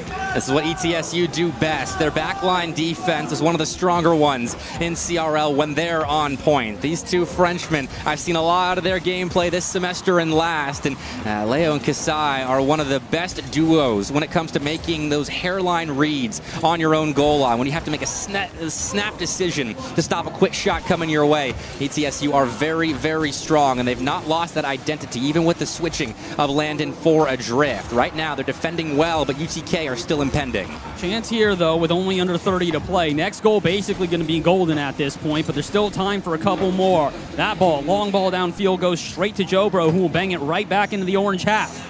Chance here for Kasai to do something. He'll get around 1, get around 2. The flip reset, though, will not get around Taibu. He's low on boost, though, so more offense here for ETSU as we close out regulation. Leo up for this one. He'll take it to the corner. Reset off the ceiling, but no contact found. One more chance, Kasai, to keep this up, and the pinch out will find the ground. We have overtime here in game number 1. And UTK did well to survive that last-second push out of ETSU. They were low on boost, and off kickoff may not survive this OT. Taibu misses, but Shaka took Kasai out. He was the next man up for ETSU right there. So Leo will come across the field to collect the ball, find a couple of beats, but no teammate center. Kasai couldn't commit, and so ETSU come up empty-handed so far. Not much really happening here in OT, though. It's just ETSU playing with their food a little bit. A lot of good boost starvation, a lot of good offense, but nothing actually going on target, at least not yet, and that won't either. Double off the backboard, no contact found. Chance now for Adrift. Not a great setup to himself. He might still have the reset, but all he really does is get to the backboard and back out to midfield. ETSU, a lot of setup, not a lot of payoff. One more chance here, but this time it's intercepted by Jobro, and it's out to Taibu. The 50 down, but no third there for UTK. They spent so much time on defense, they can't even transition out the half cleanly. That was a big demo. That was a guy who just picked up 100 boost in the ETSU corner, but everyone back now for UTK. Adrift putting a shot on, testing the Volunteers, and now across the pitch. Adrift off the sidewall. Will make some decent contact, put the ball center, but not through Taibu there on the near side post. Shaka not allowed an open backboard. And UTK, they're starting to poke and prod a little bit more in offense, but this overtime still feels controlled by East Tennessee State. Yeah, the problem is that you can poke and prod as much as you want, but if you don't draw blood, this is going to do nothing to ETSU. They're very comfortable right now. You can see the wider rotations, and again, the double commits, like you said, from UTK. Thing is, UTK still getting their chances here on offense, but nobody's back on defense for this one. Taibu has to scramble back and on low boost. He is the savior to his team, but now it's low boost for everybody but Jobro. And with players downfield, this could be space for Leo to take advantage of, if not for the backboard. He sends it straight there where Taibu is waiting. Although his teammates are also waiting in the wings, ETSU kind of feels like they're gearing up the punch right now. They're winding back, but that knockout blow has yet to land. Adrift on the rock is stopped by Taibu, who now beats a second as well. Puts the ball middle for Shaka. Takes a shot and wins it. Just like that. Tennessee spent the majority of that overtime on their back foot, but they reel forward and strike hard. It's a bit of a mistake on ETSU's part. They bump into each other, and there's nobody prepared for the save. You know who was prepared for that? The entirety of the UTK support squad, man. You probably can't even hear me casting right now because they're screaming behind behind us. Dude, I don't know how you're supposed to play in this environment, just generally, with everyone eating food and enjoying a nice Saturday afternoon at Myrtle Beach. But when you add the decibel levels that UTK are hitting right now, this has got to be one of the better LAN tests that ETSU will get. Maybe their entire players' careers. Down 1 right now against the UTK squad that are starting to feel themselves. An overtime win shows grit. I know you were talking a little bit about ETSU on the rebound lately, and again, they have been. I don't want to take that away from them, but LANs haven't exactly gone their way traditionally either. We have a recent LAN for Tri-Cities where they hosted it. They were expected to be one of the favorites.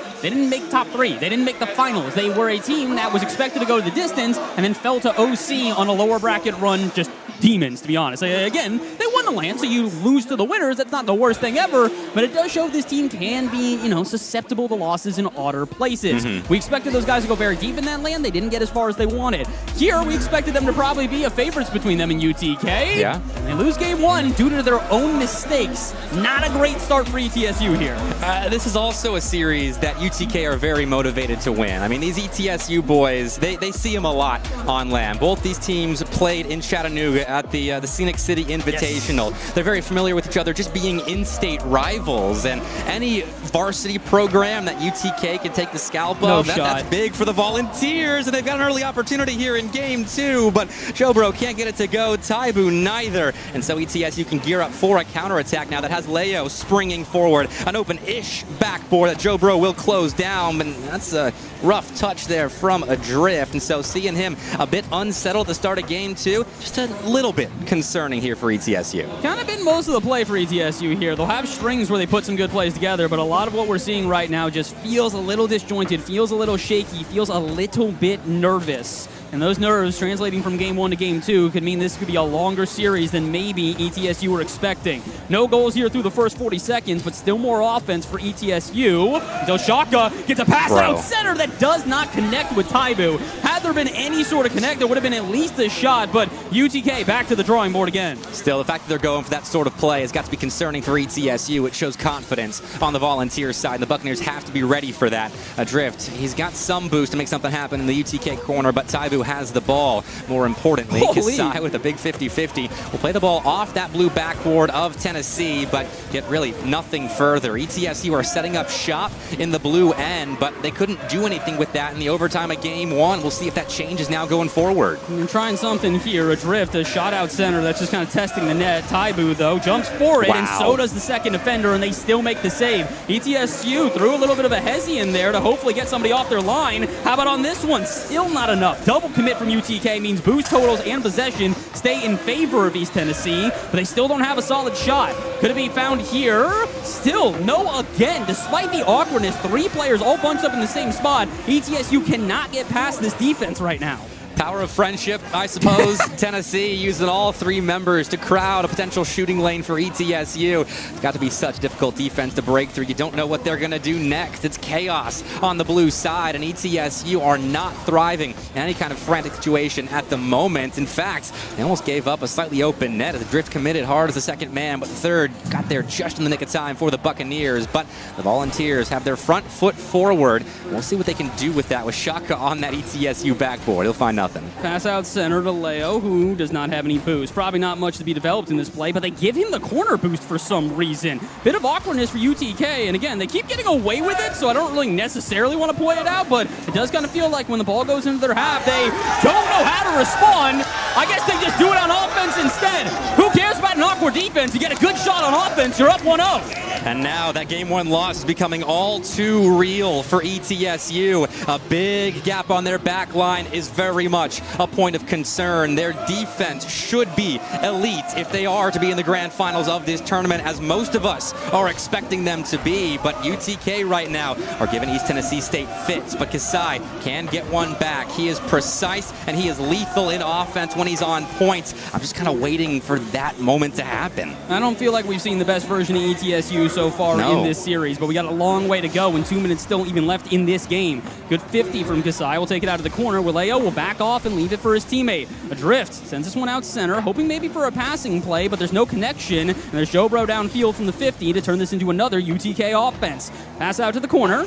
And nobody's there for UTK. They're going to actually turn back instead. So again, UTK still having some issues in terms of chemistry, but it only matters if you give up a goal. And they do. Finally, Etsu responds. Hey, talking chemistry, the reason Leo and Kasai are both at ETSU right now is because they wanted to play with one another. They came to the Americas from Europe to play CRL, but started on different teams. One was at Lawrence Tech, I believe. The other one was at Fisher, and they united in Johnson City, Tennessee. They've got the chemistry together, and right there we saw it on full display. Adrift was causing some chaos with some demos up front, and the French duo did the rest. Still a lot of time left in this game, and still a lot of supporters for UTK. They're getting loud because they know this is a big chance for them. UTK with a 2-0 lead in this series would go a long way, forcing a reverse sweep from East Tennessee. And honestly, they might be able to. Taibu with some time, space, and an original reset. The bump, though, not found. So the defender on the backboard will clear it out to midfield. Double commit from UTK could open some extra space, so an immediate challenge to try and take that away. Banger out to the side from Shaka will find its way to Jobro, who will send it back center. And ETSU back on their back heel yet again with only about a minute to go. Leo up front, he's got some pace to this play.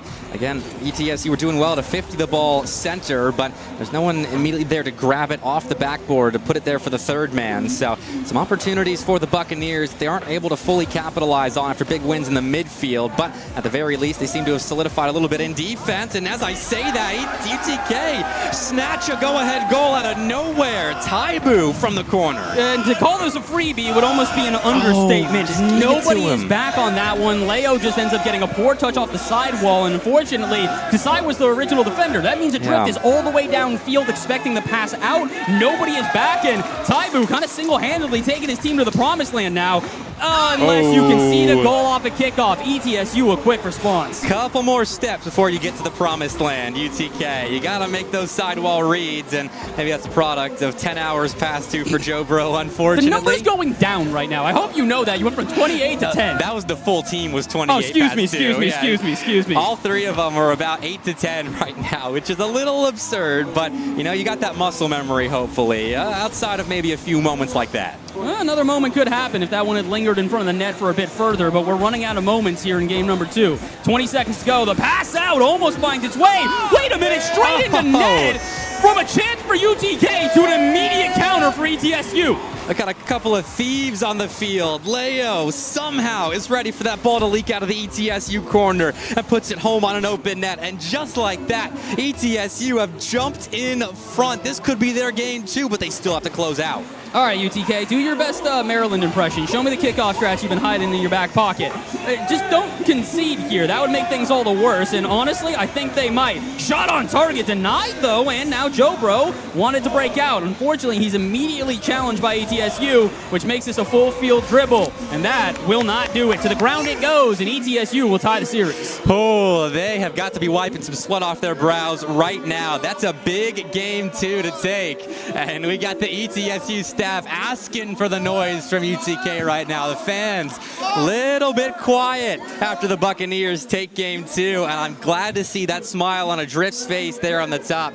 He's feeling all right on land right now, and it's got to feel good to have that game under your belt. Yeah, getting a little chirpy here. This is what we like to see. This is what collegiate esports is all about, man. We want to see them just kind of talking back and forth. Keep it lighthearted, keep it friendly, but make sure the banter just stings a little bit. Tied series here, though. ETSU and UTK have had 2 games now, though, with only a 1-goal differential. There's a reason that these guys are the number 1 and 2 seeds here in this group. It's not surprising to see the game this close. I think the thing that has been surprising is how many counterattacks we have seen. The defense has been shaky at times, but oftentimes it is not the defense bending and breaking under the pressure that concedes a goal. It's these weird long balls downfield where the defense is just not prepared. And that's a strength of both of these two teams. We have 6 very creative Rocket League minds in the server right now. And we saw that from ETSU. I mean, the opening goal in that game, too, was Kasai and Leo. Big-time passing play off of an Adrift demo. The third goal was a quick 50-50 out center that Leo's just somehow prepared for to put on the UTK open net. And on the Tennessee side, I mean, we've gotten to see a lot of what they're capable of when attacking into their transitions to offense. But right now, losing a bit of momentum after ETSU snatched game 2 away. Let's see if ETSU can keep things rolling or if the Volunteers have a response. Chance here already for ETSU. They will start off in game number 3 on offense entirely. And although Jobro will try to get in the way, all he really does is bang it out towards midfield. And I guess technically get it into the ETSU half, but they're well prepared for it. That demo, though, could change things up, because now it's up to Kasai to clear the lanes and give a little bit of time now for ETSU to escape. It'll work out. And although it doesn't get a shot on target, it buys some time for some boost, buys some time to get a structure here and get prepared for what is an inevitable UTK response. Off the backboard, shot, not found. Another two-man dive for UTK that leaves Joe Bro in a 1v1. Sorry, that was Shaka in a 1v1 with a drift. But the defense does win out. Let's see if they can withstand the rebound. No, sir, they cannot.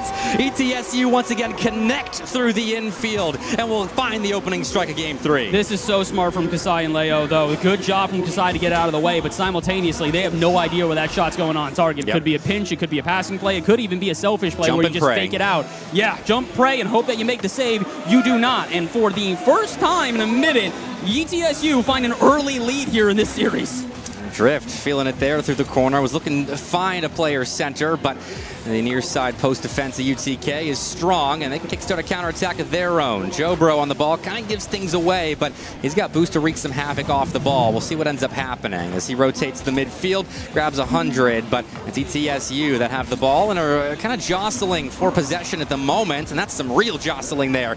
Drift making some strong contact with the car. Shaka sent to the nether realm for a couple of seconds, but he is back looking to break out. Kasai won't let him. ETSU starting to find more and more possession the further this series goes on. They're starting to lock UTK into their own half for extended periods of time, and although those breakout plays, like we said, have been the majority of the goals we've seen so far, you don't want to let a team like this start cooking. The mechanical abilities of all three players on ETSU can do wonders if you give them the space, and that space becoming more and more apparent here for East Tennessee. That one, though, will go into no man's land, and it's actually Shaka who can't handle the ball. He's lucky that shot goes off target, otherwise that would have been another goal to ETSU. No kidding. We're starting to see a breakdown a bit of mechanical ability on UTK's side, whereas on the other side of the pitch, ETSU are leveling up as this series goes along. Saw a big flip reset play from Kasai, aiming for the UTK net a couple of minutes ago now, and right here, an air dribble that will be stopped initially by Taibu and followed up well nicely by Joe Bro, who on the ball can do some damage, but we're seeing a lot of UTK just tossing that ball away.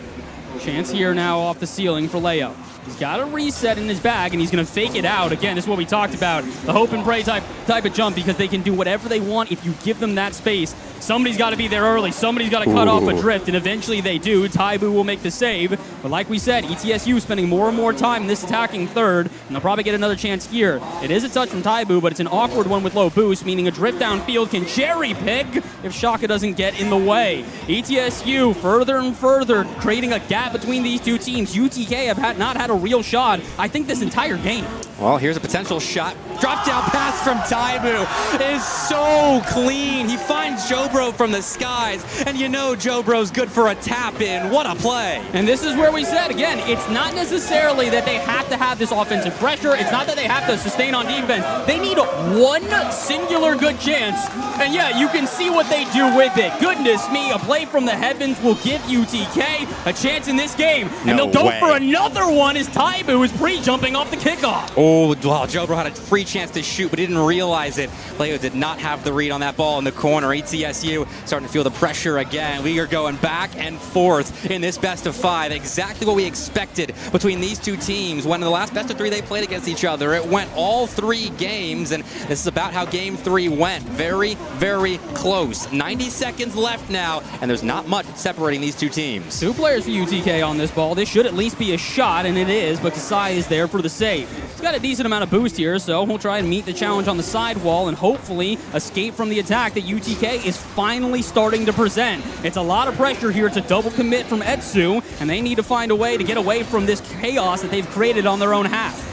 How about this? Leo looking for a flip reset. Doesn't really do much. It'll find its way out to his teammate, but again, UTK seem to have settled down here. It's a nice recipe for finding your way out of defense, putting Leo on the ball, and once again, he is called into action there on the backboard of ETSU, and he finds a lot of success. And Shaka playing that backwards will give up a lot of space to this Buccaneer attack, and that could spell doom for UTK. ETSU had a little passing play cooking up there in the blue corner, but the shot won't be on target. Just not enough at this point. You have to put those shots on target when you get the opportunity, although it's a little bit of a surprise pass out to him. Etsu are not going to get many chances like that. Here comes another one, though, if not for Kasai getting cut off quickly. Now, all of a sudden, we find ETSU with the final possession here in Game 3. Otherwise, we head to yet another overtime. Oh, I was going to say, I guess they get possession, though. It's a couple of weird flips out of midfield and a touch that goes a little high. One more chance to pass out from the corner, and Jobro to cut it off. Leo's there to keep it maintained out at midfield, but not a lot of boost and not a great touch initially, which means Taibu's got free space on the backboard. Is he going to march down pitch? I don't think so. I think UTK are just content if they see overtime, and they will. We've got OT Game 3. Same deal as Game 1, where UTK have to kind of survive and let that time expire to allow them a reset. But it's a quick reset right back to their back line. Leo beats everybody. Don't give him the ball in space, otherwise you'll drop a game. Oh, you got to feel for Jobro. In a moment like this, you just have to dive and hope you make contact. But with Leo knowing he's got low boost and his opponent's got all the boost in the world, he fakes it out, goes low, slots it bottom left. And ETSU, things have been shaky in this series, but when push comes to shove, they have found the clutch necessary. On the ball, they've gotten so much better. We weren't seeing that sort of play from either of the Buccaneers in Game 1, overtime, start of Game 2. But now we're starting to see more and more of those mechanical outplays from the Frenchmen and their strong American third. Drift looking comfortable as well, and that is another sign of success for ETSU. They have settled into this series and are now on match point. They've settled into the series, and meanwhile, the UTK fan base has settled down a bit. Boys, I know you can hear me when this echoes in a second. What's going on? Your whole team's down here, down 2-1, and I can barely hear you anymore. It's time to get loud. It's time to get proud. Your team has one more chance to stay in this series. If they do not, they're going down to ETSU, and that first seed, you can basically kiss it goodbye. Well, the media crew found the UTK fans, and so their priorities shifted for a second. They had to get themselves on camera. Not just the players. I think it's deserving. They've been just as loud as the trio competing on the pitch, but they are very much back and ready for Game 4. ETSU did what they could not in CRL qualifiers. They took 2 games off of UTK, but this is a best of 5. They still need one more. There's a long series ahead of us if UTK can push us to 5, but it's a if they can at this point. Like we said, the mechanical abilities of ETSU have only elevated the further we've gotten into the series. And meanwhile, UTK, I think, spending less and less time on offense the longer this goes on. Here in Game 4, they have got to change that up. And so far, it's been the same old, same old. It is UTK on the back heel and ETSU on offense to get us started. Well, they're losing the firepower battle. ETSU have upgraded their mechanical ability. They've gotten comfortable on the main stage here at the Hangout. But UTK, I mean, we talk about the low hours, and that will have an impact on your mechanics. Yes, they've got chemistry. Yes, they've got a deep playbook when it comes to kickoff and team plays. But right now, we're seeing them toss the ball away way too much. And on the flip side of things, ETSU on the ball are looking very, very sharp. But UTK once more, a little flat there in the ETSU end. This might be the most offensive pressure I've seen them exert in a moment. Usually, again, it's quick bursts that then send them right back in the defense, but this time they have either lived at the midfield or further for pretty much the entire first minute, and they even try to get a passing play snuck in there. Unfortunately, though, Jobro now, the last one back, which means a potential counterattack, unless you get a passing play out to the side wall where Jobro tries to send it right back. We like this. The creativity from UTK starting to give them some more opportunities on offense, but they still need to be careful. That's a big demo, and that's a big transition for Etsu.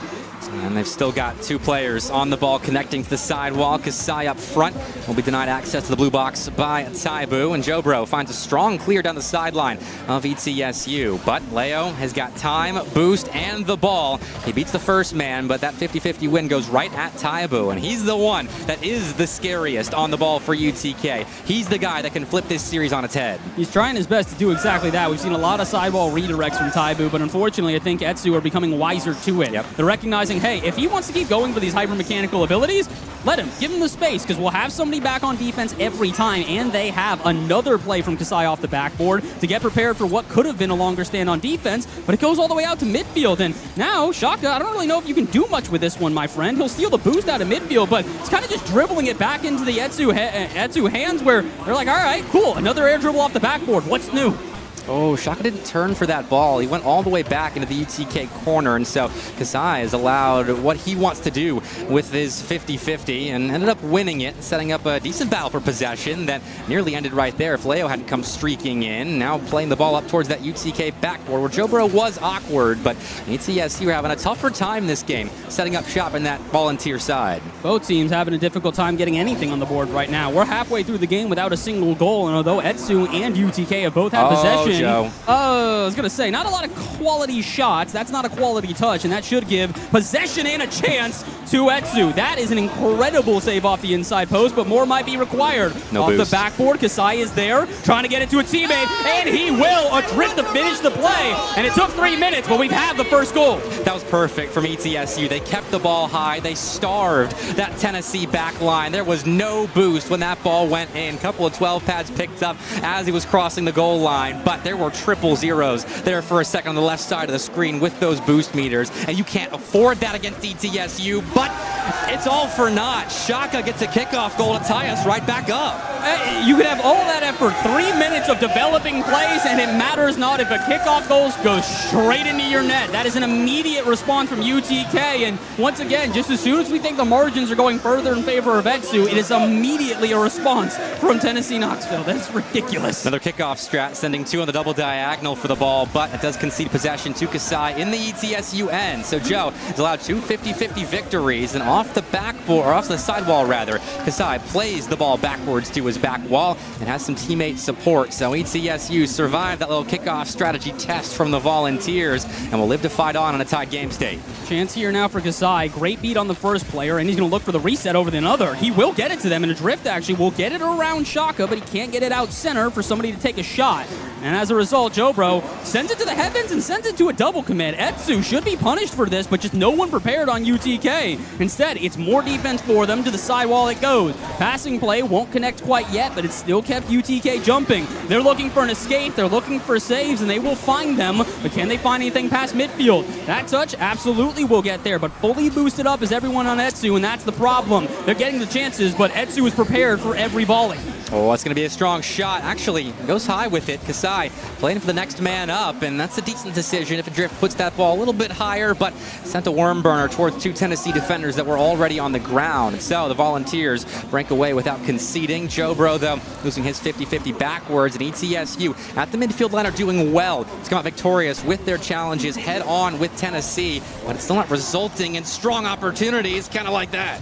That's a bit of an unfortunate one for Etsu, one of their highest quality shots in a minute, but the bar just not in their favor. The woodwork denying ETSU a chance to escape before overtime. We get it to our third of the series if they survive another 20, but it's actually UTK with an offense developing, and it's shut down quickly. Jobro in the corner, though, is playing this patiently and will send one off the backboard. What? And Leo, that's not the touch he wanted, and that's not the shot that Shaka wanted either. A blown save and then a blown shot. UTK, this game should be over. Instead, I think we're heading to OT. One more chance here for Etsu, but not a lot of boost, and this ball hits the ground. Another overtime between these two. That is 3 out of 4 games, and this one has it all to play for. Next goal could send ETSU into their next series with a massive start to boost on the beach, or send us all to game 5. ETSU will win off kickoff, have UTK struggling just a little bit to find their footing in defense, and even there, Taibu missed that 100 boost in the corner, has to use Shaka as an outlet to then pick up the boost and start this UTK offensive. ETSU starting off offense and starting off overtime in a bit of a creative way. A lot of passing plays, but with a little bit too much power, meaning that nothing is connecting out center. Another chance that doesn't connect out center, and now Shaka with some extra space. He's going to get a pass to Taibu that doesn't find connection. It does throw off ETSU a little bit, but they're still prepared here on defense with multiple players back. That one pinches out to the sidewall, and again, ETSU, they're not necessarily seeing anything against their backboard, against their net that's really threatening them. Still, they're kind of on the back foot at the moment, and this sort of reset of pace should be good for them. Needed Leo to come up big with that read off the goal line, however, and he does so as a staple of ETSU's play. Strong defense and hard counterattacks, but Leo will be stopped right there, and Shaka can start something on the UTK side. He finds Joe, who's a little bit better in the boost department, but even that's not enough for UTK, and now they got a 1v1 with a low boost Taibu, but he does win the race to the ball, finds Jobro down the field, who goes off the ceiling, outfit, he's the next man up for ETSU, but still, we play on in overtime. And you can see Leo taking their time there. They know that they need to buy time for his Big win. teammates to get boosted up and just to try and give some time for them to escape their half. They've been locked in there for what feels like forever, and unfortunately, they may get locked there just a little bit again as, never mind, UTK full on whiffed that challenge out of midfield, and now Shaka's got to do some miracle work here in the corner. He does not, which means Adrift gets a good 50, and it means a follow-up here from Kasai, who sends it to nobody. Again, ETSU, they are getting locked into their own half, but they still seem comfortable. Maybe this will be enough for them to break out, though. Touch the sidewall. Kasai is there, and the shot sneaks by. If anybody had been there for the follow, that's the end of this game. Oh, the ball has no one near it. Taibu will step up to the plate and fire a shot, but again, it's right at Leo, who has been massive on the goal line for his Buccaneers, and now Shaka has to come up big on his own goal line. The save finds Taibu, who looks to beat everybody. He sets up Joe for a decent challenge on an ETSU player rotating back quickly, but the ball stays midfield. This is such a neutral OT. It has gone back and forth and back and forth. The only thing is that I have not seen a whole lot of possession play from ETSU. It's been mostly them just playing with the food and trying to get something together. There's been no offensive pressure. Rule Things one. could change here. Are we getting a 2v2 in an OT? Oh, this is massive. Two players locking horns midfield line. It sets up Leo to win things, but he is denied access to that blue net by UTK. And so, for those that don't know, rule number one in Rocket League, if you accidentally get locked, your front bumpers with your opponent, you stay locked. You don't keep playing. You let your teammates continue. And Joe might have an opportunity to win it in a one-on-one with Leo, but he is stopped as well. And in twos, both these sides, I think, have strong duos to play this overtime out. And so with a strong clear, Taibu will be looking for a clear, but Leo grabs the ball away. Still nothing for ETSU. They are poking and prodding in that UTK side. And center, Taibu finds nobody. Jobro is low in the boost fund, so he has to stay all the way back and is looking a little bit awkward there out of his corner. So ETSU's got space to win this thing, but Joe comes streaking back in and will find a stop and potentially a clear, though Kasai has a lot of boost to keep ETSU attacking for a little while now. A lot of pressure here so far from ETSU, but it is still not enough. It just hasn't been the pressure that they've been hoping for in terms of shots. They'll get something to the backboard, they'll get something in front of the net, but ETSU cannot find that shot that will actually sink. Taibu, a chance to escape here, but it's actually just a back pass to another Etsu player. Off the sidewall, Leo has some space, has the shot, does not have the dagger. The follow-up on target, but now UTK are prepared on defense. Joe versus Leo in counterattack mode. Joe just spins out in the air. That was such a big opportunity for him to win things for UTK, but instead we get a 4-minute overtime. A luxury, though, of this twos match that we're getting live on stage is that we get a large display of mechanics and the rule one broken. Leo with a double demo takes out the player that was locked in the midfield line, and so Shaka is free from his burden, and we're back to a 3v3. Chance here now, though, from the ceiling for Leo. Nobody is back for UTK. Shaka has to scramble, but Kasai gets the boost in the corner, which means even if they do survive this defense, it's going to be awkward and it's going to be low on boost. Shaka tries for something, but Leo is there. The follow to the backboard does not have a second player, and we get to just about 2 games played here in game number 4. Overtime eclipsing 5 minutes. Not quite! At 4:58, the series will end, and Etsu call game. They've seen enough. Kasai from the corner finds his fellow Frenchman, and that is a connection that cannot be easily broken. We get twos, we get threes, we get basically 5 games between Tennessee and East Tennessee State, but it is the Buccaneers in yellow that'll be all smiles here on the main stage. I like that immediately. It's not even UTK or Etsu that start trash talking. It's the support group for UTK that's popping off. The rest of Etsu, though, they're happy to give some high fives. They're happy to give some handshakes. They're happy to say good series. And at this point, it kind of feels like I don't really know if that was a grudge match or if that was just them kind of being like, it's over. Good game. I think it was a little bit of both. These boys have fun, but fun comes with some smack talk sometimes. What a series on the main stage. ETSU kicking off their Boost on the Beach campaign with a large W, but it's about time everybody in the hangout starts to get dancing. So we're going to have to throw it to a break to get the main MC up on stage. If you're in person, you know what we're talking about. If you're not, come next year. For now, we're going to take a break and be back with more Rocket League action here in a bit. The beach is where you find your perfect harmony. It doesn't take long to realize this is exactly where you're meant to be. You belong at the beach, Myrtle Beach, South Carolina. The beach is where you shine when you dine, and the moment takes over. It doesn't take long to realize this is exactly where you're meant to be. You belong at the beach, Myrtle Beach, South Carolina. Something magical happens when a place becomes your place. It doesn't take long to realize this is exactly where you're meant to be. Myrtle Beach, South Carolina. Hi, what brings you to Myrtle Beach? I just needed to disconnect. We just needed to reconnect. Oh, yeah. We're celebrating 30 years together to the day. We're celebrating 30 days together today. When you want to go to the beach, any reason is a good reason. It's our first trip without the kids. It's our first trip as a family. Myrtle Beach, South Carolina. The beach for any reason, any season. What brings you to the beach? Visit myrtlebeach.com. So what brings you to Myrtle Beach? He finally got her big promotion. He finally gets to enjoy his retirement. Look, we had to get our big guy out here before a special day. We had to get this little guy out here for his special day. When you want to go to the beach, any reason is a good reason. We came here just for the show. We come here every year just for this view. Myrtle Beach, South Carolina. The beach for any reason, any season. What brings you to the beach? Visit myrtlebeach.com.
Ladies and gentlemen of Myrtle Beach, welcome back to more Boost on the Beach action. We're pushing the folds a little bit. We're getting a little close to where we're basically doing Rocket League. We're dancing within 30 seconds after. Things are getting dicey, but Group B has only just begun. My name is DJ TJ. With me, another fellow student caster, Mr. Carson from Syracuse. Yeah, the only undergraduates here, as I am aware, so some young guns on the call, if you will.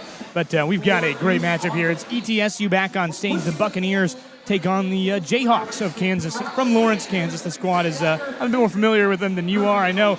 They're a rambunctious bunch, but it'll be a tough task to get over the Buccaneers today. Yeah, I mean, they're fresh off of a Florida Southern game where that was fairly close. It was like a 4-1, a 2-1, and a 5-1. And from what Danger said in the broadcast chat, he said Florida Southern is clipping in game 2. So not sure what that means. But before we get into the gameplay, I do want to talk about some of the stat leaders because obviously Bass and Bepic did not get the chance to. So without further ado, let's talk about our top leaders. Let's go shots first. So first off, this is from Group A. No shock to see Syracuse having 3 members in the top, but man, Tiz, the spearhead of all spearheads. Yeah, Syracuse takes a lot of chances. They don't take quality chances too often, but they take a lot of them, let me tell you. Tiz leading with 66. The next one, William Meyer of UMD, 49. So that tells you everything you basically need to know. They're all within 1, and Tiz is, just about 15, 16 above.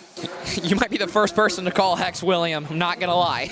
But, hey, fair play to you. T-Man, also a slightly surprising figure on this list. Don't get me wrong, South Carolina have always been a very offensive school, but T-Man, not the person who I'd expect. Normally SJT is the one leading that front. But those are your shot leaders, and we're going to try and keep things on the same theme here. So now we're going to talk about our top goal scorers, a much harder category, and, no shocker there. Tiz had a huge advantage. He leads. So he's about 22 for, what was he, 65 shots? Something like that. Pretty good conversion rate. Yeah, that's about 1/3, and you're seeing, again, kind of the same guys around here. Turtle, though, making a appearance towards the bottom, is towards the top in shots, but still highly efficient. Both Maryland players, Hex and Turtle, with about 14, T-Man about 15, but Syracuse sitting at the top. They take a lot of shots. They score a lot of goals. Yeah, I mean, we talked about it earlier on the broadcast. I mean, these are the 3 logos you're going to see a lot of out of Group A, and that's what really should have been the top 3. Now, granted, James Madison has a lot to say about that, and they will play Maryland tomorrow. Also, I think this is breaking news on the stream. Maryland lost in Game 5 to South Carolina, and that is a huge, huge result for them. I wouldn't say it's a huge upset, but it's definitely an upset by definition. Yeah, and by definition is certainly a thing there, but what you're noticing is South Carolina can't compete with the big dogs. If they can beat Maryland, bringing them into 5, the only other team that beat Maryland in 5 today, it's Syracuse, and they've got pretty much dreams are all the way up here at this point. Well, and they should have topped their group. I don't think they're going to struggle much more. I don't even remember who they play. I believe it is either Coastal or Northeastern. So that one should be a pretty smooth sailing for the Cuse. But on that note, let's keep moving down the stats. Let's talk about our top assist leaders. Who are the ones giving a player like Tiz the main goals? And how about this? Gababy and Lesser feeding the way, but Turnip leading the way as the main kind of, centerpiece of an offense. Yeah, and while Gababy is my favorite playmaker in the country, Turnip has been fantastic today. For that South Carolina squad, the Gamecocks have essentially just run through Turnip. Every pass I see, always there, always making a big play in front of the net, rebound, kind of tip, getting it centered all of the time. Turnip is there, really stepping into a big role, and a bigger role now with members graduating of South Carolina. Also, again, the same 3 logos that we've gotten very, very used to seeing. I guess James Madison, that Coastal Carolina series must have really tapered them off a little bit because they were in this contention. They were in the top 3, top 5 in a lot of these categories. And speaking of that, we have one more category because why not? We have time. We have top leaders in saves, and this is probably going to be a little different. Actually, hey, Gad makes an appearance here, and it is absurdly contested. Yeah, up top, Turtle and Hex. That's Maryland squad has seen a lot of shots. They were peppered by South Carolina upstairs in that game. I mentioned it very briefly earlier. That's Maryland squad. It's got a great rotation in the back end. I wouldn't be surprised. Or I think remiss to say they might, when they're on, they are the best rotation defensively in this tournament. Well, I mean, Maryland's rotation had to be more consistent, had to be more even. Like this morning when they played Syracuse, they were overly offensive, then they were overly defensive. So I think now the stats are starting to back up that they are kind of playing right in the middle. And unfortunately, with that loss to South Carolina and potentially a JMU game, they could quite literally be the definition of the middle of Group A. But they're going to try to avoid that. But without further ado, Carson, I think it's time that we talk about the team. So without further ado, it is East Tennessee State versus Kansas. And let's talk about the Bucks. for the Bucks, it's going to be the same roster you just saw. A Drip will be the lone non-Frenchman on this team. And let me tell you, they've done a very good job. So obviously saw that Rule 1 there. Drift was a part of that. Yep. 1 minute to break. Leo, the Frenchman, has been fantastic again for this team. As Kosai is there, is their sub, I believe. But they have just been... No, never mind. There's a 10 in front of it. That confused me. Don't worry about it. That made me lost. It's his epic name. Yeah, it's very, very good for these squads. And this team is so well built. They play make so well. They can do anything when they put their mind to it, essentially. Well, and having Leo and Kasai, that's going to be the two faces on the bottom of your screen. That's going to be Kasai on the left in the beanie and Leo on the right. These guys are just so much fun to watch. And even game on the line, in Game 4, Rule 1 gets broken, and it's a pre-jump play from the two Frenchmen. That right there is what set them apart to win that series against Tennessee Knoxville. And, hey, they're going to keep running the D1 gauntlet because they made fairly decent work. It was close, but decent work against Tennessee Knoxville. But on the other side, Carson, another D1 school awaits. It's going to be the Kansas University Jayhawks out of Lawrence. This squad is very interesting. They play very high level. They get a absurdly hard strength of schedule and just everywhere they go. One of their leaders here, Meave, Maddox, Steve, and Alpaca, who share the same last name and first name. Meave's first name is Maddox. Alpaca's last name is Maddox. So they wanted me to mention that, but led off by Swift here, who is a very interesting player. He's not a primarily Rocket League player. He's actually a primary GeoGuessr player. He's top 1,000 in the world. Okay. Well, sometimes you can do both, I guess. Why not? And I will say, Alpaca has been a part of this Kansas roster for a while, and Kansas has seen a lot of iterations of rosters. Like, I specifically work with Ariel Jar, content creator with my Kansas City Pioneers, and he obviously went to Kansas, played for them, did team streams for them. So I'm so used to that generation of Kansas and everything that they used to be, and Alpaca is really the only person who represents that. But in the meantime, let's talk key players.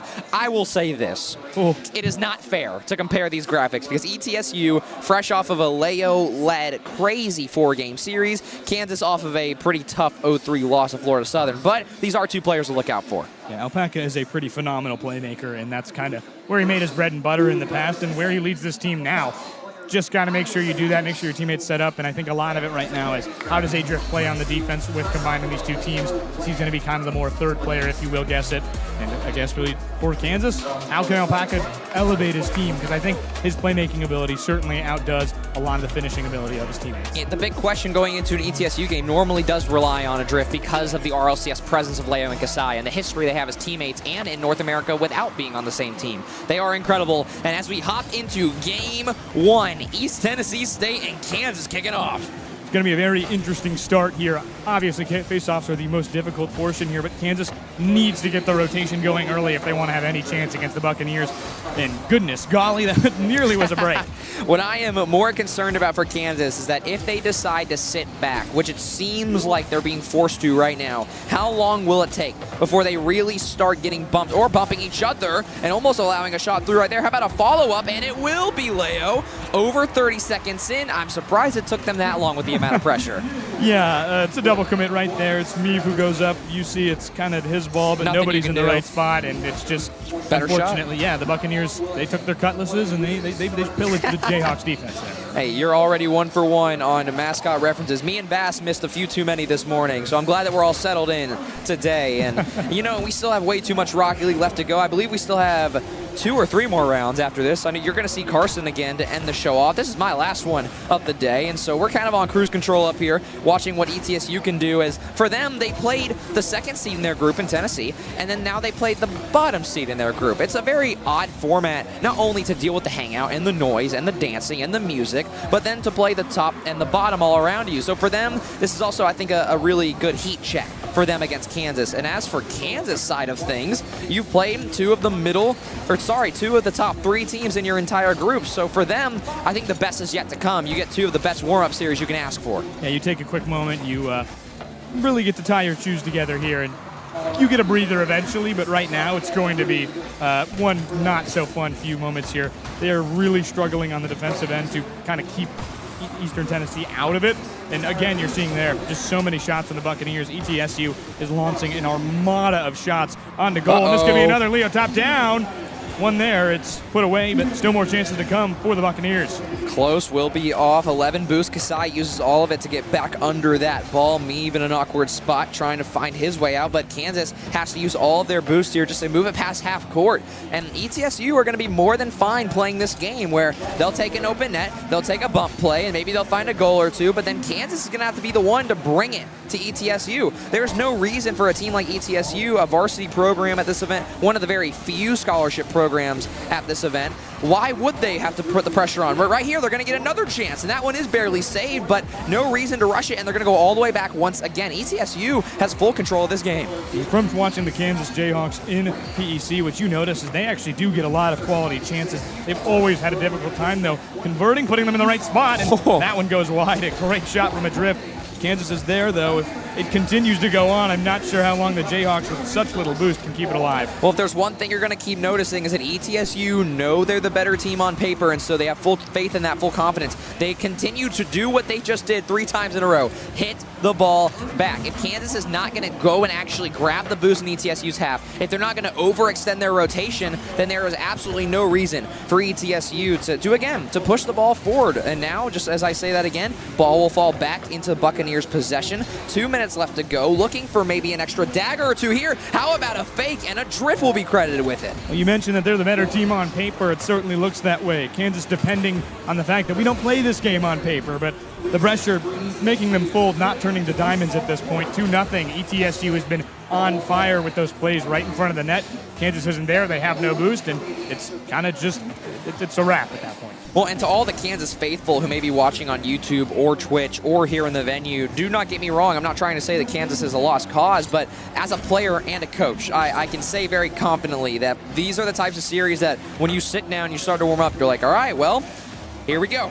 You got to get what you can. You got to really try and use this to learn because, again, you're talking about an ETSU team that is consistently in the top 20, top 25. On their best day, they're a top 16 team by a mile. They can prove that by potentially beating Syracuse, who currently is a top 16 school. But we're very far from them potentially matching up in a grand final on Sunday. We're still trying to make our way through Saturday, and ETSU not really breaking a sweat with about a minute to go.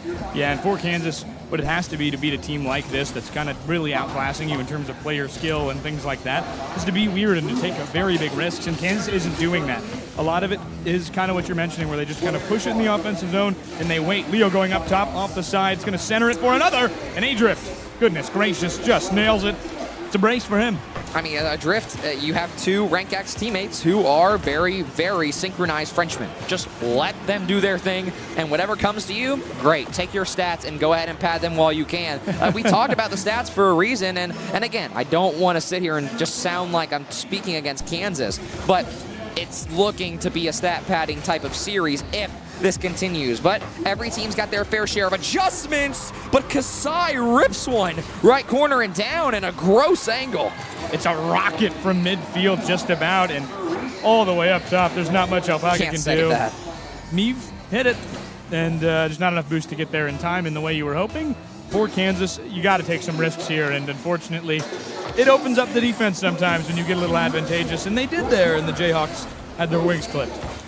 Again, 2 for 2 on the team mascot punt. Carson's on fire over here. You know, I will say, while we have time in a 4-0, I'm going to glaze Carson a little bit for all the viewers at home because, Carson, this is your debut on a Rocket League LAN outside of PEC, correct? Yeah, I believe so. I've had some high school events here and there, but this is the biggest one, certainly. Well, I will go ahead and let everybody know that if you're looking for upcoming student casters, Carson is an incredible sports voice, and esports is secondary. And speaking of secondary, how about another goal for ETSU? But no, I want to glaze Carson for a second because he deserves his flowers. I'm glad we get to share the stage. I just, you know, hey, it's 5-0.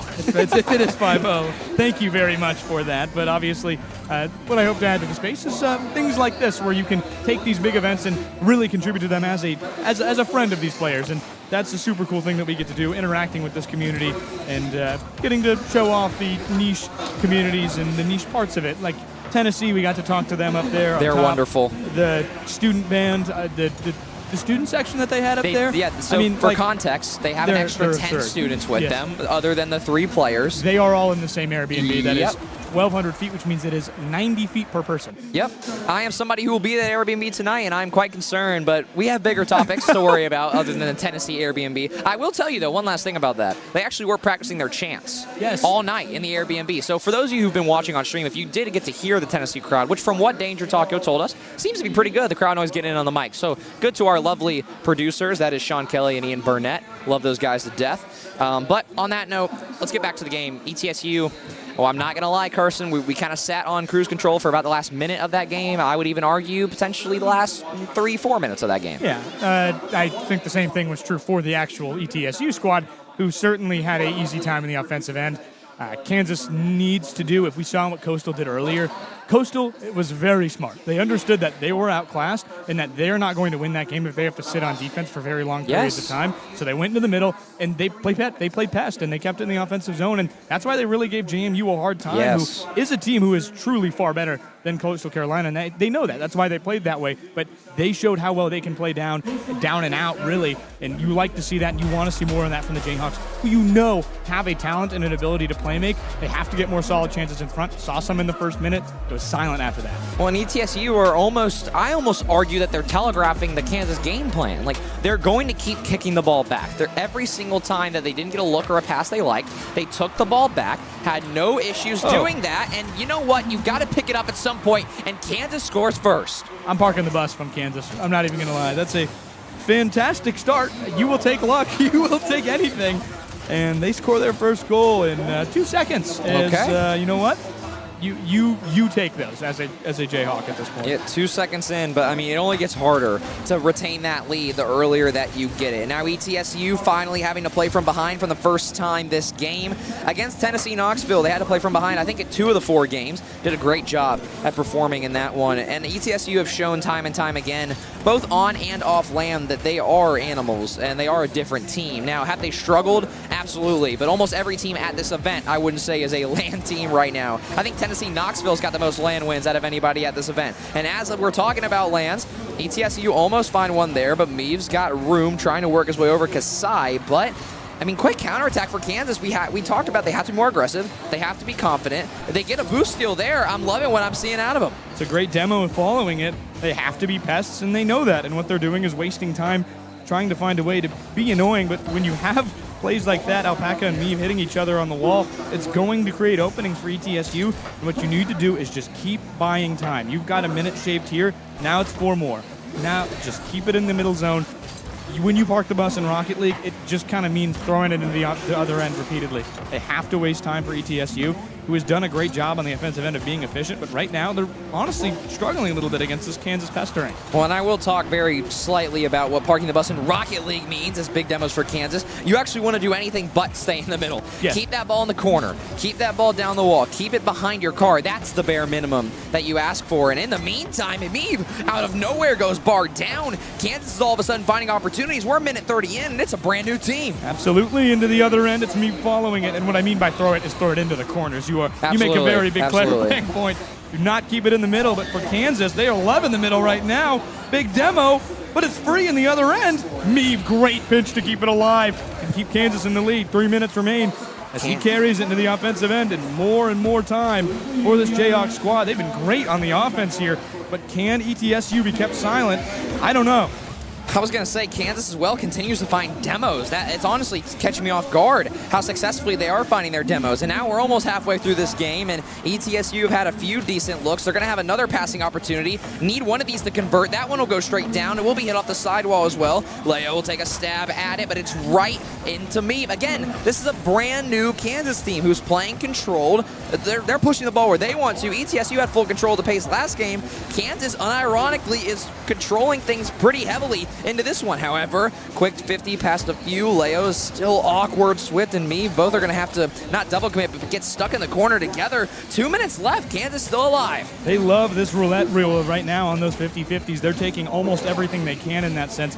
But what I'm noticing is ETSU really telegraphing their chances. They're throwing it up on that backboard every time, and Meave's been waiting there and just relying on that being the case. Has an offensive chance, nearly beats the last. Teammates aren't there in time. Kasai's able to move it away and keep this deficit at 1 for the Buccaneers, with still more offensive chances for Kansas. Swift to the middle. His teammate he was passing it to goes down in the demo. and they just kind of have to wait and try and keep it in here as long as they can.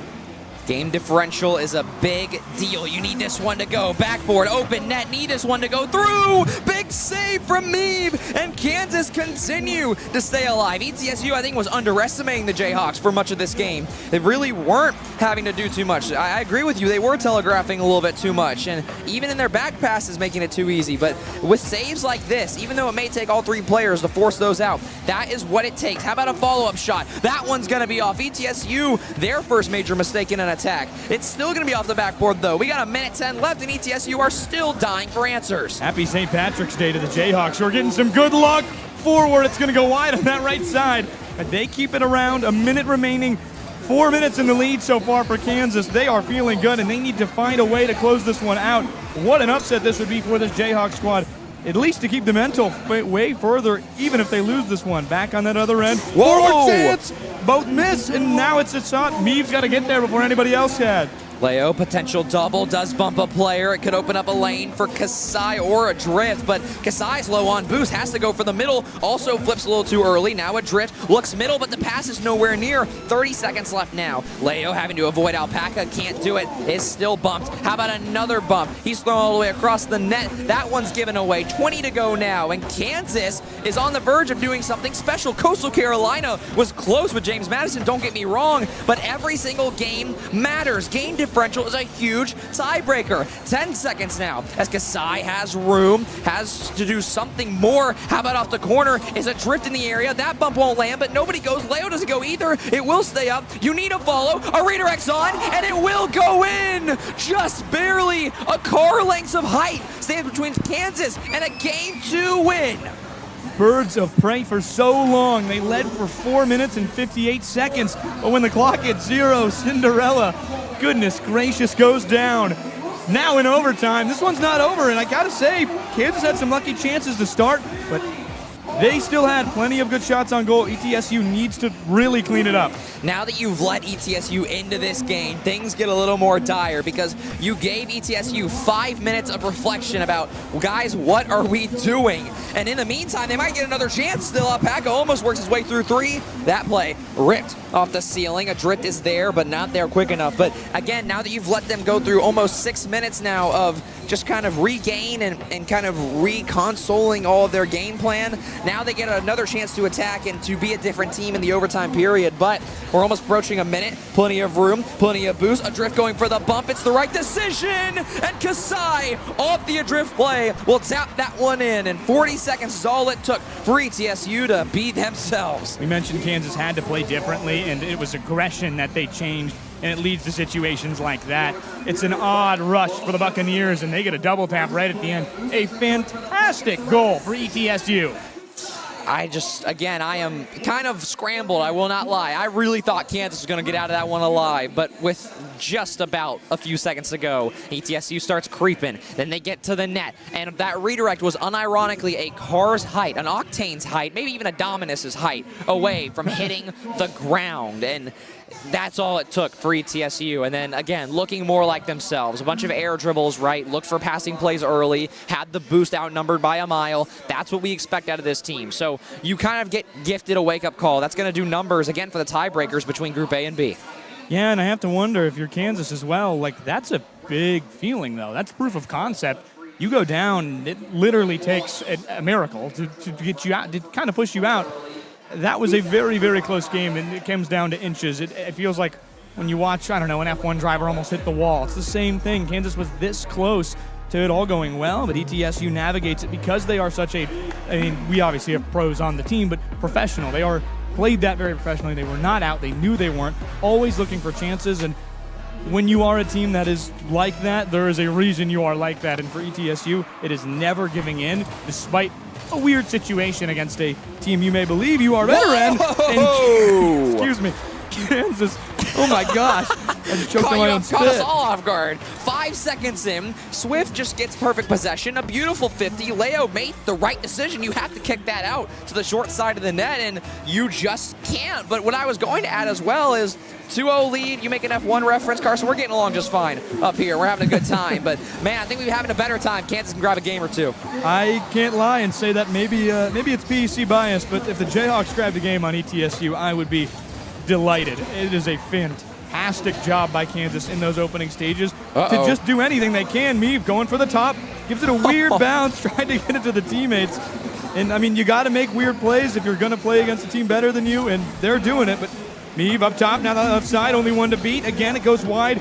Going to get another chance with it. It just nobody there for that ETSU squad. Finally, somebody clears it. And that was a full 30 seconds of offense for Kansas, who we didn't see get 10 in the first game. Again, I am absurdly impressed with the way that Kansas looked. We didn't get to watch that Florida Southern B-Stream game. That is on Danger Taco. I believe his Twitch is The Danger Taco. Make sure you go check out the B-Stream for the event over on his channel. We miss him dearly. We hate that he couldn't make it in person, but we're glad he's still involved. But on that note, we didn't get to watch that. We didn't get to see a 2v1. We didn't get to see them convert plays like this. And Kansas, again, they are not the same team they were in game one. They're a lot better at Overwatch if you look at the statistics. And, I mean, they just played payload right there. Alpaca running with it all the way through. Swift bumps 1-2 out of the way, and they scored. It's 2-0 Jayhawks suddenly. How about that? An F1 and an Overwatch reference in the same cast. Carson, you are on a roll. And speaking of on a roll, Adrift, somebody who's scored multiple times this series, finds a kickoff goal. Yeah, I have to wonder, TJ, how many references can I get in tonight? Because it's we're on fire. This is a game. This is a real game right now, and Kansas up 2-1 says a lot, I think, about them as a team. They're very vigilant. They've always played very hard. Last year against Syracuse, you could see it. Gababy before Tiz and Lesser. I mean, that team is still the same way now, where they really never give up. They went to so many Game 5s last year, Game 7s, wherever they were. At this event, too. Yes, I was going to say, they are such a fun team to watch, and they will compete always. And I didn't think they really could, but the Buccaneers have really had a tough time with these birds of prey. Well, and if you're wondering, TJ, Carson, why are you guys talking about Group A teams as we're already halfway through the afternoon? Well, it's because it is important to note that for ETSU, as they try to keep these attacks on, that you're going to be looking to play teams from the other group on Sunday. Now, we do still have 2 group stage rounds that we will be playing tomorrow morning, but once we hit the 12 o'clock window and we really settle into playoffs, all the groups are going to get mixed up. The seeding will completely change. Within the groups, it's head-to-head, but after that, it goes to game differential and then goals allowed. So everything, every minute goal, every minute shot and game is overly important. And ETSU, they were in the players' meeting. I know they know that, but so does Kansas. And both teams were truly fighting like it shows, and Kansas almost finds a counterattack there, but ETSU halfway through this one, still on the back foot. Can't find any transition game for ETSU right now to get into offense, and there's nobody there. Swift just drives it in, 3-1. Look at this play. There's nobody there. I don't know. Adrift misses it, and nobody's... Leo wasn't back in time. Yes, exactly that. Oh my gosh. Yes. They didn't expect Kansas to be able to just drive past him very clearly there, and nobody used their boost. Yeah, the noises that you're making is exactly how I feel in my head. I am quite lost at what I'm seeing right now because ETSU did not look like this against Tennessee Knoxville. But also, I will say this again, like working in this scene in the higher level, like it is hard to play teams that have a drastic skill change. And Tennessee, a team that doesn't play the game a lot, a team that, yes, they are high ranked and they are very talented, but again, they're not really trained. This is a Kansas roster that, to my knowledge, has still been playing the game a fairly decent amount. Obviously, they were a late invite, so you don't get a lot of film or a lot of time to study this team. I think ETSU and the woes of that are starting to add up. And now with 2 minutes to go, 2 goals to find, this offense is not moving quick enough. ETSU have got to find something quick. That could do it. Leo with another fake, but Alpaca swoops in and saves the day. And now off the backboard, nobody's there in time. Counterattack for Alpaca and Kansas. They are doing what we thought was impossible, but they're going to show you the exact opposite. You know, I felt last game, it's certainly feeling, oh, that was a nice close one. Kansas, I sure hope they can do it again. But you feel deep down that maybe it's not going to happen. It's 4-1 Jayhawks, by the way. They have done a phenomenal job in this transition game. ETSU does not look ready, and there's obviously this theory, but, I mean, Meave is so good right now on the offensive side, and been, I mean, obviously they pulled that convoy forward, things like that. Such a big playmaking ability, and it might be out of reach for ETSU if they can't find more chances. And goodness gracious, again, big whiff. There was a chance there, but Kasai was just barely too far. I mean, down 3, you have to be far up, especially when you are the better team on paper. You need this one to go through. That one is the right idea. How about a follow-up shot? And it will be in. So ETSU, they strike first. At least in a while, they strike for their next one. And now with 1:10 left, I mean, it's doable. They've done crazier things, but Kansas, the way they're playing, we could see a game 4. Yeah, that's true, but Kasai, I mean, this ETSU squad can generate 2 goals in 10 seconds. That should be very clear, but this Kansas squad's been playing very good on the defense, and now it's one-on-one, and suddenly he's going for a bump. Nearly got it, but Alpaca on the rebound. Chance will go back towards the wide side. It's going to basically be Swift and Meave with no boost up against the world forward. Meave is there, well read, well played. Alpaca going to follow it into the offensive zone now, facing 2. Just trying to dump it in there and waste time. Leo needs to beat a few here. That one will get through one. Bumps another. Net's going to open up. You need this one to go, but the shot is weak, and it's not there in time. ETSU, I mean, 1 goal away from another potential comeback. How about a miss from the first man of Kansas? That one will fall off as now Leo has to go over to a teammate. Alpaca can't find it. That one needs to be turned on, but Kasai is all over it now. Leo in the low boost. Kansas, plenty of time. Almost finds a double. 20 seconds to go now. ETSU need a bump here. Swift will survive. How about a follow-up from Drift? That one's off the ceiling. Is there a follow-up play? Looking for Net. Bumps her down. Net is open. Someone's got to get there. How about a bump? How about a follow-up? How about a fake? What in the world is happening? And that will probably do it. Yes, it will. ETSU, shot after shot, will not fall. And Kansas grabs game 3. A huge, huge checkpoint for the Jayhawks. I'm going to be honest. That's a goal. Sure, that's nice. They can have it. Yeah, 4-3. It's that's not a good feeling if you're I don't know if that was a fake. Wow. There was no one behind him. Yes. You're right. You're 100% right. That's inches for ETSU, and that is the inches lost. Wow. I mean, I'm still processing. Okay. Well, let me throw my thoughts here. So I'll help you out with this being the second round of a group stage. Where I get concerned, where I start to lose my words, is you cannot struggle on offense the second game of the day. You cannot have these concerns where you're just not hitting the ball. Don't get me wrong, Kansas deserving of that win. Probably should have gotten game 2 as well. But ETSU, they turn it on a little too late in the last 2 to 3 minutes of that game. Then it's a missed pass here. It's a missed shot here. Another missed shot. Then they really turn it on with about 40, 50 seconds to go. Missed shot here. Missed shot here. And that speaks just as much to the Kansas defense playing well on the back end. But what's also worth noting is that the ball hasn't gotten to their back end. ETSU is struggling to genuinely move the ball forward, and that's where I get concerned. I've gathered my words from the on aura of a Kansas 4-3 win. We should be talking about Kansas right now potentially up 2-1. That's what you mentioned with that one game there. That is fantastic defense from Kansas. And some St. Patrick's Day luck, I'll certainly say. They're not wearing green, but neither is ETSU, so they're out on even stages, you have to wonder. And wow, just genuinely so well played in the middle game, in the defensive end. They did a great job whenever it happened that they needed to. They just did the right thing. They almost never double committed when they did. It was needed. I mean, goodness gracious, Kansas. They didn't get lucky? I don't think so. I really think they just played that so well in the middle game. ETSU cannot move that ball.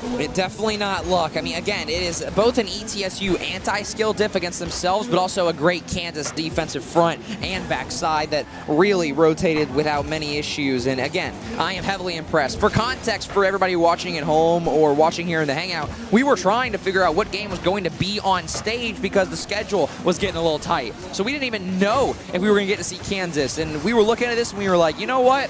Kansas, best of luck. Have fun. But now I am quite glued to my iPad right now, trying to make sure that Kansas isn't about to do what we really thought was unthinkable and go to 5. But what I will say for ETSU, if you drop a game, you get out of this one alive, it's not a big deal. Syracuse, the most likely 1 seed out of Group A, they dropped a lot of games today. Yeah, they went 4-0. I think they only 3-0'd one squad, went to 5 twice and 4 once. So they've lost 5. ETSU, I believe, has lost 1, 2 now. Oh my goodness, everybody runs for the net. They crash down and miracles in between the posts for ETSU there. Off the corner now. ETSU's got to be mindful. Meave, but we're going to call it a fake. How about a bump attempt now? But Swift is not there in time. Leo looks middle, has another teammate who will go backboard back to themselves, but that one's away. Follow-up shot. That one's also off the side. The Frenchman and Adrift all, no matter who's passing, can't link up. How about a 50 towards the net? That one had a chance. A big demo is going to open up the lane middle. That one's on a line and a rope to the net, and Kasai and Adrift link up for the first. A screamer down the middle. They do a great job. Kansas just runs out of time. A demo opens up some space. They do everything they can, but you're seeing no boost from Meave there, and that's kind of just it for Kansas. Wrong guy, wrong place. They actually had that rotation and had more boost, but unfortunately, sometimes you got to go to the third guy who's got nothing left in the tank. ETSU leads 1-0. Buccaneers off to another start immediately. Alpaca pinches it forward, but stays in the offensive end, and he's been doing that all day on the defensive end. I mean, you mentioned it earlier. I've been using the word telegraphed all day, but you were the first one to use it in this series for ETSU, and they are truly telegraphing their offense. And Tennessee, even a roster who doesn't put in a lot of time, they were getting a read on it. Leo, speaking of getting a read, almost finds a way off the side wall there, but now with 2.5 minutes to go, this is the first time in what feels like forever that we've seen Kansas having to fight back. This is going to be their hardest test of what seems to be the entire weekend. They could go off the backboard to one here. Big fake's going to roll through. That one's on net. Very awkward for Kasai to get back to that one, but now Leo has room on net. Meave's awkward. Follow-up shot. That one is on, and this is the ETSU we kind of were waiting to see. Kasai 2 for 2. Yeah, I mentioned it very early, and we saw it. Kansas got way more aggressive as a kind of counteraction to try and beat ETSU, and it really worked those last two games. They had to be in the offensive zone the entire time, but it opens up big holes on the defense when they get past you, and it was a fairly easy go at it for ETSU, who just kind of walked down there, 2-on-1, got 2 chances, made one work, and it's 2-0 right now for the Buccaneers. 2 minutes to go. Things are going to get only harder from here if you're Kansas. I mean, you saw ETSU struggle to come back, and they're quote-unquote the better team on paper. Wasn't showing it in that game where they had to come back from 4-1, and they actually gave up some extra goals. In the meantime, and Meave almost finds an opportunity there, but him and Alpaca, I believe, just barely find each other on a little bit too late of an intersection, and so no pass, no shot, no goal. This one goes middle. Kasai opts for the smart decision to just kind of take over the game and not playing hero ball, but I think the next best thing to it, taking control with a reset over a few. Alpaca's in an awkward spot, but with 1:40 now, that clock keeps ticking. Decides to go back down. He tosses it back up. There's a chance for Kansas. Goodness gracious, Leo at the very last moment avoids it. As that ball goes wide to the right side, thanks to him. Meave able to contest in the middle. Kansas really struggling to get out of their zone now. ETSU finally got a read on what's going on this Kansas side. They're trying to push it wide, trying to push it in deep, and they've done a very good job in that left and right corner frequently, but the Jayhawks kind of feels like the Magic's run out a little bit here. They know what's going on that Buccaneers side, but that was, I don't even know how that did. I thought that was going right in, to be fair. Adrift intercepted in the middle. Now Swift has to do something about it, and they use up all the boost. ETSU knows if they stay in the air longer, Kansas will have a difficult time. But it's just a different comprehension and literacy of the game for the Jayhawks. Yeah, I mean, Kansas just barely is late once again on another potential shot opportunity. ETSU now, Leo trying to work through an and one, does grab the corner boost, does keep it middle. How about another follow-up on the net? That one's barely up the top side. Is there a follow-up play? ETSU has no reason to put the pressure on. That net's wide open, and Kansas will tap it in. So hold on now. We are not out of this one yet. As a screamer from the middle from Swift. And what an opening. Alpaca just pushes it down the middle, and he's got a teammate cherry picking. That's exactly what you're hoping for. You need to get aggressive, and the Jayhawks looking to force game 5. This is it. 35 seconds. It's crunch time here. That one's on net, but that kickoff was controlled by ETSU. They had a guy basically waiting on that potential opportunity, and that right there goes to show how well Kansas has played. You have ETSU putting in safeguards on their kickoff just to be safe in this game, and I know that nobody on this side of the stage is wanting to see a game 5, especially against the quote-unquote lowest team in your group, but Kansas continues to defy expectation, and now with 10 seconds left, can they do it one more time? Kasai's bumped off, still has boost, has a teammate to go to, but Adrift will tap it in. And man, I think that might be the dagger. 6 seconds left. It, I think, most certainly will. Unfortunately, Meave caught in another awkward spot there.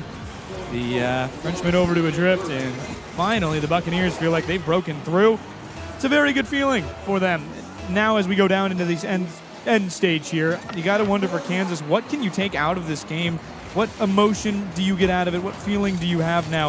Or what do you take what do you learn? And they need to know that they played a very, very good game, and we could be talking about this going to Game 5 very easily. There's a moment. It's right there in Game 2 when they score at the end finally, but this could have been a way different game. Well, and again, for Kansas, it's a pretty dream. You never want to call a loss a dream scenario, don't get me wrong. But you play against Florida Southern. You kind of have to get a wake-up call in that series, but still had a one-goal game in that series. Then you come here and you get a game against your top seed and, unironically, somebody who could be a favorite when Sunday morning rolls around. So for Kansas, you've got to be thrilled. You've got to be happy, and there's a lot to take from this in the way that you played. And you said it actually beautifully. You have to be a pest. You have to be annoying. That's what normally we default to on the broadcast, but a better term from a better caster. So seriously, they know what they're doing. And Yeah. I'm just glad that we got to witness that. Yeah, I mean, as we jump through replays here, what you're noticing is immediately what happened in the beginning is Kansas did try to truly park that bus in the soccer way, where you're not really doing anything, you're very relaxed, you're just trying to keep them out of net. It didn't work. 5-0 win for ETSU, who kind of just dominated. And as soon as we go into Game 2, Kansas is suddenly playing with a new kind of energy. They have an ability. They go, hey, if we keep them out of the middle game and make sure they can't get into the other end, we might do something here. And they find a win finally in Game 3 after a heartbreaking Game 2, and it was a dominant one at that. And you mentioned it in Game 3 as well. Or Game 4, I should say. We could and arguably should have been looking at a 2-1 Kansas lead going into Game 4. I mean, Game 2, 3 seconds left. Ball finally crosses into the back third of Kansas half, and all it takes is a redirect that quite literally was inches away from the ground. That's what changed the trajectory of this series, and that was absurd. Yeah, it's been a fantastic one, I think, for Kansas. Got to move on generally as a team. A lot to learn here, but it's all right, I think. Well, I wish we had time for stats, but we got to let the Hangout do their thing. So it's been Carson, it's been DJ TJ. Without further ado, we will see you after the break. The beach is where you find your perfect harmony.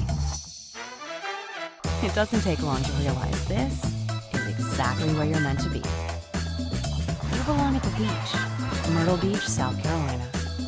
Something magical happens when a place becomes your place. It doesn't take long to realize this is exactly where you're meant to be. Myrtle Beach, South Carolina. So what brings you to Myrtle Beach? He finally got her big promotion. He finally gets to enjoy his retirement. Look, we had to get our big guy out here before his special day. We had to get this little guy out here for his special day. When you want to go to the beach, any reason is a good reason. We came here just for the show. We come here every year just for this view. Myrtle Beach, South Carolina. The beach for any reason, any season. What brings you to the beach? Visit myrtlebeach.com. The beach is where you shine when you dine, and the moment takes over. It doesn't take long to realize this is exactly where you're meant to be. You belong at the beach. Myrtle Beach, South Carolina. Hi, what brings you to Myrtle Beach? I just needed to disconnect. We just needed to reconnect. Oh, yeah. We're celebrating 30 years together to the day. We're celebrating 30 days together today. When you want to go to the beach, any reason is a good reason. It's our first trip without the kids. It's our first trip as a family. Myrtle Beach, South Carolina. The beach for any reason, any season. What brings you to the beach? Visit myrtlebeach.com.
right. Welcome back to the beautiful hangout here in Myrtle Beach, where we are broadcasting the Boost on the Beach land here all day today, all day tomorrow. We got some champions to be crowned tomorrow, but everyone is fighting for day 2 at the moment, for seeding through groups, for putting themselves in a good spot in bracket play. And we're kind of getting to the end of the broadcast here, Dan. We got a few more series left. We got a few more left, and it has been just a wonderful day of Rocket League. We've seen some amazing performances in Group A, but now, of course, as we move through Group B, we're still teed up for some beautiful Rocket League. Oh, yes, we are. But let's run through the bracket or the standings right quick. Bracket we'll have for you tomorrow, but let's check out Group A first. They were the first teams that got into the action this morning. Sorry, this is Group B that we're looking at. Group A we'll recap another time for you, because this is what we're watching right now. ETSU currently stand undefeated at 2-0 at the top of the group. You got Florida Southern and UT Dallas at 1-0 at the moment, but ETSU with their win over Kansas on the main stage, with their win over UTK on the main stage, a well-deserved #1 spot, but UTK second seed overall in this group. They did lose to ETSU, #1 overall seed in this group, but that's all right. They got a chance for some redemption here against UTD, and they've still got their fans getting loud. Yeah, I mean, talk about the energy, the excitement that being on land brings.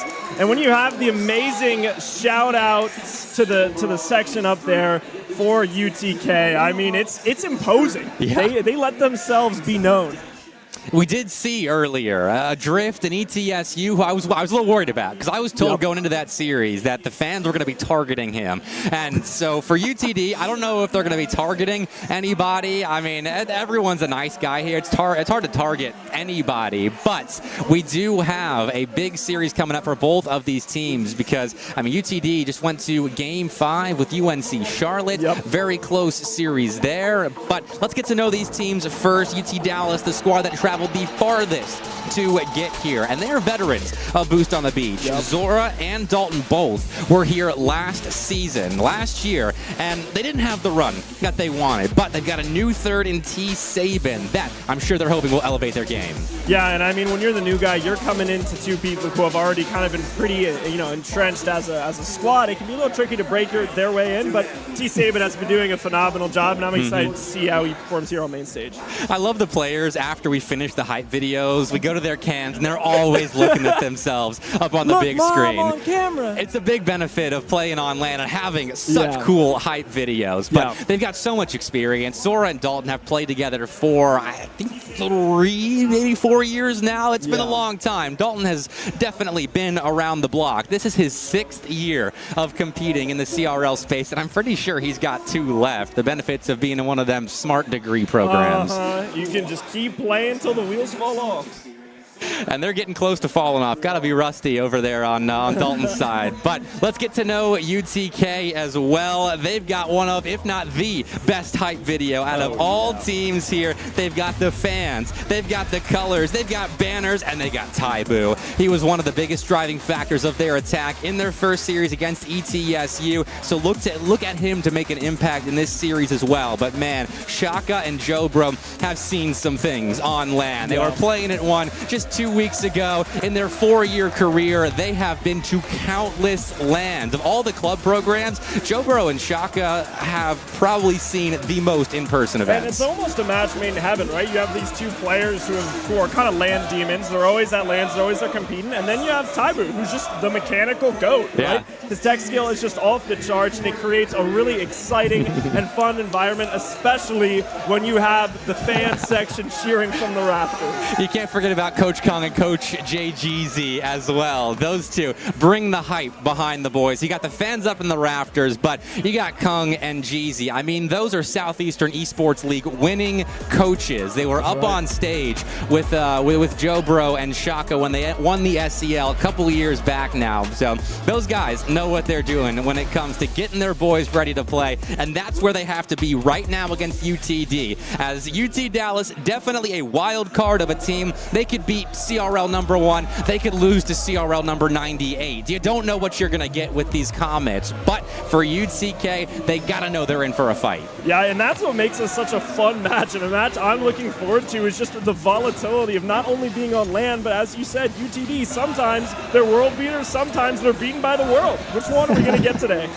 That's a great question. Let's find out. I think the eye test is going to tell us a lot about where both these teams are at, because UTK, we talked about their low hours earlier, but they still managed to get stuff done, though right now it's UTD and their youngster T. Sabin kicking us off 21 seconds in. Yeah, I mean, just maybe a bit of a miscommunication from UTK. No one's back covering the goal. T. Sabin able to just drill it in from halfway across the field. Pretty solid play. Yeah, not too shabby. Very heads up in the midfield, and that's what you want from UT Dallas, because you're going to have to play a lot of improvisational Rocket League in a series against the University of Tennessee Knoxville, who are on the ball now. Taibu setting up Shaka in the corner. Want to get things going, but UT Dallas will stop that siege right then and there and find a clear as well. Yeah, spinning it back to the clear. Teams opting just to go back, pick up boost, and see where the ball will end itself. Up next, Taibu up top. Tries to hit it in, but blocked by Zora. Now tries to turn it into a counterattack for UTD, but Jobro up in the air, able to stop that push. That's a great cut right there, taking the ball away from Taibu. He almost had a free transition into offense for UTK, but Dallas was all kinds of on that. And now the Volunteers are still trying to set themselves up for success in the offensive zone, but they're not finding much. UTD, yes, they're giving up space, but they are well set up to deal with these Volunteer attacks. 2 players right there on the near side post, ready to stuff the first man up for UTK, but are they ready for this passing play? Jobro setting the ball center, and well, UCD was ready for it, a little bit too ready for that. 2 players drive at the ball, both hit the brakes, and you don't really get any momentum with that clear. Yeah, it kind of just felt like something didn't quite happen. A piece didn't quite click into place, and now it's setting up UTD. I mean, they have a decent amount of boost. They're spending it, but of course, as I say that, it flips back the other way. Jobro with the demo, a real chance here for UTK. Oh, a real good chance for UTK, and they will make the most of it. Tying things up, it's Jobro and Taibu linking up here in the corner. Joe called Shaka off, dimed up his boy Tyler there in the infield, and Taibu knows what to do with that kind of ball. Yeah, I mean, that's just perfect, team play. They know that their teammates are in the spots. They know that if they put the ball here, your teammate will be there. Great teamwork, great job getting that goal and tying the game up at 1. Oh, Dalton almost made something happen right there. Big dunk in the blue box, but UTD won't have themselves a quick answer. Instead now, it's Jobro and Taibu again. Taibu going off the ceiling will put the ball mid and has Dalton a bit of a tizzy. In fact, the entirety of UTD are a bit perplexed as to what was going on right there. Double commit, a whiff, everything going wrong for the Comets in defense, but they will settle themselves down and usher the ball to safety there in the corner. Teams jockeying for position, the boost, the ball now cleanly in possession of UTD. The offensive push is coming up. It's going to be Zora met by Taibu, but Jobro flies in, hits that ball back, and they try and turn it back in their favor. 2v1 right there that the defense will win out on. UTD finding an important stop as now kick-started an offensive with T. Sabin on the ball, but UTK, now they're the ones not really letting their opponents get anything going. It was UTD at the start of this game making good reads, finding emphatic clears, putting the ball back in their opponent's end, but now UTK are just playing return to sender ball. Every time UTD gets a strong clear, the Volunteers put it right back in that orange half, but right now this is a good-looking opportunity with the ball off an open back wall, but UTK will get back in time. Yeah, not enough moving pieces there to get that push across the net, and now looking to kind of reset Zora off the top, trying to see what they can get. No boost, gonna be tough, and Taibu there to hit it away. Dalton in the corner's got no boost, so Jobro takes advantage of that, and we're still tied with 90 seconds left. And in a game 1 like this is an important stretch of time for both teams. UTK trying to get themselves in the winner's column, and that's a darn good start. Jobro fielding a pass downfield from the Shaka, and the Volunteers lead late. Yeah, again, it's almost kind of the same thing that happened at the beginning of the game. The rotates are a little off, the net is wide open, and all it takes is one bounce that you weren't expecting for the ball to just be buried in your net. Kickoff will stay neutral. Looks like Jobro will be first on the ball. The fans still chanting his name, and he wants to make something happen, but flies past the rock with his flip reset. Taibu fielding up next, gets his reset, pushes the ball into the corner, but UTD have seen enough of that attack from UTK. And now in the opposite end, they look to get things going with Zora passing the ball mid, and T-Sabins afforded a little bit of space to field it as Dalton was taken out, but that did mean a UTK player was expended trying to take him out of the play. So with a little bit of room, UT Dallas try to get something going, but they aren't finding much of anything in the UTK end. Nice little pass to set up a couple of shots, but they're just shy of being on target. UTK now an opportunity on the counterattack. Fire the ball in from half court, and Taibu able to drive it home. A last-ditch effort from UTD now puts them down 2 with 45 left. They were so close. They just overextended a little bit too much right there, and UTK were so fast to punish. 3-1 now, and it looks like the Volunteers are putting game 1 out of reach. That Taibu shot won't go in. Zora does get back just in time, so there is still something to play for here at the end of game 1. You still don't want to go down because remember, for the seeding, for the group play going into tomorrow, goal differential does matter. Goals let in does matter. So just because, you might be, maybe you're out of game 1 doesn't mean you want to go too crazy trying to, get it back in your favor. They do kind of have to go crazy. You want to still win games, because if you don't win the games in the series, then goal differential really doesn't matter. But UT Dallas still aren't getting anywhere close to a second goal. They're getting aggressive, yes, but still not developing any quality opportunities off the back of that. And UTK, with a strong outlet passing game and a pretty good goal line defense, will survive game 1. UTD tossed them a test, and they've passed so far. I hope these mics are picking up the electricity coming from the UTK fan squad up there. But yeah, no, just a great job taking opportunities that were presented to them, right? UTD slipped up, there wasn't anybody in the back, and it was kind of rough for them. I have to say, this is one of the best lands I think I've ever casted when it comes to fan and family support. Like, we had Hexy's family here. We've got Gad's family here. Knight's mom, you knew was going to be here. She always gets loud for UNC Charlotte. But the UTK fans definitely stealing the show a little bit. And, I mean, we've got staff support as well, social media presence. UT Dallas always seem like they're having their picture taken. And maybe that adds a little bit of pressure, but they got to be used to it at this point, because I think that program puts out some of the best content in the scene. And I mean, as we were talking about before, this matchup, its other name is the Retirement Home versus the Senior Center. Is the names that both of these teams have given to themselves, and I just think that emphasizes how like fun and lighthearted of a land Boost on the Beaches, because obviously, right, these teams are here to play Rocket League, they're here to win, but just look around. I mean, how can you not feel the infectious vibes just emanating off of every person in this building? I know. I mean, that's just who these players are, not just for Boost on the Beach, but that's their name. Like, in CRL, they will sign up for tournaments as the UTK Retirement Home and the UTD Senior Center, and it makes sense. I mean, Joe Bro and Shaka both are very close to graduation. We talked about Dalton and how old he is. Zora, he's about to graduate with his undergrad degree too. And we got some youngsters in the matchup that'll visit their retirement home in the Senior Center occasionally. But that's a fun little change from traditional sports going into esports, as you do get to name your team something a little bit funky while still repping your school. Yeah, it's fun. It's just fun. Like, at the end of the day, it's just fun. And yeah, and I mean, Taibu, like we said, not quite in the retirement home yet, but as time passes, it will come for us all. I mean, he's not playing RLCS this split, so maybe he's getting close. That's where some of the Rocket League pros are at the moment, but hopefully not. A lot of mechanical skill infused into one player, so he didn't have a superstar level impact there in game 1 for UTK, but they didn't really need him to. Nope. They just used strong team mechanics to get themselves ahead there in game 1. Very much hard fought, had to put together a good defensive structure. They did so, and already we're seeing improvement from the Volunteers from that ETSU series. As the game starts, the kickoff goes the way. UTD now possession of the ball. Taibu does demo Dalton, but will be out of the play for a few seconds. Has to go back, recuperate, get a little boost. The ball floating dangerously in front of UTD's net, but no matter. Back to midfield, the ball goes. Nice pass out. I like that connection. T-Sabin and Dalton linking up. Zora demoing on that blue goal line. It could have been something, but UTK hold it together. They challenge well, and now it's their turn to try and connect in the infield, and they are not close at all. And so UT Dallas will use that for possession, but in the corner, they are kind of stuck in the mud at the moment. Shaka will dislodge them by sending them back to their defensive half. Yeah, it feels like whatever UTD may try, it just no real offensive chance is really established, and they're always kind of playing on the back foot because UTK is liable to turn any one of these opportunities into a counterattack.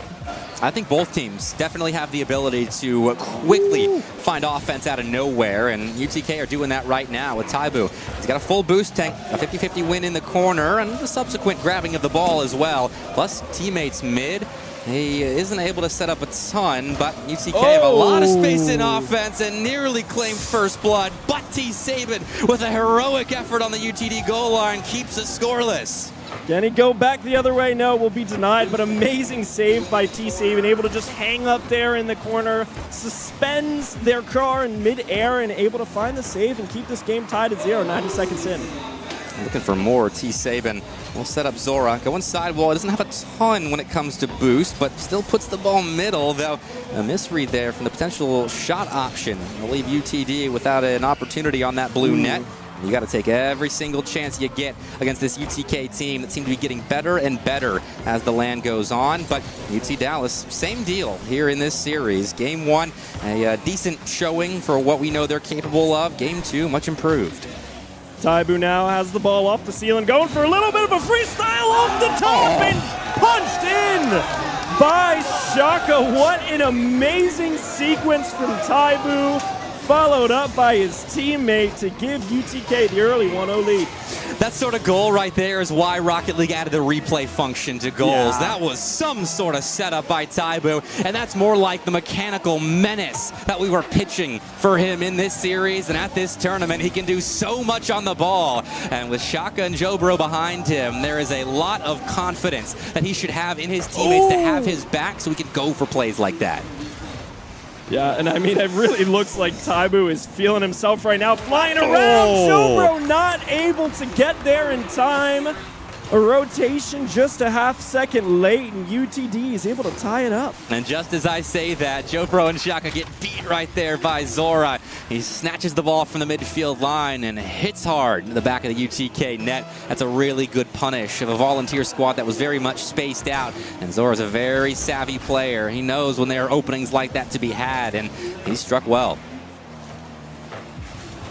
1-1, 2 minutes and 20 seconds left in game 2.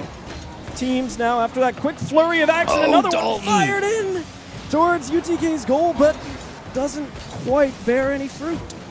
Arthritis in the car right there out in front of the blue nets. He just couldn't backflip into the ball. It was an open opportunity, but hey, it doesn't matter. Zora's got his second of the game, and UT Dallas hop in front. Yeah, I mean, Bepik, as the one of us two who is more experienced with Rocket League, what's going on there? Why are we seeing now 2 just open goals where no one's at the net for UTK? The second man challenges for UTK aren't there at the moment. I think the first one, Shaka bailed out. He was just straight up beat to the ball, and so that allowed a free shot on net when the third man was just out of position. And so the rotations just aren't on time for UTK at the moment. And UT Dallas are taking advantage of that. Yes, they haven't been as strong as we'd hoped from them so far in this tournament and in this series, but UT Dallas can still punish mistakes. They are experienced players, though that goes both ways. UTK have another. Yeah, and I mean, look at Taibu, just the amazing pass, the flick over to the right, completely throws off the UTD defender who was trying to challenge the ball, able to just be cleaned up by his teammates, tie us up at 2. All right, game 2. It's got some legs to it. 100 seconds left now, and both squads are fighting hard in offense. And I do love a back and forth offensive affair like what we're getting treated to at the moment. Both sides very talented when it comes to what they're able to do on the ball. Though UTD, a bit of a firepower deficit, it seems, in this series. They're making up for by finding opportunities in the UTK back end where the defense is a little bit too spread out. And that's something they can really rely on to win a series, but it will keep you in one. Ooh, Shaka now has the ball going up, unable to get the ball home. Dalton, no boost, picks up the corner. It's a fresh 100, fresh tank of gas, feeling good now. Oh, strong clear is met by Shaka. And look at that connection. It almost grabs a goal. Just how quick UTK are able to put passing plays together. It's just the chemistry that these 3 players have. But UTD should be in a similar boat, and Jobro missing right there might have opened something up, but UT Dallas were not expecting that sort of opportunity to develop, and why would you? It's a pretty bad mistake on the UTK defensive end, but no harm, no foul. They don't end up conceding, and with 30 seconds left, really the next goal is very significant. Yeah, really anybody's games as the teams jockey back and forth. T-Sabin throws one in, tapped back, redirected by Zora. An absolute beauty of a pass and a goal, able to sneak through the defense of UTK. The hat trick for Zora in Game 2. And a very important game because this UTK squad is going to be very difficult to reverse sweep if any teams find them down 0-2 against the Volunteers. So UTD in a situation where they could really use this game too, but there is still work to be done. Light at the end of the tunnel, yes, but you are still stuck indoors. In the corner now, T-Sable will try and dissuade UTK from attacking on this front. Shaka, though, doesn't listen to the UTD please, and out to the other corner he finds Taibu, who connects with Jobro, puts a shot on frame, but T-Sabin had it read all the way. Now Dalton and T-Sabin putting the ball into UTK territory, setting up a 0-second play, and we'll have to start on the blue back line, and it never, ever leaves. Game 2 goes to UT Dallas. Yeah, great job at the end there. UT Dallas just knows all we got to do is protect the goal. There's 8 seconds left. Don't give up anything stupid. We know what they're going for. They're able to defend perfectly, and they tie the series up 1 game apiece for each of these 2 teams. Looks like we'll have an extra little bit to talk about what's going on going into Game 3. You can see a bit of confusion on T-Sabin's face in the cam. So we'll get our best people on it. Make sure we're into Game 3 on even footing, which we are when it comes to the series score. That was a great response from UT Dallas. Yeah, it's exactly what you want to see. You go down 1-0, but and you're fighting against not only the team across you, but their cheering squad as well. Able to lock in, take a breath, and say, you know what? All right, we're a good team. We can beat these guys. Let's just, play the game we're comfortable with, take advantage of their mistakes, and as you see, it worked out pretty good for them. And like I said, you can't rely on that to win you a series. Maybe against UTK it might be a little bit different just because of how little these guys have played in the last couple of weeks, where there might be some bigger openings. The rotations aren't quite as clean as you might expect. So UT Dallas, they've got a potential win condition for maybe a game or 2, but they will need to have a game where they outplay the UTK attack. I think Zora was shooting lights out in that last game. The connections are looking fairly strong for the Comets in offense, but they still have to find a way to consistently stop UTK and then turn that into offense on the other side of the ball. Yeah, I mean, just kind of going off of what you're saying, right? That it's not a recipe to consistently win games if you're just waiting for UTK to make some egregious mistake where they double chow when they shouldn't. Someone just flat out misses. That's not consistent. That's not winning. You're not playing winning Rocket League there. And UT Dallas are experienced enough to know how to find a way to win this series, but it is going to be hard fought. And so going back and forth, what we'd hope for from UTK especially, as they are a bit of a wild card team in this tournament. They don't play a lot as a unit, but they do play LANs, and it is a completely different environment playing in person than it is online, like you're kind of used to playing on esports. It's almost a different game. Right, because I play CS. I'm on the CS team at Syracuse, and my first LAN, I was not ready for how nervous I was. My heart was beating. You look across and you see the people you're playing against, and it really adds something. It makes it a whole different game. Because as you said, we're gamers. We sit alone in our rooms and play the video game. And when you're in the room, the lights are shining on you. It can get overwhelming. That's why there's a distinct advantage to having a facility like a lot of these new varsity programs are getting. I mean, the UT Dallas facility is one of the best in the nation. Syracuse right up there as well. You got to shout them out for hosting the event. But, I mean, you come to LAN and you should feel a bit more prepared as a result of that. Just having the experience of playing alongside your teammates and under the lights where you've got a little bit of a crowd, maybe not what the Hangout kind of offers you, because we've got a lot of people right here. We're kind of in the slow period between lunch and dinner, and yet the Hangout is still kind of packed right now. It is still popping. And also, another thing that people at home might not realize, but just sitting in a different chair. Like, it kind of messes with you, and it sounds so stupid, like, oh, my gamer chair is at the wrong height. But, like, if the desk is a few inches higher or a few inches lower than you used to, if the chair doesn't have wheels, that could mess you up because you're used to, I don't know, moving around while you play. All those little things can add up, and on LAN, when it's just the stakes are high, everybody's, you know, in a very intense emotional state, you know, it adds up.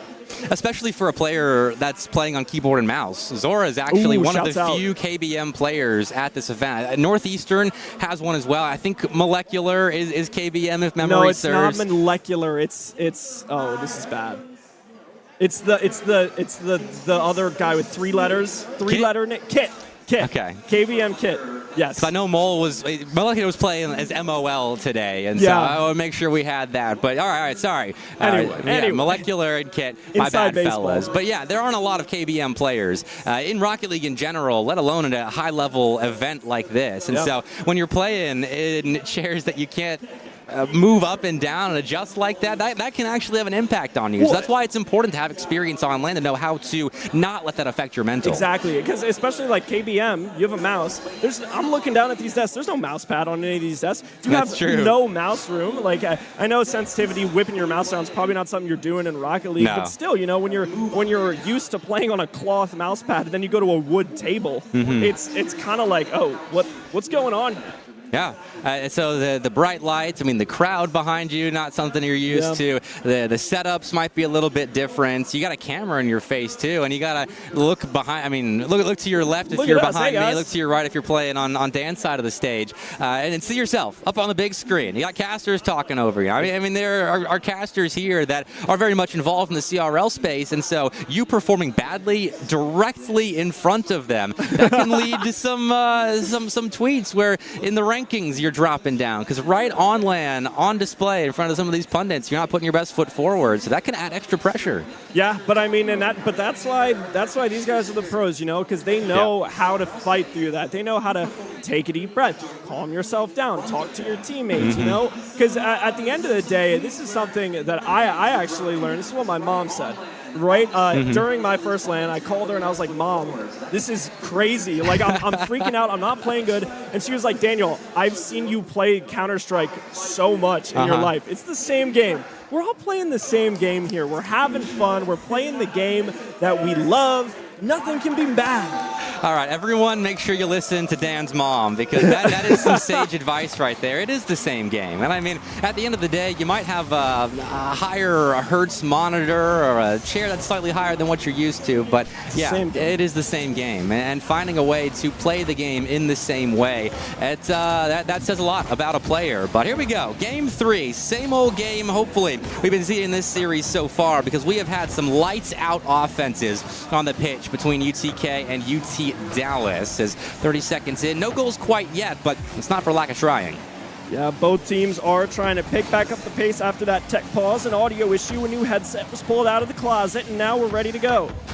The ball is in UTD's end, going in. Jobro fires it just off the crossbar. Taibu tries to clean it up. Another one bounces off the post. All right, Caden, what you got for us off the ceiling? He's going to the ground, but Dalton will manage to pop the ball over him. Jobro catches the midfield line, but does have the ball taken from him, and Taibu's just completely whiffed. UT Dallas didn't have anybody fully forward to punish that, as you wouldn't expect Taibu to whiff in defense. So UT Dallas have to retreat, and they don't find the opening goal just yet. When you don't expect your opponent to make such an egregious mistake that you're not in position to punish it, Taibu gets away with one there.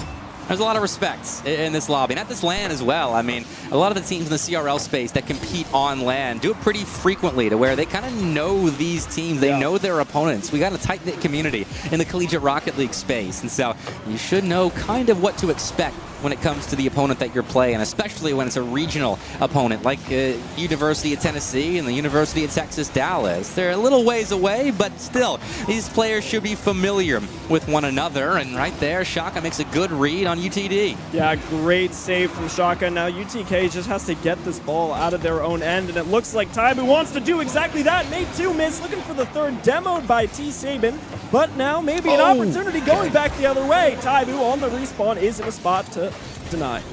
I thought that might be an opportunity for UTK. Still might be. Shots are going just a little bit too high. UTK put a little too much oomph on their opportunities on target. UTD keeping us level as a result of that. Fourth man crossbar helping out on the back line. Joe Bros just completely missed. Taibu goes off the backboard to Shaka, who plays it over a UTD defender. But UT Dallas, I mean, they're under a lot of pressure at the moment, but they are holding it together really nicely. Yeah, great job on the defensive rotations. Everybody is just in the right spot, in the place they need to be to make that save, to clear that ball.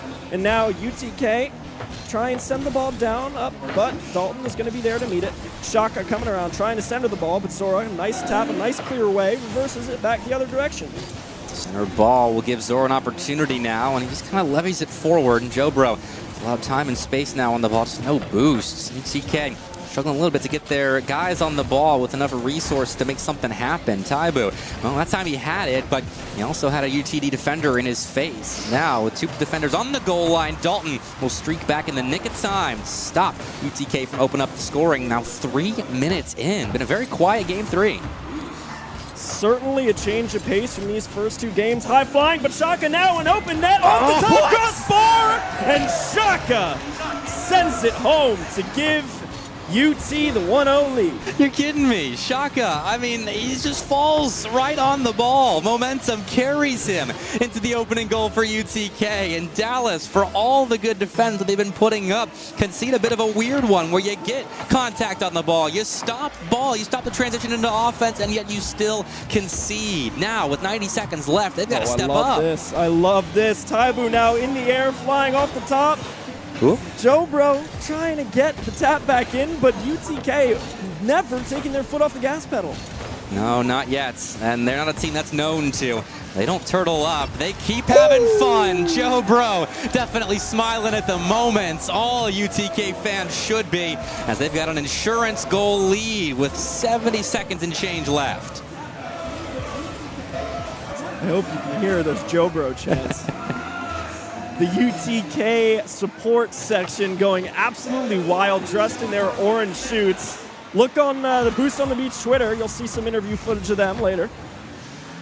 Yeah, they stopped cheering for a second during that first series. We were confused as to why they'd gone quiet. And it was because they actually had the camera on them for once, not on the players. But UTD actually with a chance to respond right now. Dalton's going to go high with this. It's kind of a 1v1 in the sky at the moment, but Shaka will make contact and buy time for Joe Bro and Taibu to get back in action. And there is Joe clearing the zone, at least as far as T-Saban at that midfield line. He gives Zora a chance to shoot, but Taibu on the goal line finds the first save. The rebound save is denied as well. Look at that from Taibu. In and out of his own net to keep it 2-0. We're talking about the mechanical prowess of Taibu, and it is on full display there. Two amazing saves to keep UTK up 2-0 now. 30 seconds remaining.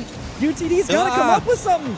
Yeah, not that. Don't come up with that. We don't want any more of that. Keep that on your side of the pitch, UTD, and give your best foot forward. Center ball, Joe Bro and Shaka both actually end up jumping for it, but they connect with Taibu downfield. Dalton intercepts the pass, but time is not on the Comet side. Shaka wins his 50-50, and you can hear the crowd counting down. That spells doom for UTD in Game 3 as Tennessee jump up 2-1.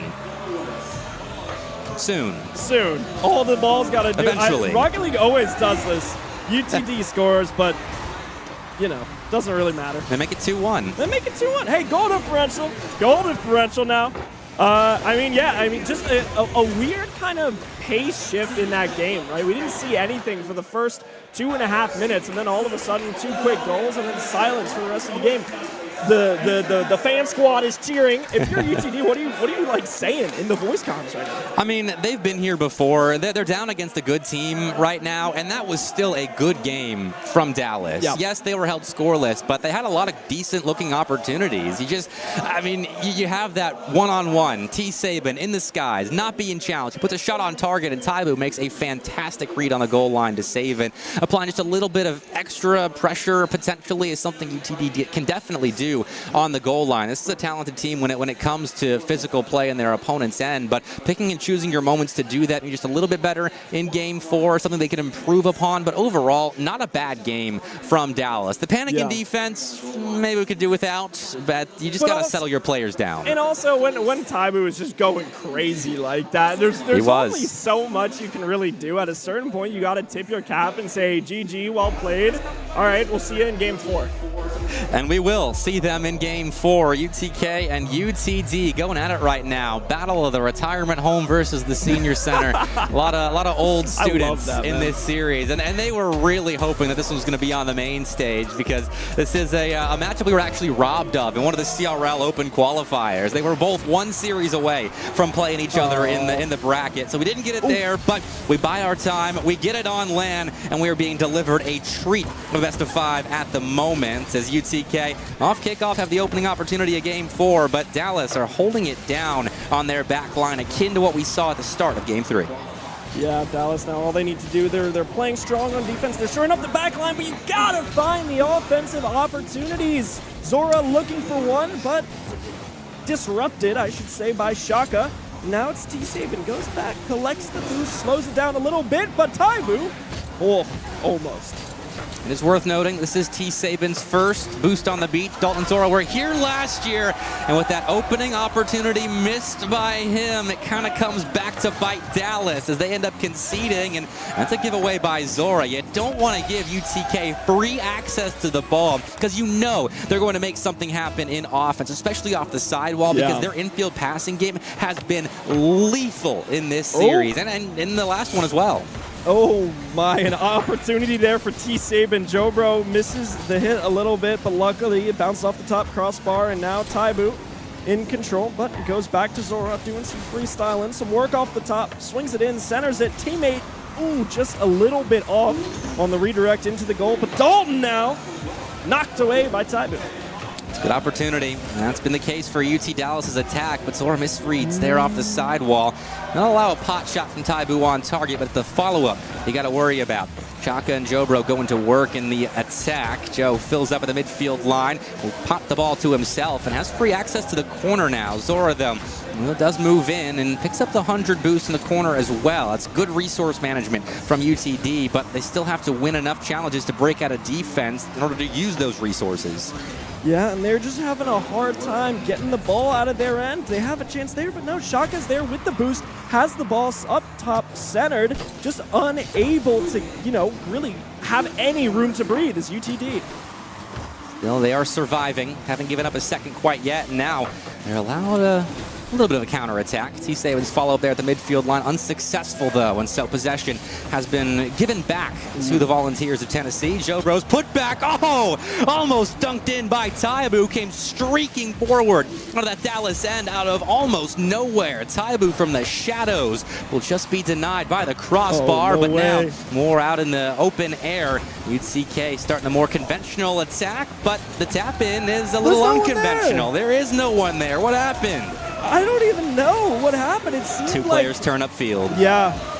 They just a little bit of a miscommunication. One says, I got it. The other says, I got it at the same time, maybe, and the net is just wide open. UTK eats that for breakfast. Yeah, even at dinner time. Everyone loves a little bit of breakfast for dinner. UTK feasting at the moment. That's a nice passing play, though. UT Dallas giving us something to eat up, but Taibu does exactly that on the goal line. He stomachs that shot, puts a shot the other way. Such a quick counterattack from the Volunteers as they almost made it 3. Yeah, you're UTD and you think, maybe we have an attack here, and all of a sudden the ball is bouncing off your crossbar. It's so hard to find your footing, and now we're just sitting there. Dalton with some nice aerial movement, able to hit that ball away. Put a little bit of pause on the UTK attack, but Jobro now with the ball up off the top, down, bounces in front of the cage, and Zora able to hit it away.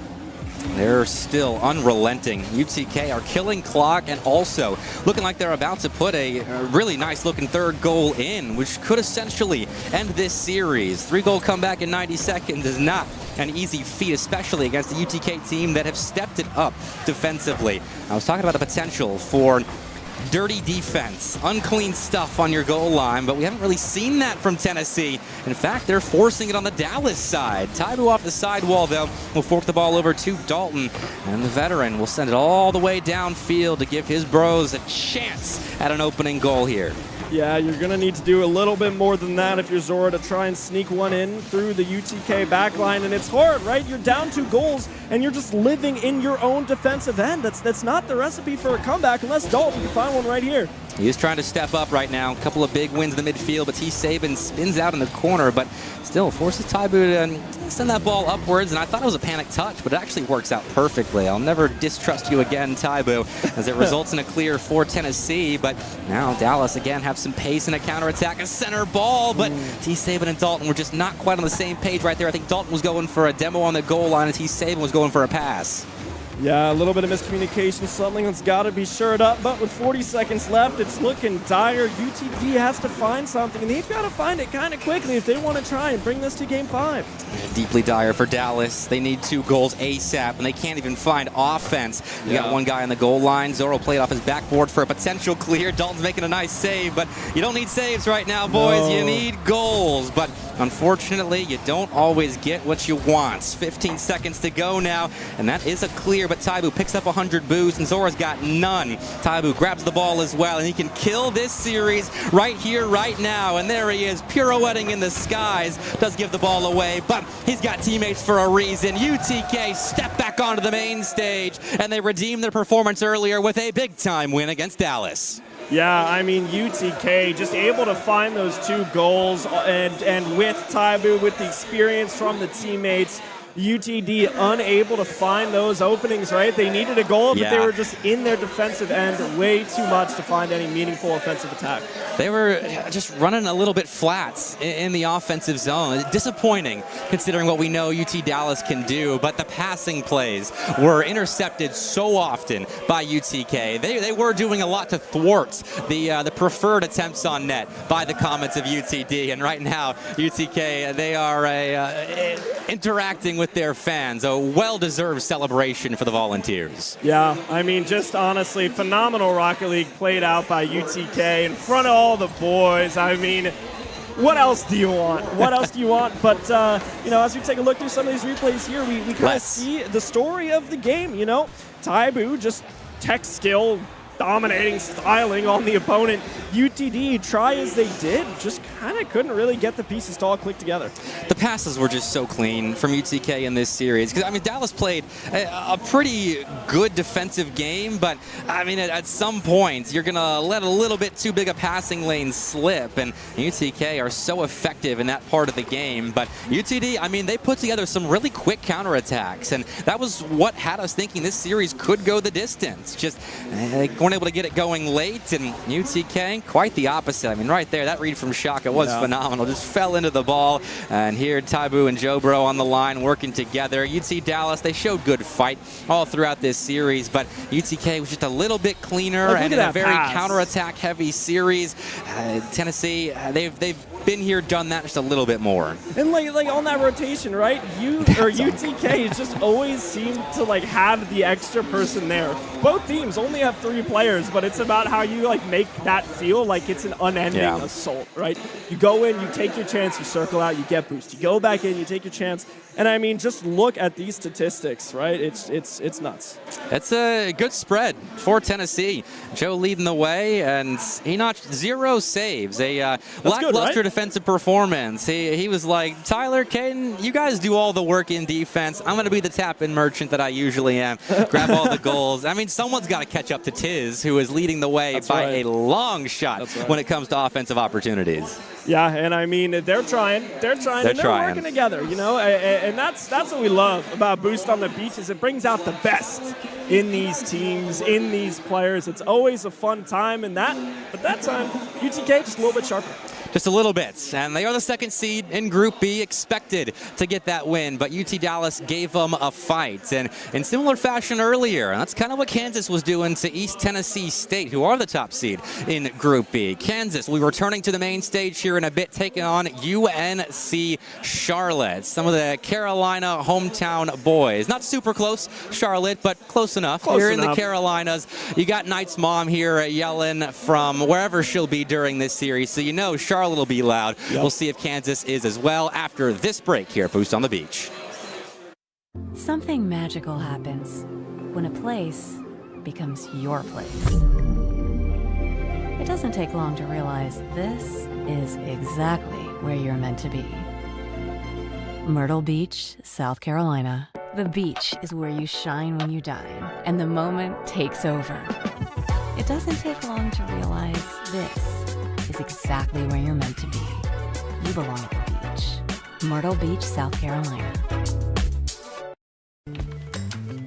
Hi. What brings you to Myrtle Beach? I just needed to disconnect. We just needed to reconnect. We're celebrating 30 years together to the day. We're celebrating 30 days together today. When you want to go to the beach, any reason is a good reason. It's our first trip without the kids. It's our first trip as a family. Myrtle Beach, South Carolina. The beach for any reason, any season. What brings you to the beach? Visit myrtlebeach.com. So what brings you to Myrtle Beach? He finally got her big promotion. He finally gets to enjoy his retirement. Look, we had to get our big guy out here before his special day. We had to get this little guy out here for his special day. When you want to go to the beach, any reason is a good reason. We came here just for the show. We come here every year just for this view. Myrtle Beach, South Carolina.